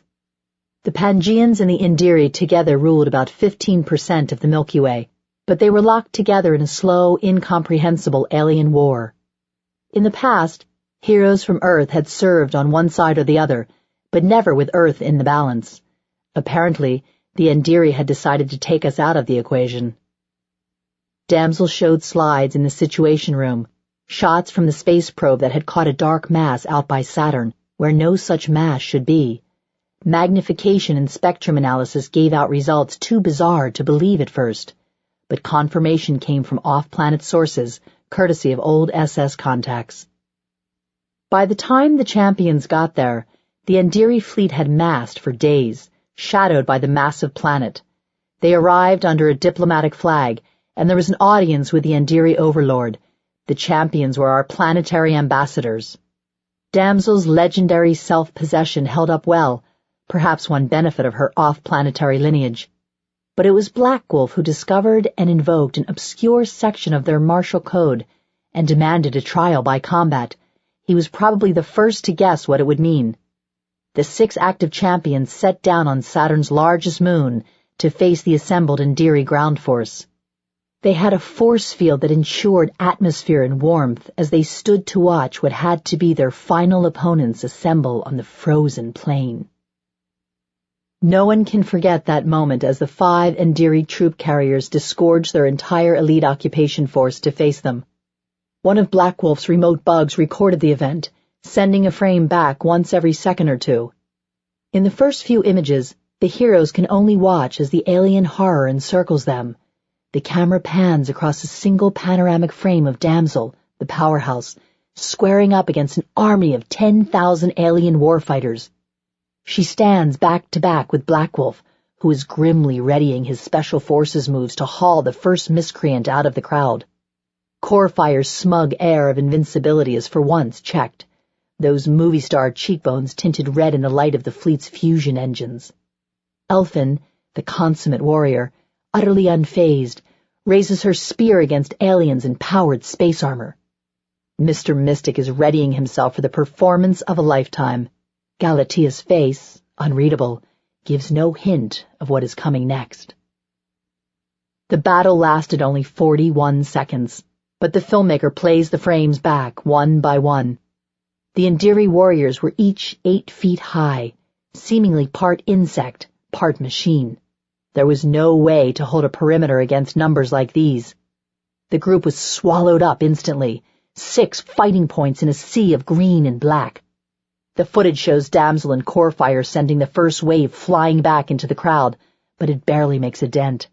Black Wolf is a blur, kicking out at alien joints, cracking hard shells. Elphin and Mr. Mystic have stuck together in the crowd. She's aloft and wreaking havoc. Spear point flashing, light blossoms from his hands, his mouth moving in some terrible invocation, already knowing he'll never finish it. Behind him, the Andiri are pulling up heavier weapons. Then Galatea rises into the air, and the last frame is solid white. Whoever built Galatea included an auto-destruct mode, and she knew exactly how it worked and how far the blast would extend. She was gone, and the Andiri departed, beaten and cowed, never to return. After Titan, the team fell apart into 2s and 3s. Cliques formed. Damsel and Corefire worked together, usually with Elphin, but there were a lot of solo missions too. The champion's call, when sounded, would produce at best 4 rather testy heroes, who went about their business with a minimum of crosstalk and departed in different directions. Finally Damsel called a meeting, put it to a vote, and it was over. The last time they were all in a room together was at the press conference where Damsel read a short statement announcing their dissolution as a team. A few weeks later, Corefire appeared in his new costume, and the era was over. A few second-tier teams stepped up their operations to fill the void. The documentary spends a little time on the post-team careers, but there just isn't much to say. Damsel left Earth for a while, reportedly in search of her mother, but came back months later empty-handed.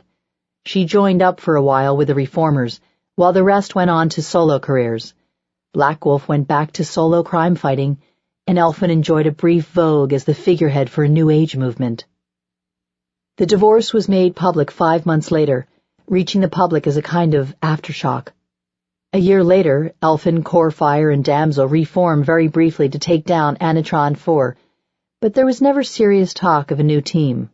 Not until now. Publishers rushed to offer them millions for the tell-all memoir, but none of them ever cashed in. Corefire did a few fundraisers with Damsel, but that was pretty much it. Lily yawns. Is it almost over? We have to keep looking for Deadly Do-Right tomorrow. Isn't that... Do they really have those cartoons in your future? Learned it in ancient Civ class. I was a whiz. You know we're going to that island, right? Aren't you nervous about meeting your old boyfriend? He won't be there. He's too smart for that. Black Wolf seemed pretty sure. You never go right back to your fortress after jail. He's hiding out somewhere else. Trust me. Lily heads off to bed, and I clean up the popcorn as the denouement rolls. No one on the team would even talk to the filmmakers, so Titan 6 closes with a faux interview sequence, video clips rigged up to sound like they're answering the omnipresent voiceover. Even considering the sound bites come from different decades and press conferences, the effect is jumbled. Elfin babbling about Oberon and the rest of her fairy friends, Damsel's boilerplate truth and justice rhetoric, Mr. Mystic's portentous nonsense.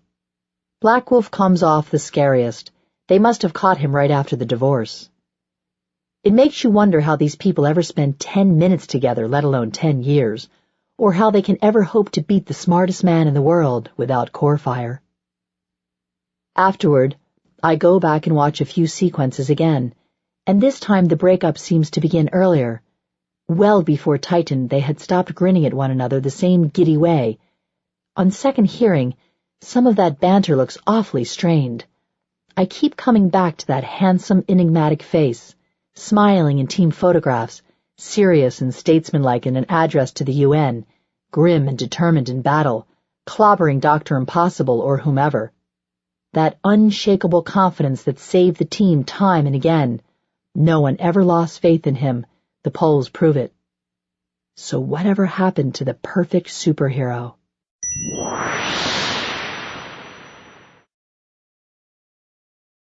Chapter 9. My master plan unfolds. Laserator was a great scientist, but his work was wasted on conventional thinkers. There has to be a little bit of crime in any theory, or it's not truly good science. You have to break the rules to get anything real done. That's just one of the many things they don't teach you at Harvard. I haven't been back, not since graduation. I take a deep breath and do an equipment check. See that the mask is on straight, the cape flows. I'm dressed for the occasion, as befits the most famous graduate of my year. I never went to any of the reunions, not even in disguise. I never had anything to come back for.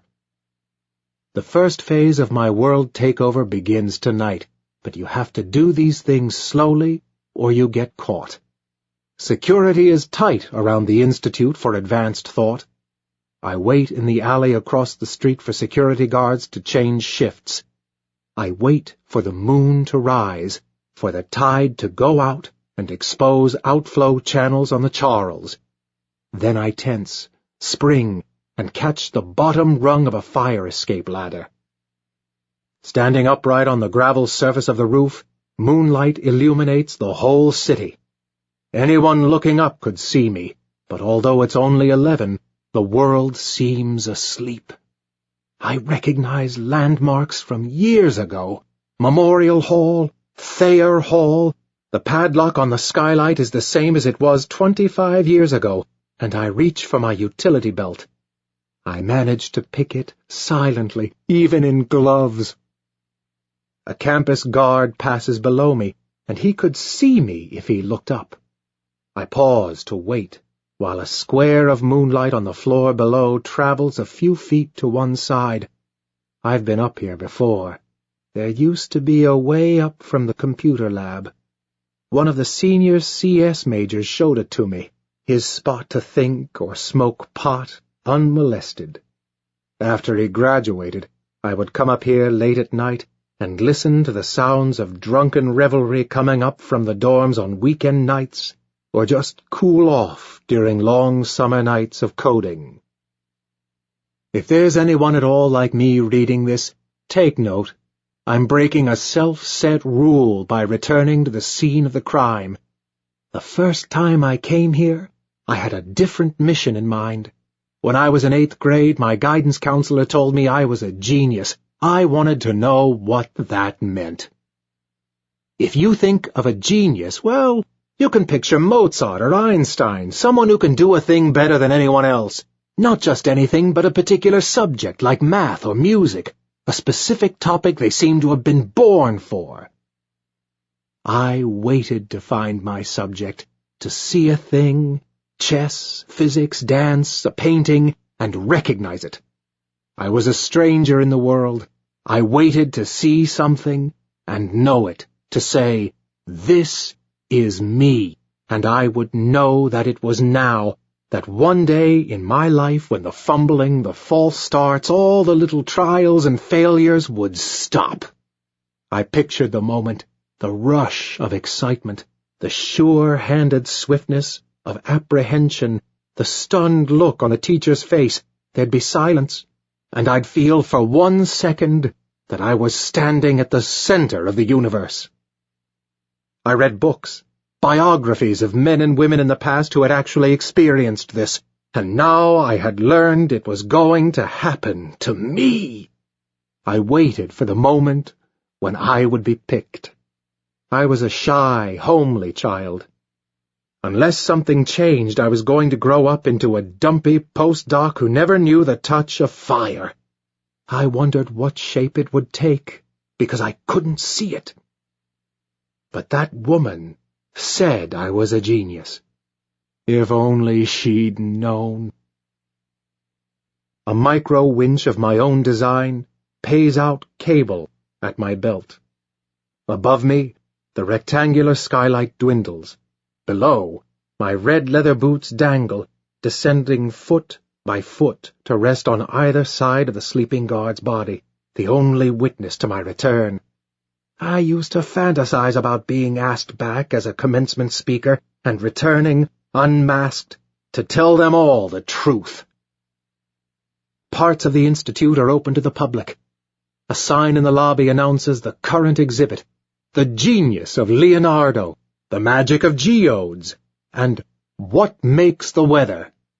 The cafe is closed and dark, but I can still see the table where I used to wait for Erika Lowenstein. The smell of this place after hours makes me remember what it felt like the first time, when I was here and had everything ahead of me. I drop a $1,000 bill into the pay-what-you-can admission box and walk in through the turnstile.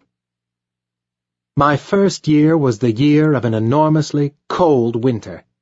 I was a thin, shy freshman, and college was a new landscape to me, brick and dark wood, like an enormous Georgian mansion owned by a distant relation where I had been left to explore on a long Sunday afternoon. I would eat alone in the dining hall, with my glasses steamed up from the warmth of so many happy, healthy bodies. I had nothing to say to my roommates. They were charmingly ordinary people, now 2 doctors and a lawyer who have no idea what their forgettable one-time roommate has become. I'd sleep fitfully through whatever social events went on at nights in the common room, fluorescent light and beery laughter leaking in under the door. I'd go whole days without speaking except in the classroom, where my sharp impatience with the other students seemed to disrupt an unspoken patrician agreement not to seem too smart or try too hard, an agreement that I would have no part of. I wanted to blaze.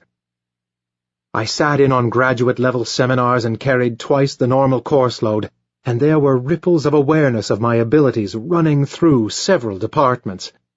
At night, I would go to sleep and dream of teaching in a vast arched lecture hall, and great leathery wings unfolded from my back and spread out through the warm, hazy air of the classroom as I spoke of a fantastic, heretical knowledge.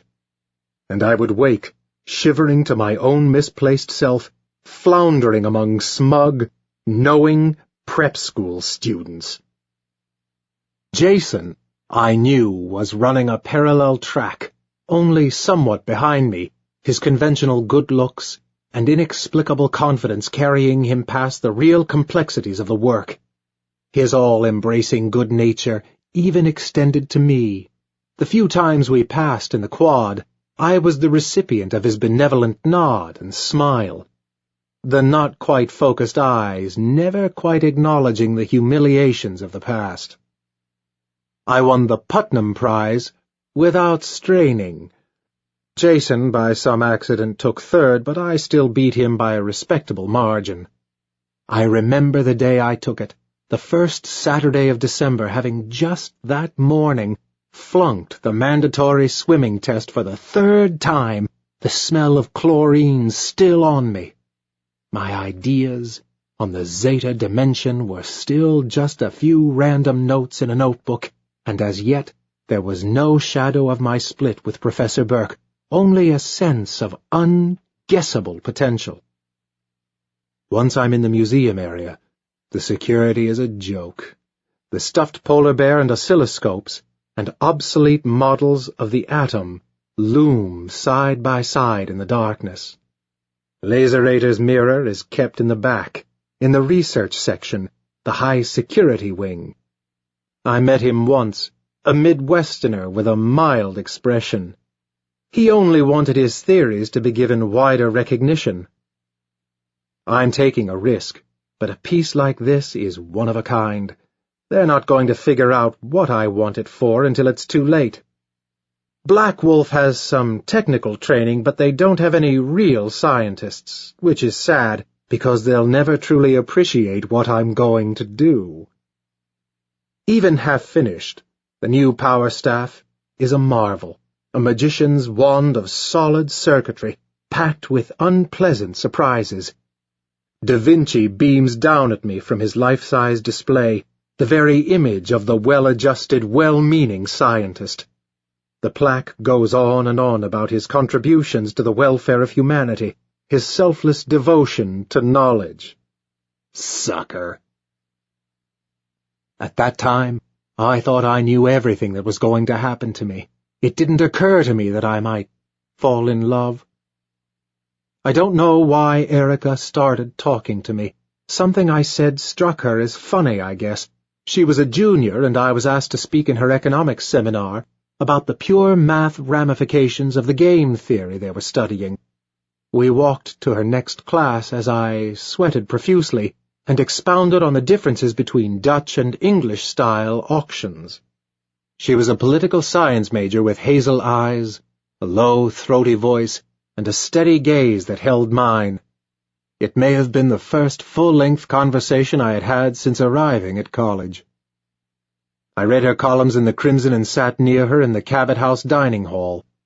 She would usually come over and talk to me for a few minutes, and then, more and more often, put her tray down next to mine. I felt as if I had stepped through a doorway, that, for a moment, it was possible for me to become a regular person, to step out of the trap, the Zeta dimension in which I lived. I sensed another chance to change myself, a last opportunity to become a kind of Jason Garner myself. There was a short time, maybe a semester or two, when we would have lunch in the early afternoons, laughing and chattering together in the dining hall. I listened to her talk about her family, her private school. She was smart, and she had the confidence to spend time with people like Jason. But I fancied she saw through them, that there was something more acute, more critical in her, and that maybe she would see through to me. Years later, we would become a joke. The perpetual damsel in distress and the fiendish love-struck villain. Even other villains thought it was funny. I suppose it was obvious to everyone but me what was going on, but I wasn't part of Jason's circle. I didn't even know they knew each other. That summer I was asked by Professor Burke, the departmental elder statesman, to work in his high-energy physics laboratory. It was a signal honor. Burke was the department's Nobelist, and his advanced particle physics seminar defined the undergraduate elite. I was the youngest student ever to attend it. I told Erica because I had no one else to tell aside from my parents. I was even permitted to book a little time on the particle accelerator for my own simple tests. I was given just enough access to allow me to discover the Zeta dimension and enable the accident that would bring about the end of my academic career and introduce core fire to the world. When I reach the storage room, I can see something's amiss, the flooring a fraction of an inch higher than in the corridor, pressure-sensitive. I touch a stud on the power staff and rise 3 inches from the floor. A second touch, and I drift slowly out into the middle of the room. Laser tripwires bend silently around me.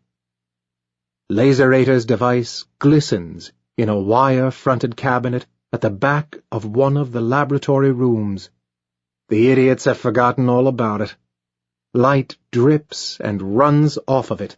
It's almost weightless. They say he could throw back invisible light as a solid force and reflect even gravity. With the mirror in my hand, the first stage of my plan is complete. In the end, it took the Champions, Battalion, and Stormcloud himself to stop him. The mirror looks just as it did the day when it fell from his hand in the middle of Broadway, just at 41st Street. Now it waits, forgotten, on a shelf, pregnant with brilliance and ruin. Jason's accident changed everything for me. I was banned forever from the high-energy test lab. It wasn't my fault, I told them. He stepped into the test area. Never mind that the underlying ideas were completely sound. No one, even Burke, wanted anything to do with me, even though no one got hurt. In fact, hey, someone got superpowers. It's surprisingly easy to cross over from being a prodigy to being a crank. The Zeta Beam problem obsessed me, and determined to solve it, I began failing classes in earnest. Still a sophomore in my 7th semester, I walked the icy pathways of Harvard Yard in the one sweater I owned, muttering. People I'd never met before seemed to recognize and avoid me. Jason was off on his way to stardom by then, jauntily renamed, college forgotten. Erica would soon follow, intrepid reporter girlfriend to the world's newest superhero. I was halfway to being a campus legend. People would point me out when they saw me in the windowless snack room on the 4th level, sipping coffee and eating Skittles. I lived in the libraries, doing my own research, hunting in the card catalog. Every night the security people ushered me out at midnight, and found me waiting every morning when they came to unlock the glass doors. I lived in the hum of the fluorescents, the muted rustling of paper, and rumble of movable stacks. I began checking out older and older books whose call slips had not been stamped for decades, books with odd but informative notes scribbled in the margins by undergraduates from the 20s and 30s. It was in this way that I first became acquainted with the name of Ernest Kleinfeld. But no one listed in the libraries of America's oldest, wisest institution had ever answered my questions. I moved off campus, but not very far. I found a basement apartment in Davis Square in Somerville. I haunted cafes and bookstores. Once, on the street, I heard someone point me out to a group of incoming freshmen as the Zeta Beam guy. At night, lying on my bunk, I felt as if I were lying at the bottom of a river of dark water. Where was all my potential now? After a while, I was asked by the university to take time off. Counseling recommended. I refused. I went down to the library as I usually did, where I studied and read all day. At midnight, the stacks closed, and I sat down on the front steps. The long winter had passed, and it was a warm, misty night in May. Here and there, students were hurrying back to their dorms, laughing and talking about trivial things that I could no longer imagine. My last stop is in the museum annex across the street. I'm going to have to hurry. Sirens sound outside. One of the guards must have woken up and identified me. They know they're dealing with a costume now, so it won't take them long to bring in the post-human element, vectoring in from up and down the East Coast. And here it comes. Damsel glides above me, black against the sky like a nightmare goddess, uncannily weightless, laser eyes shining in the darkness. The crescent moon symbol on her chest is dimly visible by starlight. The field damper should keep her from spotting me. I clutch Laserator's invention to my chest. Rainwater is soaking into my costume, seeping through the steel and nylon fibers into super-hardened skin. I wish I were anywhere but here. I wish I were at home. But I'm a supervillain, and I don't have a home, just a space station or a jail cell or a base or a sewer tunnel. I don't have a secret identity. I'm Dr. Impossible just about all the time now. The annex is just a big warehouse, most of it underground. The fire stairs are at the back, locked, but I crouch down and aim Laserator's device at the sheet metal. Starlight is enough, reflected, amplified, and focused. It burns right through. The aluminum stairway booms as I pound down 5 flights, arms out, cape flying. I already know where I'm going, wherever he is. Core fire isn't around anymore to stop me. I moved on to graduate study at Tufts, the physics department, squeaking in with a stipend on the basis of early work and the fact that when I tried, I could still do pure math better than anyone. But I remember wandering down to the student center one afternoon to take the GREs, startled at how young all the seniors looked and how slowly they worked. When I wandered up the aisle, completed test in hand, they asked me if I was taking a restroom break. My advisor at Tufts was an ancient chemist, a man who didn't expect to understand my research and didn't ask about my progress. The work was not going well. Experiments produced null results, or random. Data was fluky and varied on repetition. I seemed on the verge of a thing that would not materialize. It was then that I first heard the name of Ernest Kleinfeld, then just a ghostly, intriguing figure in my research. I wasn't allowed to access the archives that held his work, but I learned where they were. Erica, oddly enough, still found the time for an occasional lunch with me when she came up from New York, where she was already making her name as a writer. But apart from these rare glimpses of sunlight, my human contacts were with lab assistants and systems administrators. Boston is a rainy city that peters out into suburban strip malls and office parks at the extremities, and this is where the high-tech laboratories flourished, at which I found work and enough lab space to push forward with my ideas.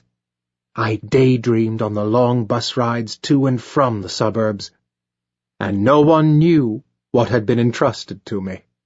At night, I stared at the television, feeling the seasons go past at unfathomable velocity. I felt myself growing older and fatter, my power languishing, flickering, while Dimension Zeta grew even clearer, its red radiation glowing just behind the visible world. At times, I felt close to that discovery again, the one that would make my name, prove them wrong. A genius languishing alone and undiscovered. Down 3, 4, 5 flights, into the reserve archives, then past the government seals into the proscribed section. Fiddling the locks takes only a few seconds. Downstairs in the stacks, the shelves run endlessly on, mostly cardboard boxes with miscellaneous lots, donated or bought at auction. I'm looking for a piece of a private collection, brought to America and broken up after World War II. Luckily, I know my way around the archives.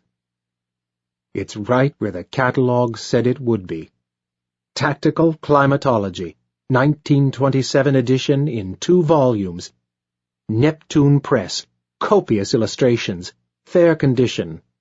Officially proscribed by a wartime council of generals, senators, and scientists, only 4 people alive know it even exists, which makes it one of the better-known works of Ernest Kleinfeld, a.k.a. Leanne Steckelfeld, a.k.a. Lester Lankenfried, better known as Baron Ether.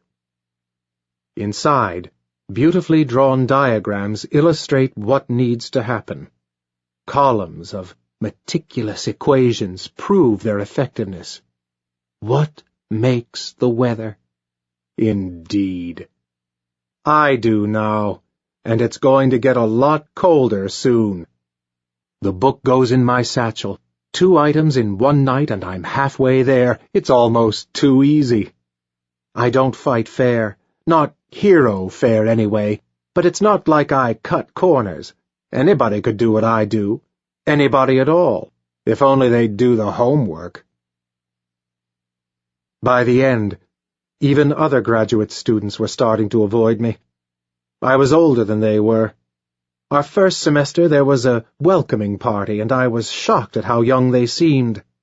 I stood there limply for an hour in my tweed jacket, before slipping out and going to a movie.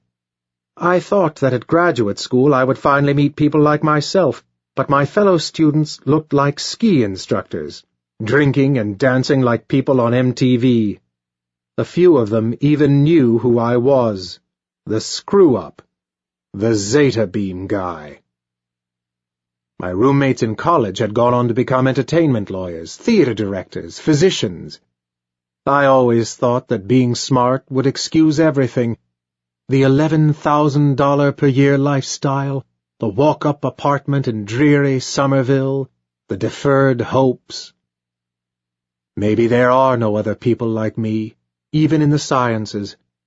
I don't know what they want from it, how they can be satisfied with the petty sound of grant money, publication, and prizes, whereas I have always known, deep down.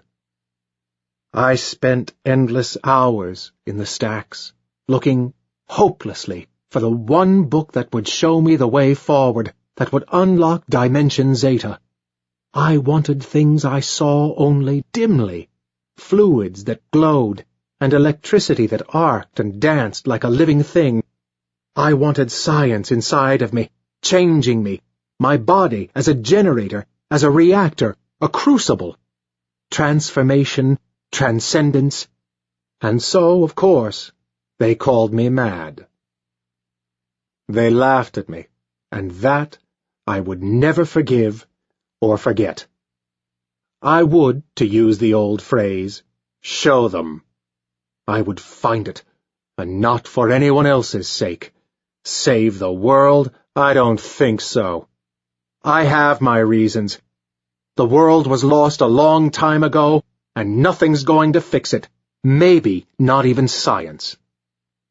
And what if I did find something back in those stacks, way back, a book so old it's not in the card catalog, mouldering in the last reaches of the library system, a sub-basement, so old that the title could not be distinguished.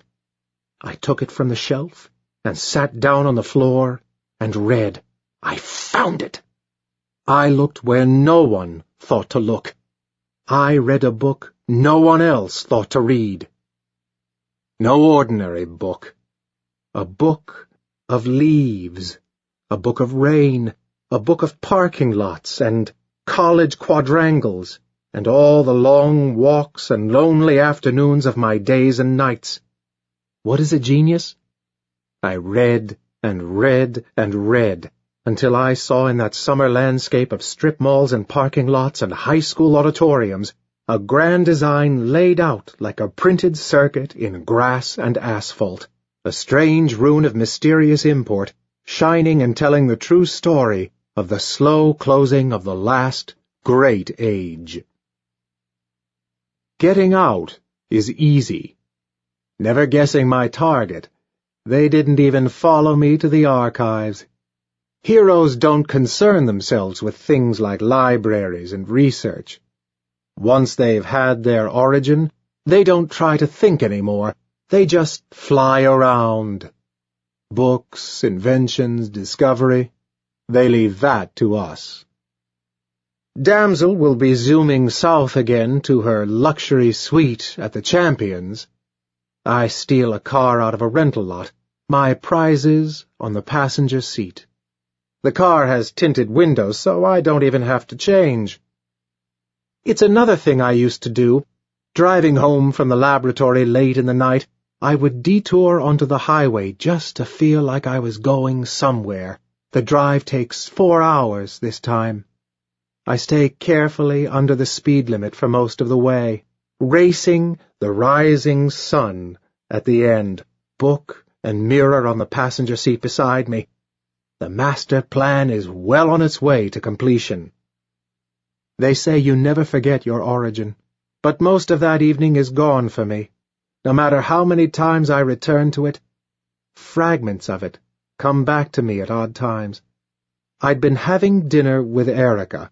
I remember that much, and we talked afterward, walking back to my apartment, but most of it is missing. I went back to the lab to work late. When I hurried across the road from the bus stop, the air smelled like rain. There was a haze around the street lamps and the car headlights as I waited to cross the expressway. I was still commuting to an office park in Lexington, pulling long hours and nursing along the last of a series of failed experiments. The rain was pounding the parking lot outside. It was a Friday night, the best time to do my own work, and the parking lot was empty of anything but the lights glowing orange, yellow, and the empty white lines drawn on the pavement like a cartoon skeleton. Out beyond the last parking spaces, there's nothing but swamp, bulrushes and tall grass and frogs and chirping insects, and the black suburban night of Massachusetts. I stared out at it from tinted glass windows, breathing climate-controlled air, as another deadline slipped away. I was losing my funding. This was my last chance to prove my ideas. The target solution was a unique fluid, a revolutionary new fuel source, infused with the zeta radiation only I understood, a fluorescent cocktail of rare poisons, unstable isotopes, and exotic metals. It roiled in the beaker, swirling purple and green. Toxic isn't the word for it. It was malign, practically sapient. A single drop would have powered an ocean liner for 1,000 years. One evening, on impulse, I stripped a glove off and touched a sample. It was cool and luminous, and the end of my finger went instantly numb. The temperature went on rising. Spiderweb cracks formed on the glass of the containment chamber an instant before the explosion. The pain was like burning or drowning, and it went on and on, unbearable. I wanted to faint, to leave my body. When you can't bear something but it goes on anyway, the person who survives isn't you anymore. You've changed and become someone else, a new person, the one who did bear it after all. The formula saturated my body, and I changed.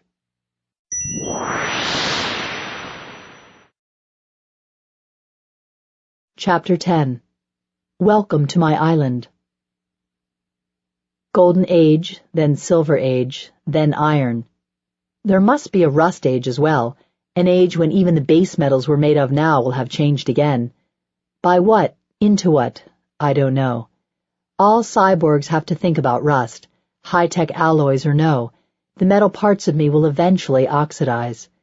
People call this the Information Age, the Silicon Age, or the Nuclear Age, but I think they're wrong. They don't have the temper of it. When the world's metal changes to iron, it changes for the last time. I sink into one of the leather seats of Black Wolf's custom-built airship, tangible proof that I'm not a small-timer anymore.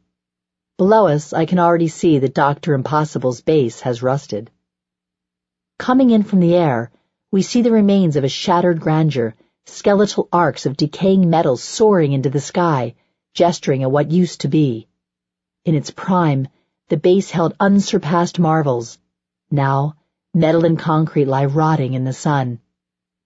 The North Beach is dotted with a row of immense concrete pylons, streaked with rust from their internal reinforcements, foundations for a high-energy physics laboratory that went unbuilt. A railway, overgrown now, leads inward to the main facility, a jewel set into cliff and jungle by robot labor. A central dome bulks up out of the trees, skeletal now, the spines of its 4 structural girders intact. The curve of the dome itself is still defined by a rotting latticework, but half the panes have fallen in, to shatter on the gleaming laboratory floor below. Moss and vines drip from the holes. Water has seeped into everything. When core fire cannoned through the outer bulkhead, the whole structure shifted off its axis, windows shattered, the sterile shell cracked, and seals popped. The floors of clean workrooms are smeared with wind-blown dirt and animal tracks, lost to contamination. Thick tree roots have broken through the tile, iron railings have begun to rust, and stone stairways have cracked and fallen away. Under the laboratory dome, an enormous spherical mechanism lies frozen in decay. A stray beam of heat vision made a tiny hole to let the moisture in, and the delicate mechanisms, so smooth and finely balanced that a child could turn them with one hand, rusted into a solid mass. And Fathom 5, a supercomputer built to plot the arcs of shattering atoms, is silent. Tropical rains now fall into the sterile core, where the tiniest particles of dust were once forbidden. The plasma rifles mounted along the eastern wall are silent, and the particle accelerator is still, pointed upward at a 70-degree angle, garishly painted and crested with radiator fins. A family of osprey nests in the barrel. And they actually called him mad, Damsel mutters next to me. Lily kicks at his shell casing. Black Wolf shushes them. Damsel points. That's where they breached the inner fortress. You were unconscious by then. I was shamming, mutters Black Wolf. I can do that, you know. Dr. Impossible built this fortress in the late 1970s, at the beginning of his career, that golden time when every 6 months he was back again, looming giant on the world's view screen. No one knew what to expect, peril from the sky, or an armored robot rising out of Hudson Bay, or a mind-exchanging ray, a stranger among us aping familiarity, peering at the others with hyper-intelligent eyes. He'd even gone to the stars, tamed an alien god. No field of endeavor seemed closed to his manifold, questing intellect. Out there in international waters, he worked day and night. His gleaming citadel would have been visible from space if the light hadn't been bent around it. He'd fought Stormcloud to a standstill, thrown back the super squadron, outwitted Dr. Mind on his home ground. His battles with Corefire dominated the news, and there were rumors of a device, a machine he had conceived, and would one day build, that could make him utterly invincible. Then 3 superheroes banded together as friends and teammates, and the world had a reigning super team again. Dr. Impossible had a real opponent, and they foiled his schemes again and again. The last time, they brought the fight to him. A couple of areas are still sealed off. Dr. Impossible dug deep. There are 8 or 9 levels below ground, living quarters and specialized laboratories, and the scan shows shafts running deeper, down below the level of the ocean floor. One of them we've tagged as a geothermal pipe, the others are anybody's guess. Black Wolf spends a little time looking at them, then shakes his head. They run miles deep, down into a darkness we can only guess at. The titanic remains of a late-generation Antitron sprawl across the courtyard and over one wall, an enormous blaster cannon still clutched in its hand. It had fought a desperate fight, but stripped of malign animation, it displays a primitive beauty, a face like an Inca mask. Its chest dimples inward where Damsel's final punch landed. The 8 of us stand there in the shadow of the doomsday device, lying on its side now, partially buried in the sandy ground. What had it been like that day? What was he thinking? The helmet, the cape, the army of mutants. He must have known he was going to lose.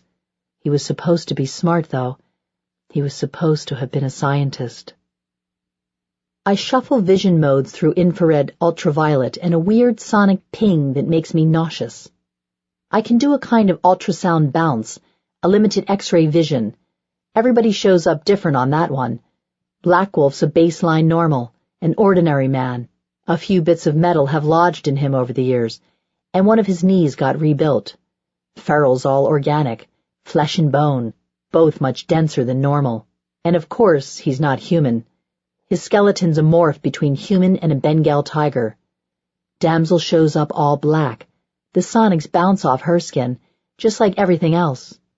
Rainbow's insides are crammed with augmentations, cables, floating extra organs. Her technology's a different flavor from mine, more biomimetic, H.R. Geiger's dream of a schoolgirl.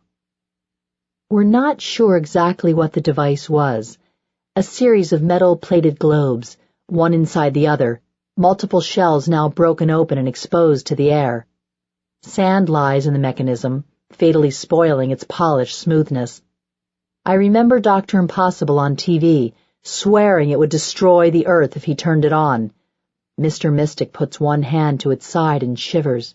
He says Dr. Impossible's work is too complicated for him to read, that he has a hyper-compressed style. But he thinks it probably would have worked. I've been over and over the footage recorded of the last time anyone saw him, a fragment of news video taken after a skirmish with the embryo. His face glows vivid in close-up, barred with scan lines. He's walking, talking to someone off camera, right before it cuts out. A name.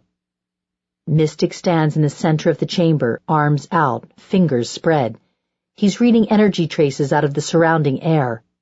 If Core Fire came here, he'll have left a unique signature. Mr. Mystic has unusually long fingers. Core Fire did come here, but only for a minute. He landed there and stood for a while. I think he was using his Zeta sense. Then he went inside for a few minutes. He didn't touch anything. So what? Rainbow looks bored, twitchy. She's used to fighting in front of a camera. We don't know yet. Black Wolf's thinking something, but he's not saying what. It's getting cold in the shadows. Elfin perches on the outer wall, watching the sunset over a tropical sea like glass, gilding everything and casting long shadows from the towers and the beams poking up out of the ruined portions. The enormous hulk is absolutely silent, absolutely still. The service door is armored, 2 feet thick. It's set into the rock away from the main installation. People always think cyborgs can open things, as if carrying a chip in your head made you a magic lockpick. But I see a look go between triumph and feril that plainly says, amateur hour. So I kneel, tear off a panel, and give it my best. Any 57% replacement cyborg knows a little about military electronics. I hack away for about 15 minutes, armor heating up in the hot sun, before I hear the hum and click of bolts sliding back. Feril and I haul it open together, his thick, hairy arm reaching over me to pull with demonic strength as I strain awkwardly from a crouch, his breath on the back of my neck. He's as strong as I am, at the very least. The group spills inside, down a service ladder clinging to one wall of an underground chamber, a rock-walled factory space. Elfin skims down and in, spear shaft held high, feet well off the ground. She won't touch cold iron. God, she even trails her legs behind her like Tinker Bell. Black Wolf slides down with his feet on the outside. Feril stalks in afterward, climbing head down like a squirrel descending a tree. Damsel waits a moment in the sunlight, the last to come inside. For 14 years this was his stronghold, an open challenge to the world. The inside is cavernous, a metal catwalk crossing a deep crevice, rock walls rising to meet overhead. Light spills in through what might be gun ports, unmanned now. Dr. Impossible built machines to attack the world, machines to make cities cower, and he built to scale. Infrared shows bats nesting above. Power's on, I remark pointlessly. A few shafts of light scar the dimness. Beneath us, electricity once flashed and sparked between towers of metal now lifeless. Damsel and Black Wolf are talking, barely looking around. No, you're missing the point. Just because I can't fly doesn't make it... Jesus, give it a rest, Mark. But the door at the far end of the bridge shoots open. Black Wolf spots it first, but waits for Damsel. Darling? What? Contact. I've never worked with real professionals before, and the response is impressive. Damsel shouts, "Flyers! Get in the air!" And everyone scatters, Elfin buzzing sideways off the bridge. The robots bear the imprint of impossible style, metal spiders moving with aggressive intelligence. One of them has lost a leg in the earlier battle. Ferrell bounds forward, ducking and rolling under the chattering guns. I've seen video of Ferrell working, but video is nothing. It doesn't tell you what it's like to be close to someone that big who can move that quickly. I kick into a power sprint to catch up, legs extending an extra foot of metal skeleton, cantilevering out from inside my calves. Black Wolf dodges an initial burst of fire with ridiculous ease, turning an insolently casual cartwheel before vaulting atop the lead robot and yanking at its sensory cluster. Elfin is already beside one of them, her lance lodged in its side with a cry of "Titania!" As I plow into Black Wolf's ride, she levers hers off the bridge and into space, while Ferrell tears at the other's wiring.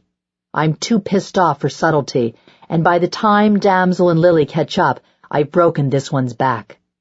Nice one. Black Wolf gives my arm a playful slap that clunks dully on armor, but inside it I feel it for a long time after that. Mr. Mystic materializes from somewhere with a shrug. The inner door goes quicker than the first. Damsel scouts ahead. I hear a blast, and she comes skidding backward unhurt along the polished metal floor, the front of her costume shredded. I look the other way as she twists it around to cover herself.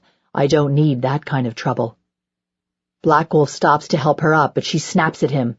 Don't be ridiculous. I'd swear that behind that mask he looks hurt. I must be imagining things. We come out into the entrance hall, built on a titanic scale, the upper reaches lost in arched and buttressed dimness, letting in the sunlight where the ceiling has rusted out. Even Ferrell seems subdued by its cathedral hush. Elfin lets herself drift upward in the warm air as we spread out across its football field width, half waiting for a counter-assault that launched 2 years ago. The air is damp, and a few tufts of grass have managed to take hold in the places where the mud collects. A thin stream trickles where one of the ceiling seams split, puddling on the floor before draining off to some lower level. Galleries to the left and right afford glimpses of laboratories and audience chambers where the battle raged, leaving blast marks in the shells of shattered robots. A few intact display cases hold some of the doctor's trophies, a helmet, a pistol, and an odd-looking piece of ancient bone. At the far end, a pair of immense doors hang on their hinges. The throne room lies beyond, where they arrested him. The upper rooms are still open to the sky in places. The rain has washed dirt and leaves in, and seabirds build their nests in cracks in the monumental statuary. We walk slowly in the metal-walled rooms, listening to our footsteps, unwilling to speak. The walls feature displays of dead television screens and banks of LEDs, red and orange and green, now dull, gem-like nubs. Mystic concentrates on reading old thoughts, but it's been a long time since Dr. Impossible was here. The rest of us idle around, poking through living quarters and office space. The doctor used clipboard desks and Aryan chairs just like a high-tech startup. Black Wolf puts a hand on my shoulder for balance while he adjusts his tights. Damsel doesn't appear to notice. One wing still runs on its own generator. From overhead, I hear Black Wolf saying, "See the control room? I remember from when we switched brains that time." And I follow. Here the rooms are still bright and clean, humming with life. The control room where we end up looks down on the great domed laboratory. Catwalks crosshatch the upper reaches. The dome's retractable roof has jammed open a little, giving us a sliver of fading sunlight. I lean over the rail to watch Lily squinting at something on the laboratory floor. "Come on up," I call. "Looks like we're in here." Going in, I squeeze past Ferrell standing guard, his loud breathing and his animal warmth. Black Wolf taps away at a computer but doesn't seem terribly interested in what he's doing. An animated hologram globe shows the Earth morphing from the primordial supercontinent Pangea through the present day into a future version, a single landmass labeled Pangea Ultima, ice ages coming and going. Now what? I look over at Damsel. Keep looking. He can't hide forever. In the field, everyone defers to Damsel and Black Wolf. our nominal co-leaders who don't seem to want to look at each other. Finally, Black Wolf speaks up. We've got other options. Someone's still got to track down those iridium isotopes. I thought you and Damsel got rid of that stuff 10 years ago. Feral's back again, apparently satisfied there are no evildoers nearby. That was 10 years ago. I've thought of a whole new set of possibilities since then. I'm including matter transmutation and a couple of unidentified ETs. There are magical options. Black Wolf ticks them off on his fingers. God, I didn't think of that. Corefire hated magic. Damsel is looking down at the laboratory floor. She seems to be remembering something, or trying to. I watch Damsel in that famous force field shimmering, and involuntarily I wonder if I could take her if it came to it. Black Wolf glances over, and I feel uncomfortably as if he's read my mind. Fucking impossible. Damsel slumps into one of the high-tech chairs and spins around, looking at the ceiling, her force field flickering blue. What happens now? What can we expect? I ask. Lily looks at me and speaks the answer everyone is already thinking. Doomsday. No one talks on the way back up, even when I waste a clip on a laughing hologram of the doctor, a rookie mistake. I blush furiously, but Black Wolf winks at me.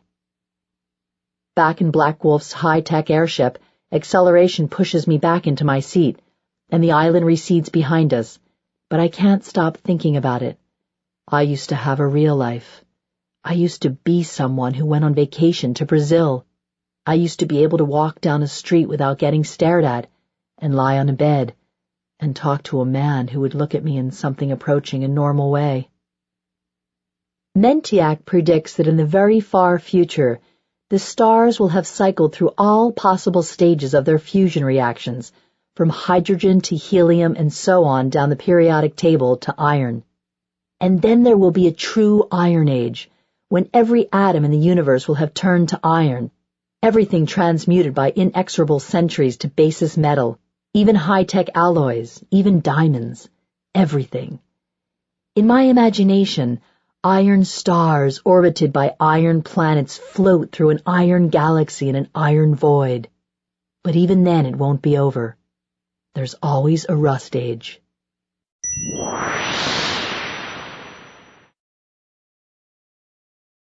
Part 2. Chapter 11. Invincible. Dressed in gray coveralls and a sanitary mask, I mop the marble floor of the Champions lobby and dust the statue of Galatea until I'm satisfied my machines have disabled the cameras. Then I retire to a supply closet and change, stepping out under the domed skylight in full mask and cape. Time for Stage 2 of the Doomsday Plan. A 3-stage plan, not counting the actual Doomsday. It's an illicit thrill to walk brazenly through the front door in costume. Just another chapter to the legend, and everything is falling into place, almost too easily this time. No sign of core fire, and the champs are off on another useless reconnaissance mission. They'll be gone for hours, and meanwhile, the next piece of my device will soon be safely in my possession. Thanks to me, Dollface is finally going to have her day in the sun. The new power staff is complete, and for the 100th time, I test it out for grip and heft. Most of the parts came out of a local Radio Shack, but the design, only I know how to do that. Molecular circuitry, holograms, pocket MRI. I had a lot of time in prison.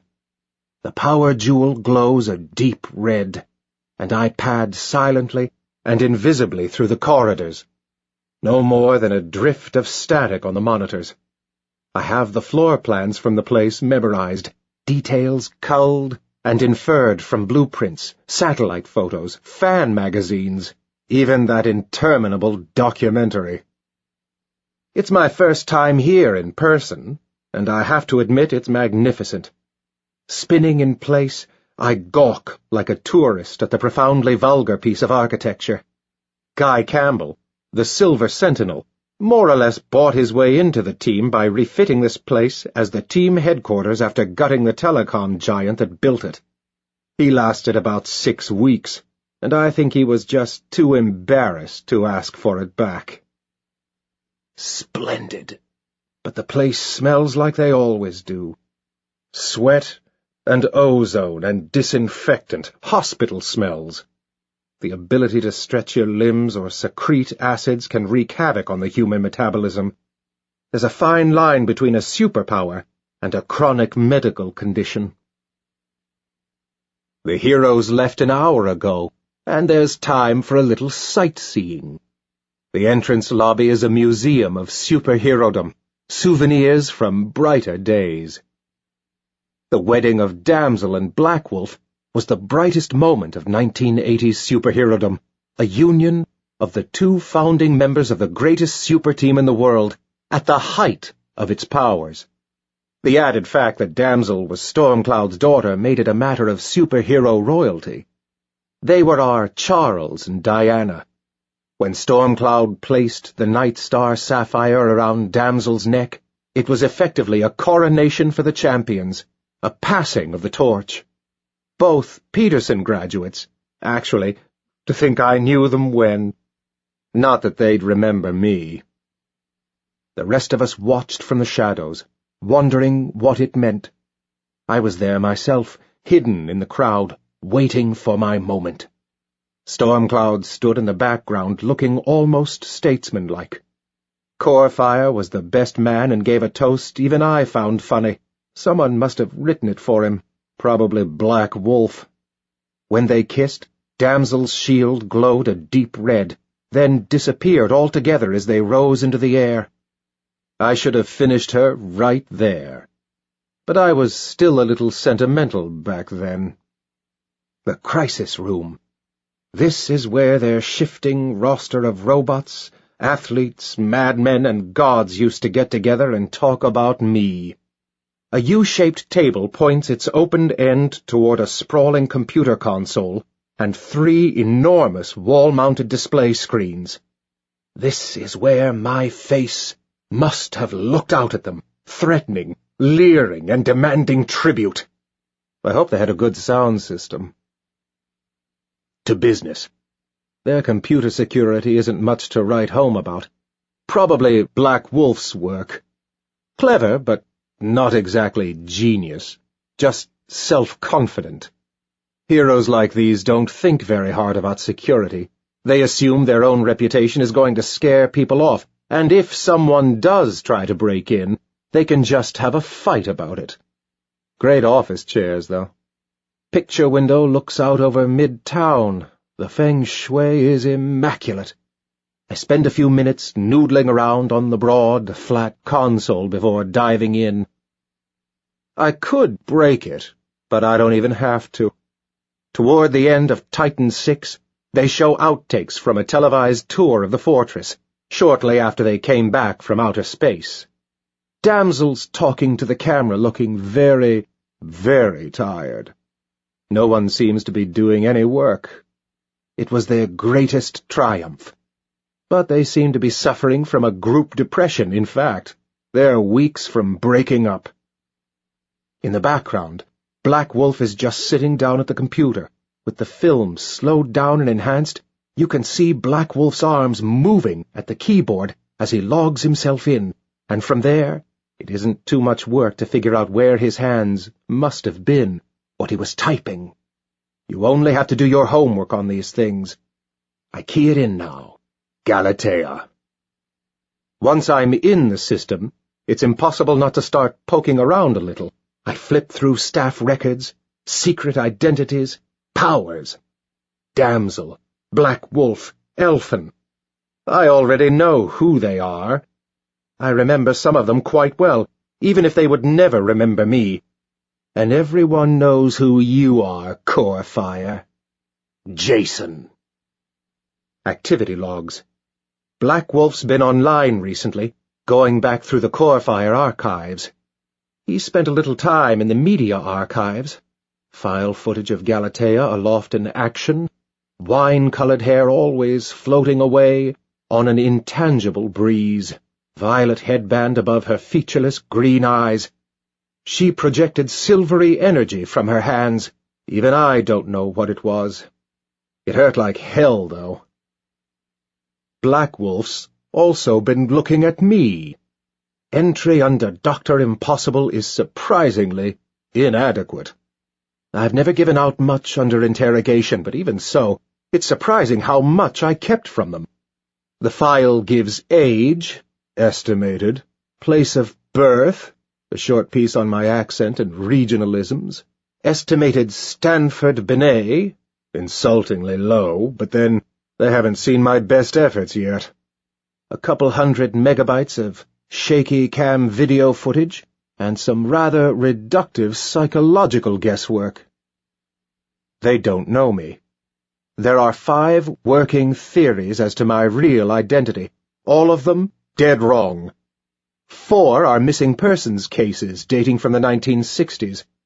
Their photographs all look a little bit like me. And they have similar stories. Precocious intellects with aptitude in math and science. Prodigies who performed less and less well in school as they grew older.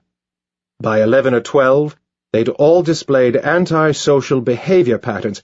Here, a prize-winning violinist becomes a drug user. There, a national mathematics champion burns down his own school. 3 of them show histories of child abuse. All of them went missing between the ages of 13 and 15, vanished out of Portland, Shaker Heights, San Diego, and Bridgeport. Did they all slip out of their neighborhoods early one morning and onto a bus? Did they find new names somewhere? How did each one manage his disappearing act, and what did he become? All I know is, none of them ended up being me. The last face is Polgar, a.k.a. Martin Van Polk Garfield the Fourth. Once, he was the scientist-president of an alternate dimensions America. Dethroned and exiled, he went looking for new Americas to conquer, and once in a while, he still shows up in ours, dressed in the stars, stripes, and eagles of his native country, eager to accept our throne. I kind of like him, actually. He showed pluck, thought outside the box. Life gave him lemons, and he brewed his own brand of dimension-traveling, world-conquering lemonade. I almost wish they were right about Polgar. It's better than my real story any day.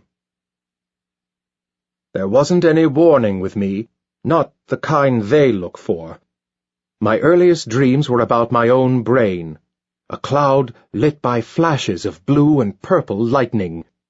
My school file never showed anything out of the ordinary. I quietly watched other children's showy disorders, their early cognitive failures or compulsive aggression, and knew I was something different. Nobody was watching out for me. I rose, undetected, through the intermediate grades, and they confidently packed me off to Peterson, another success for the system. At 16, I would sit quietly in an empty classroom and work out problem sets weeks in advance.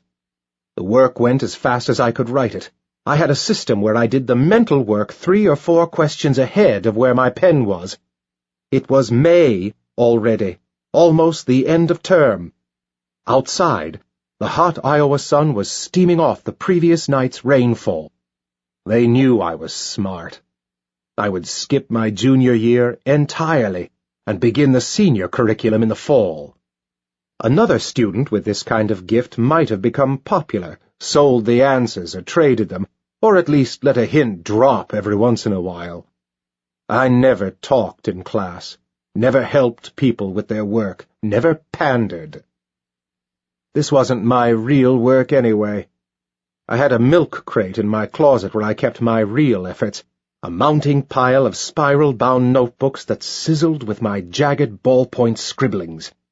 I worked all the time, even during the achingly slow class lectures. I'd mastered junior-level calculus years ago. So I doodled holes in space, robot locomotion systems, and quantum computing devices. I fit them in around the day's dutiful notes on mitosis, or the Catcher in the Rye, or the Federalist Papers. Then I would layer accrete circuit diagrams for impossible machines, mechanisms of gears and pulleys, raising and lowering cartoon weights, and dragons whose fish-scaled tails wound over and under, around and through columns of figures, and dates of battles, tapering as thin as the fineness of my pencil allowed, before finishing in the broad head arrow point. I wrote code for computer games I ran on the primitive mainframe the school had, partners at chess, and even a dungeon game, where I steered a tiny swordsman or wizard through endlessly layer-caked levels that spiraled into the earth, sunken ballrooms and throne rooms and treasure houses giving way to caverns, grottos, and lightless oceans, and still deeper caverns below those. I extended them as I played, everything getting stranger the farther down I went, from goblins and wolves to giant ants, dragons and demons, and castles underground. I still play it occasionally, in the off hours. There was never any sense who had dug that deep, or why, or when I was going to find the real bottom, but I never wanted to stop, knowing a great prize rested there, a centuries-old glittering treasure, or hidden revelation buried fathoms deep under stone and earth, a relic from the deepest past, precious as life and ancient as childhood memory. The bell rang for dinner. I gathered up books and papers and hurried down the long, dim corridor, lined with lockers banging open and closed, shouldering among the larger kids. As an adult, I'm still a little smaller than average. I wasn't any younger than the people in my grade, but I looked it. Something bounced off of my backpack, a little wad of paper, hisses and titters as I passed down a hallway. I didn't turn around, but silently I recorded everything. Later, I'd sit on a toilet lid in our dorm bathroom and cut, slowly and deliberately, down my forearm. Just a couple of thin red lines, as much as a cat might do. It lasted for a while, for days. I felt the pull of the scabs on my skin when I flexed my arms. I could feel it under my clothes, a secret reminder of who I really was. One time, I had a different idea. I brought the razor up to my scalp. A piece of hair came away, and another, leaving bare scalp. The hair came away inch by inch. I nicked my scalp and started bleeding, but it didn't matter. The cut hair covered the floor and piled up on my shoulders like ash. I watched myself becoming someone else. One day, you wake up and realize the world can be conquered. One day, I would show them. Pull a rabbit from my hat. Breathe fire. I picked up my tray and joined the line behind the others. "Where with him?" a tall, horsey girl ahead of me explained to the lady serving food. Her friends held it for a moment, then collapsed into laughter. I'm going to put on a mask and scrawl my name across the face of the world, build cities of gold, come back and stomp this place flat, until even the bricks are just dust. So you can just shut up, all of you. I'm going to move the world. Cough, cough, faggot. Titters. Jason, Garner, and a couple of his friends. Peterson was the same as middle school had been, only maybe more so. There had to be a way out of this, all of it. In my head soared louder and louder the sad, sweet songs of science. Oddly enough, there's a second name listed in the computer under recent searches. Corefire was looking for someone, too. Name, the Pharaoh, too. Why the Pharaoh? He wasn't much of a supervillain at all, just a crank, a nuisance in a costume. I think he called himself the Mummy for a while before I met him. He pulled a few bank jobs in the late 1970s, claiming to be the reincarnation of the Pharaoh Ramses. His most notable feature was that he'd chosen the same name as a more famous hero, but he wasn't important enough for them to fight over it. Some villains make you embarrassed to be a villain. Alias, Nelson Gerard. Nelson, the Pharaoh, King of the Nile. I never knew his real name, and I wonder how they did. I'm mildly surprised he has an entry at all. If it weren't for that hammer, he'd have been a complete joke. Birthplace, Tucson, Arizona. Known associates, Miss Mindbender, Embryarch, Dr. Impossible. Known associate. I'm not really used to having friends. We could be in the same room without fighting anyway. I don't know the others. Notes. Possible mental instability. Maybe. But he was smart, too. That was the thing. You just wouldn't think it. The irony is, he really did have a serious power in him. More than I ever figured out. I just don't think he knew what he had. Goals. Global domination. Foundation of neo-nilotic world state. Auto-reincarnation as Ramses. 4. I used to yell at him about lack of ambition, but he didn't seem to care. He was lazy, and he just didn't have much patience for the big picture. That business about a revived Nilotic empire, pyramids on the Potomac, was a smokescreen. And as for auto-reincarnation, he never bothered to figure out which Ramses he was the reincarnation of. When we broke into the Boston MFA that time, he couldn't even read his own inscriptions. Powers. Hand-to-hand weapon. Hammer of Ra. Invincibility. Hammer of Ra. The telling brevity of that notation. The Pharaoh's invulnerability was just this side of magical, if not on the far side altogether. They never found anything that would get through it, and no one knew how it worked, although I was willing to bet it wasn't the might of Ra. He'd pick up that hammer and mumble a made-up power word, and a second later, he'd be one of the toughest villains on the planet. Then he'd yell, "It's hammer time!" Just to embarrass me, bastard. He wasn't just robust. Whatever he had seemed to eat inertia. Bullets didn't faze him. Someone like Battalion would swing a girder, or a parade float, or a railway car, and it would just wrap around him, or he'd tear through it. He took a 16-inch shell once, the kind fired from battleships and designed to break down hardened fortifications, but it just dug a hole with Pharaoh at the bottom. This is the kind of technology that shouldn't exist, and more than once I tried to get the thing away from him, but he'd only laugh. What was under all that gold paint he slathered on? Was it high-tech? Artifact from the future? The effect looked at least half magical, and followed no logic I could see. But it made him invincible, or just about. He could come in handy. Source of abilities. Unknown. Status. At large, possibly inactive. Last known sighting? Cancun, Mexico. Cancun? I lost track of him too, but that's not unusual for people like us. We'd met in Thailand, and I never found out where he was from. He talked as if he'd had a little college. Most villains are unusual people, but there's a fuzzy line with real mental instability.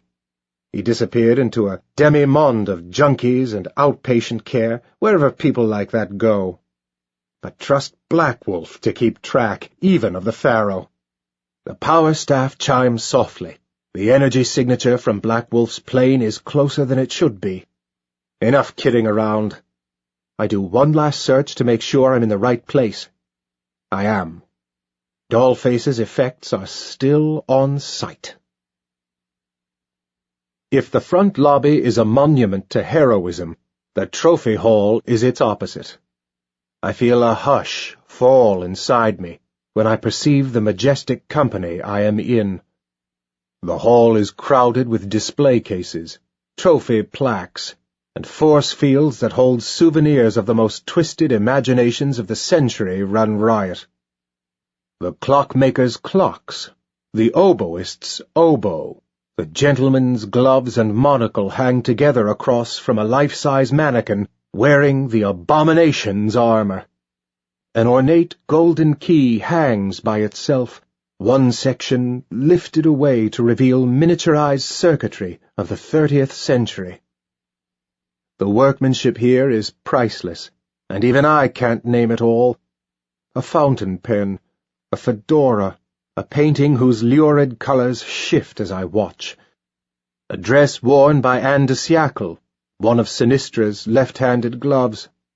I spot one of Baron Ether's old pocket watches and contemplate stealing it back for him. Amulets, shields, ray guns, malevolent statuary, a tiny castle under glass, a music box. A shelf holds books and blueprints. I could leave with an armload, but that would attract attention. A decade ago, the champions fought a woman who called herself Dollface. She built tiny, malevolent toys, cowboy, a tiger, a carriage, but the toys worked, and they each did something different. A novelty villain, arguably, but she had a kind of concentrated ingenuity. Why only toys? It must have meant something to her. There in back, a dusty miniature carnival behind glass, their creator mislabeled as Doll Woman. Sic transit gloria mundi. Tiny merry-go-round, tiny Ferris wheel, tiny elephants, and tiny calliope, each with its own sinister function. A genius work of miniaturization. They don't make craftsmen like her anymore. They have the full set, but I snap the lock and take only the one I need. Gravity is many things to many people. A wave, a particle, a force. To Dollface, it was the luminous gaze of a tiny, laughing, fat man, a tiny ray that could make a person heavier or lighter. Some trick inside it no one has ever figured out, not even me. But in my hands, Dollface will finally get her due. She and Laserator never met, but they're going to make a great team. A louder chime from a power staff tells me I've made a mistake. I cut it too close. I just have time to change back into my cleaning uniform before someone's caped shadow falls into the front hallway from the lobby, long and thin in the afternoon light. There are 3 of them standing there. Floating, actually. Damsel, Black Wolf, Lily. This is going to be awkward, to say the least. It's been a long time. Not since that night in the bar. It feels like all the blood is rushing to my chest, and I'm frozen. She's right there. Crap! In 2 steps I could reach out and touch her back, just under the shoulder blade. I don't know what to do. It's unprofessional. I should be attacking while they think they're alone. In another second they're going to see me anyway. Is she going to fight me? In front of her friends? You can't let these things get to you. Not if you're going to get anywhere. It's sooner than the plan calls for, but never mind. I can do this. The power staff is charged. I fought their fathers to a standstill in the days of the Super Squadron, and I'll fight them too. I step out into the light, ready for anything. But then they aren't looking at me. The television is on in the lobby, so I hear it at the same time they do. Core fire has been found. That morning, for an instant, I thought I was in jail again, waking up under a dozen cameras, waiting for the guards to unstrap me, but there was no one there, just the alarm clock and the anonymous charm of the Starlight Motel. It's 4 days later. Slowly, deliberately, I dress for the occasion. I'm still not used to the street clothes, and the overlapping folds and clasps and pockets of a single-breasted suit seem absurdly overcomplicated after the economy of my imperial garments. I comb my hair straight back and trim my beard, a pale, slightly weary Lucifer. I am aging, slowly, in spite of my powers. Finished, I step back to inspect the results.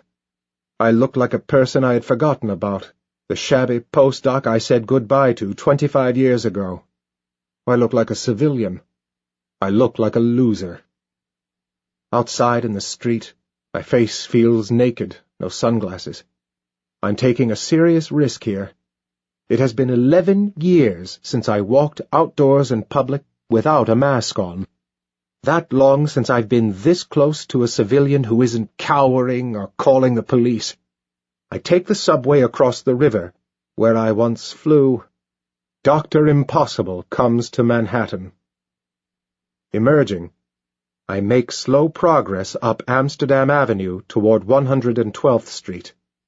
No one bats an eyelash as I walk past the first bank I ever robbed. A panhandler stares insolently into my face, and inside the pocket of my trousers I clench a fist. No one knows me. When I get there at last, the memorial service is half over, and the crowd is so large it spills out onto the cathedral steps. Some of them are crying, and many carry signed photographs. Plenty of them are just here to see the most distinguished mourners, to get a glimpse of Damsel or Black Wolf or Elfin, the television-friendly heroes. I wonder if Erica's in there somewhere. She's been in seclusion for a long time, filing the occasional story remotely, still mostly core-fire material. She keeps her whereabouts a secret these days, which is probably my fault. I've come a long way for this, but as I edge inside through the sitting and standing mourners, into the dim, echoing interior of St. John the Divine, I'm not sure what I'm here to do. Working my way forward, I can see the reserved section up front, behind the velvet rope. Of course, they aren't going to let me up there, but I want to see who came. I try not to look for her. She would be up on that platform with the capes and masks, up in the riot of forms and mythologies of the VIP area. But in a way it's too easy. In this light, she registers only as a group of highlights where the candles reflect. I only have to spot the apparently empty seat. And there she is, sitting between Peril and another hero who I don't recognize, a girl with a seahorse on her chest. She's listening quietly, head bowed a little. I stare despite myself. Who is she trying to kid? I've seen her tear the door off a Wells Fargo truck bare-handed, laughing, dragging a guardsman out by his shirt. I was there when she took the depleted uranium rounds that chipped and scored the right side of her collarbone. We rode the roof of a D train together out of Manhattan that time, while the Metaman was still scouring Broadway for us, and we leaped off the Manhattan Bridge together when they finally found us. We crawled ashore at Williamsburg, to the cheers of drunken partygoers on a rooftop. In the cathedral half-light, she looks like a shadow among the reds and blues of the do-gooders. I didn't kill him, but it's bad taste at any funeral to have tried to kill the deceased as often as I have, and taste is very much on my mind. Sooner or later, one of the crew on the podium is bound to recognize the incognito Dr. Impossible, and although I assume it is considered to be an equally bad taste to try to kill me as I pay my respects, taste feels like an increasingly tenuous shield against the planet-wrecking ordnance the VIPs are capable of launching in my direction. I never understood him or liked him particularly. I should know how he worked if anyone can, but I don't. I've pieced together as much as I can about his exploits from news broadcasts, hacked computer files, eyewitnesses. He could fly, which was reason enough to resent him. He didn't even have the decency to work for it, to flap a pair of wings or at least glow a little. He seemed to do it purely out of a sense of entitlement, Something about it suggested that the rest of us had simply knuckled under to gravity. I didn't kill him, but I wish I knew who did, because I was going to. The image dominated TV news for days, a column of steam the size of a city block reaching out of the Indian Ocean into the sky. Helicopters and the smaller specks of superpowered flyers hung in misty silhouette, waiting to discover what had struck the water with such heat and force. Hard to tell where he came from. It didn't make sense, scientists complained, that an object large enough to do that had not broken up in the atmosphere. When they brought him up, he looked unhurt, perfect like always. He had disrupted weather patterns for 1,000 miles when he hit. The mayor of New York spoke. Corefire had a lot of friends in the community. He was faster, stronger, and tougher than almost anyone else. He never failed to answer a call for help. He never did celebrity endorsements, and as far as I know, he never lost. Even old Baron Ether came, wheeled gently up the handicapped ramp by 2 of the mechanists' gunmetal-finished golems. I stand, unobtrusively, among the masses, clutching my burden, half listening while a representative from the State Department recites a litany of good deeds and public services. The middle-aged woman to my left begins weeping uncontrollably. I have plenty of time to sit and tick off familiar names and faces. I know a couple of them from the Peterson School, which was a real breeding ground for powered types. Before they shut it down, Peterson alone graduated 11 powered individuals. It wasn't an accident. There was something in the culture there that drove it. 6 of them are up there now, at least. It's not as if I feel like talking, but I stare for a while, looking at what we've become, the ones who found power. I remember Blackwolf, a thin, bright freshman who worked a little too hard to make people laugh. Wrestling team, gymnastics team, electronics club. He published clever sonnets about members of the student government and became the smallest member of the rugby team. He's here with Damsel and the rest of the popular kids. He looks grave, but he hasn't lost that habit of watching everyone around him. I take care to stay well out of his line of view. They came in when I was a senior. Damsel, too, who attended in her secret identity, but I remember her anyway, a quiet, mathy girl who wore her brown hair long and straight. Debating team, and she ran the yearbook staff. Jeff Burgess, who became Naga, the vigilante cum mercenary. He wears a cheap suit, eyes moving with a fighter's twitchiness.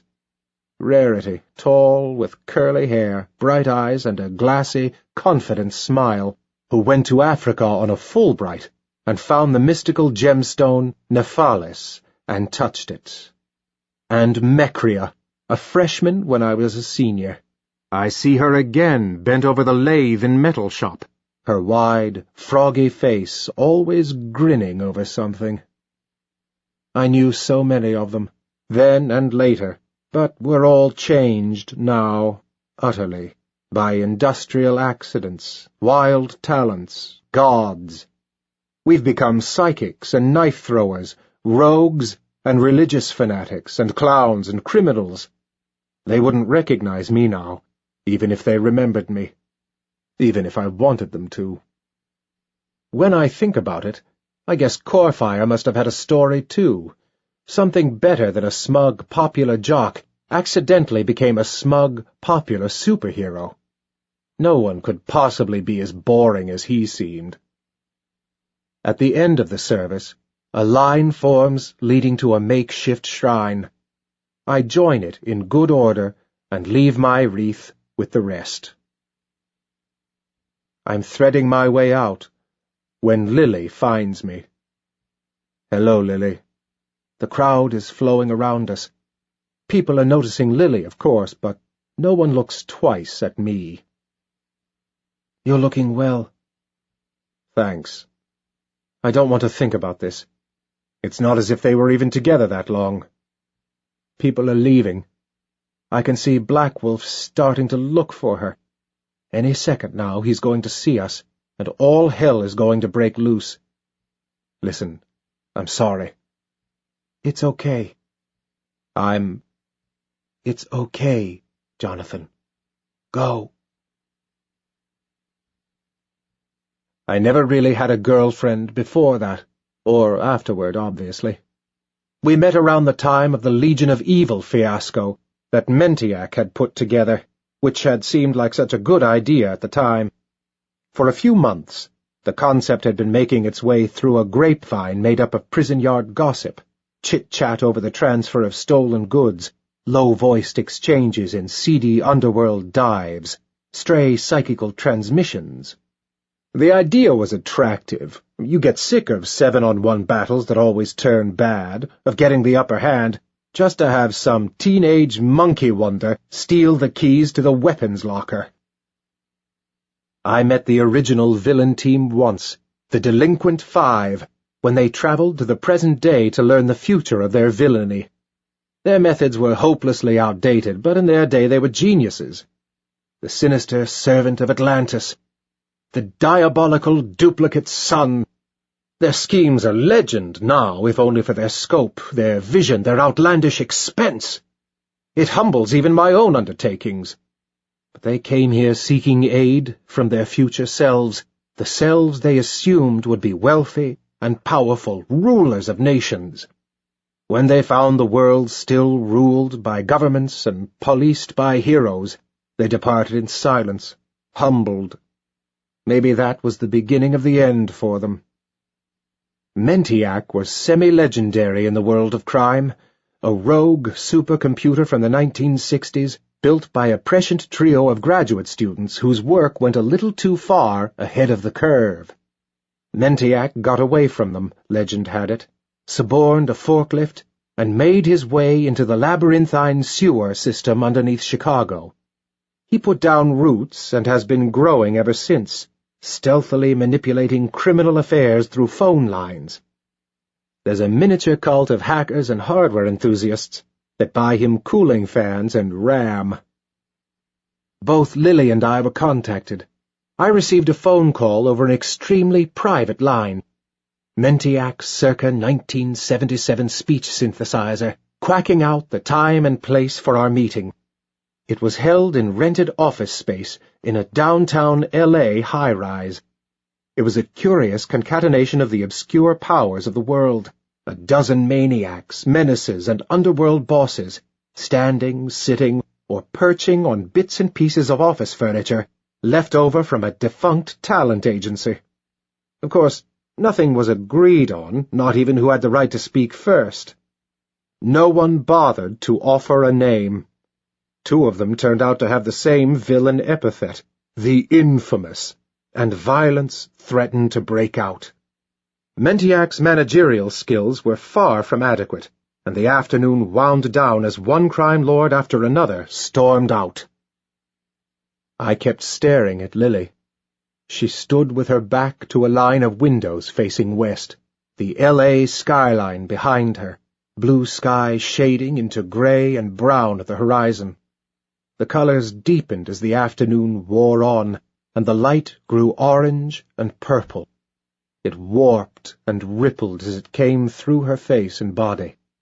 I'd heard of her, of course, mostly a bank robber, pound for pound, one of the strongest out there. I could never tell when she was looking at me. Her eyes are like the rest of her body, clear glass marbles, featureless as a statue's. I once pointed out that she should be blind. Transparent eyes shouldn't work. An optic nerve needs to reflect light. She made a rude noise. There's a photograph of her charging a line of Paris cops, punching her way out of a bank robbery. A blue and red no parking sign shows, distorted, through her midsection. She's in motion. Her right arm is a little blurry, just starting to swing. You can see the police beginning to give way at the spot she's aiming for. She was never that careful. She didn't have to be. The last of the Napoleons of crime had left, and we were alone. The room darkening into shadow. It seemed natural to have a drink, once we found a place that would serve us. so the Legion never materialized as such, although a few of the robots later came back as the Machine Intelligence Coalition, which I guess still has its asteroids somewhere. And I met Lily. We had dinner that one night at the fortress. We ate in the main control room, inside the long arc of the command console. Electricity swirled overhead from the big generators I'd put in. It was my last doomsday device, but one. I lit candles anyway, and everything glinted with the unaccustomed, warm illumination. The robots cooked us a sumptuous meal. Afterward, I programmed them to do this funny dance I had thought of, and we almost fell out of our chairs laughing. Lily and I had a whole plan put together. I could outthink anyone they could throw at me, create Byzantine schemes and craft devices beyond imagining. She was all but unbeatable in a straight fight. She seemed to want it as much as I did. I was deep in hiding when I heard about her and Core Fire. It was in the papers, how they'd been seen coming out of one of the hero-style bars in London, England, being one of the countries where, it turns out, she's still legal. They'd been together a few weeks. He had always had a kind of loner, hero-on-the-edge appeal, and I guess that was part of it. And maybe it was her way of getting out of it, coming in from the cold. There was no mention of me, no reason why there should be. I guess she got bored with me. Some nights on the island, it's beautiful. Tropical constellations, jungle sounds, and luminous fish. But when it's 5 a.m. in the hideout and you can't sleep, and CNN's stuck on another economic summit, well, that's another feeling.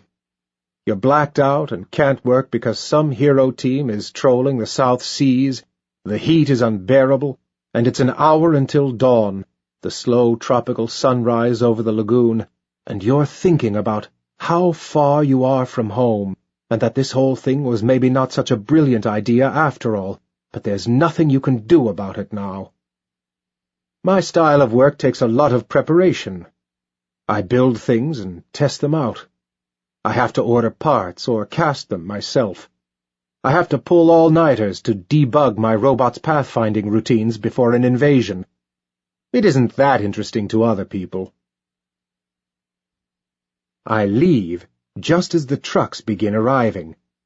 They're burying him in a nuclear waste facility, I'm afraid, taking no chances. No one understood what kept him going all those years, what exactly was inside of him. Something might become unstable, burst underground. You can't put that class of object in Arlington National Cemetery. I wonder who did do it, if it wasn't me. I pick my way down Amsterdam among the mourners, walking faster now, until I'm lost among the thousands there, lost among people who can't fly or teleport or turn to water, just going their way, until I could be one of them. She'll tell them I'd been there. She's in that world now, and I suppose I understand. Those are her new friends. They could come after me, I guess, but it doesn't matter. I'm good at escapes. Maybe into the sewers like the old days. It doesn't matter. You keep going. You keep trying to take over the world.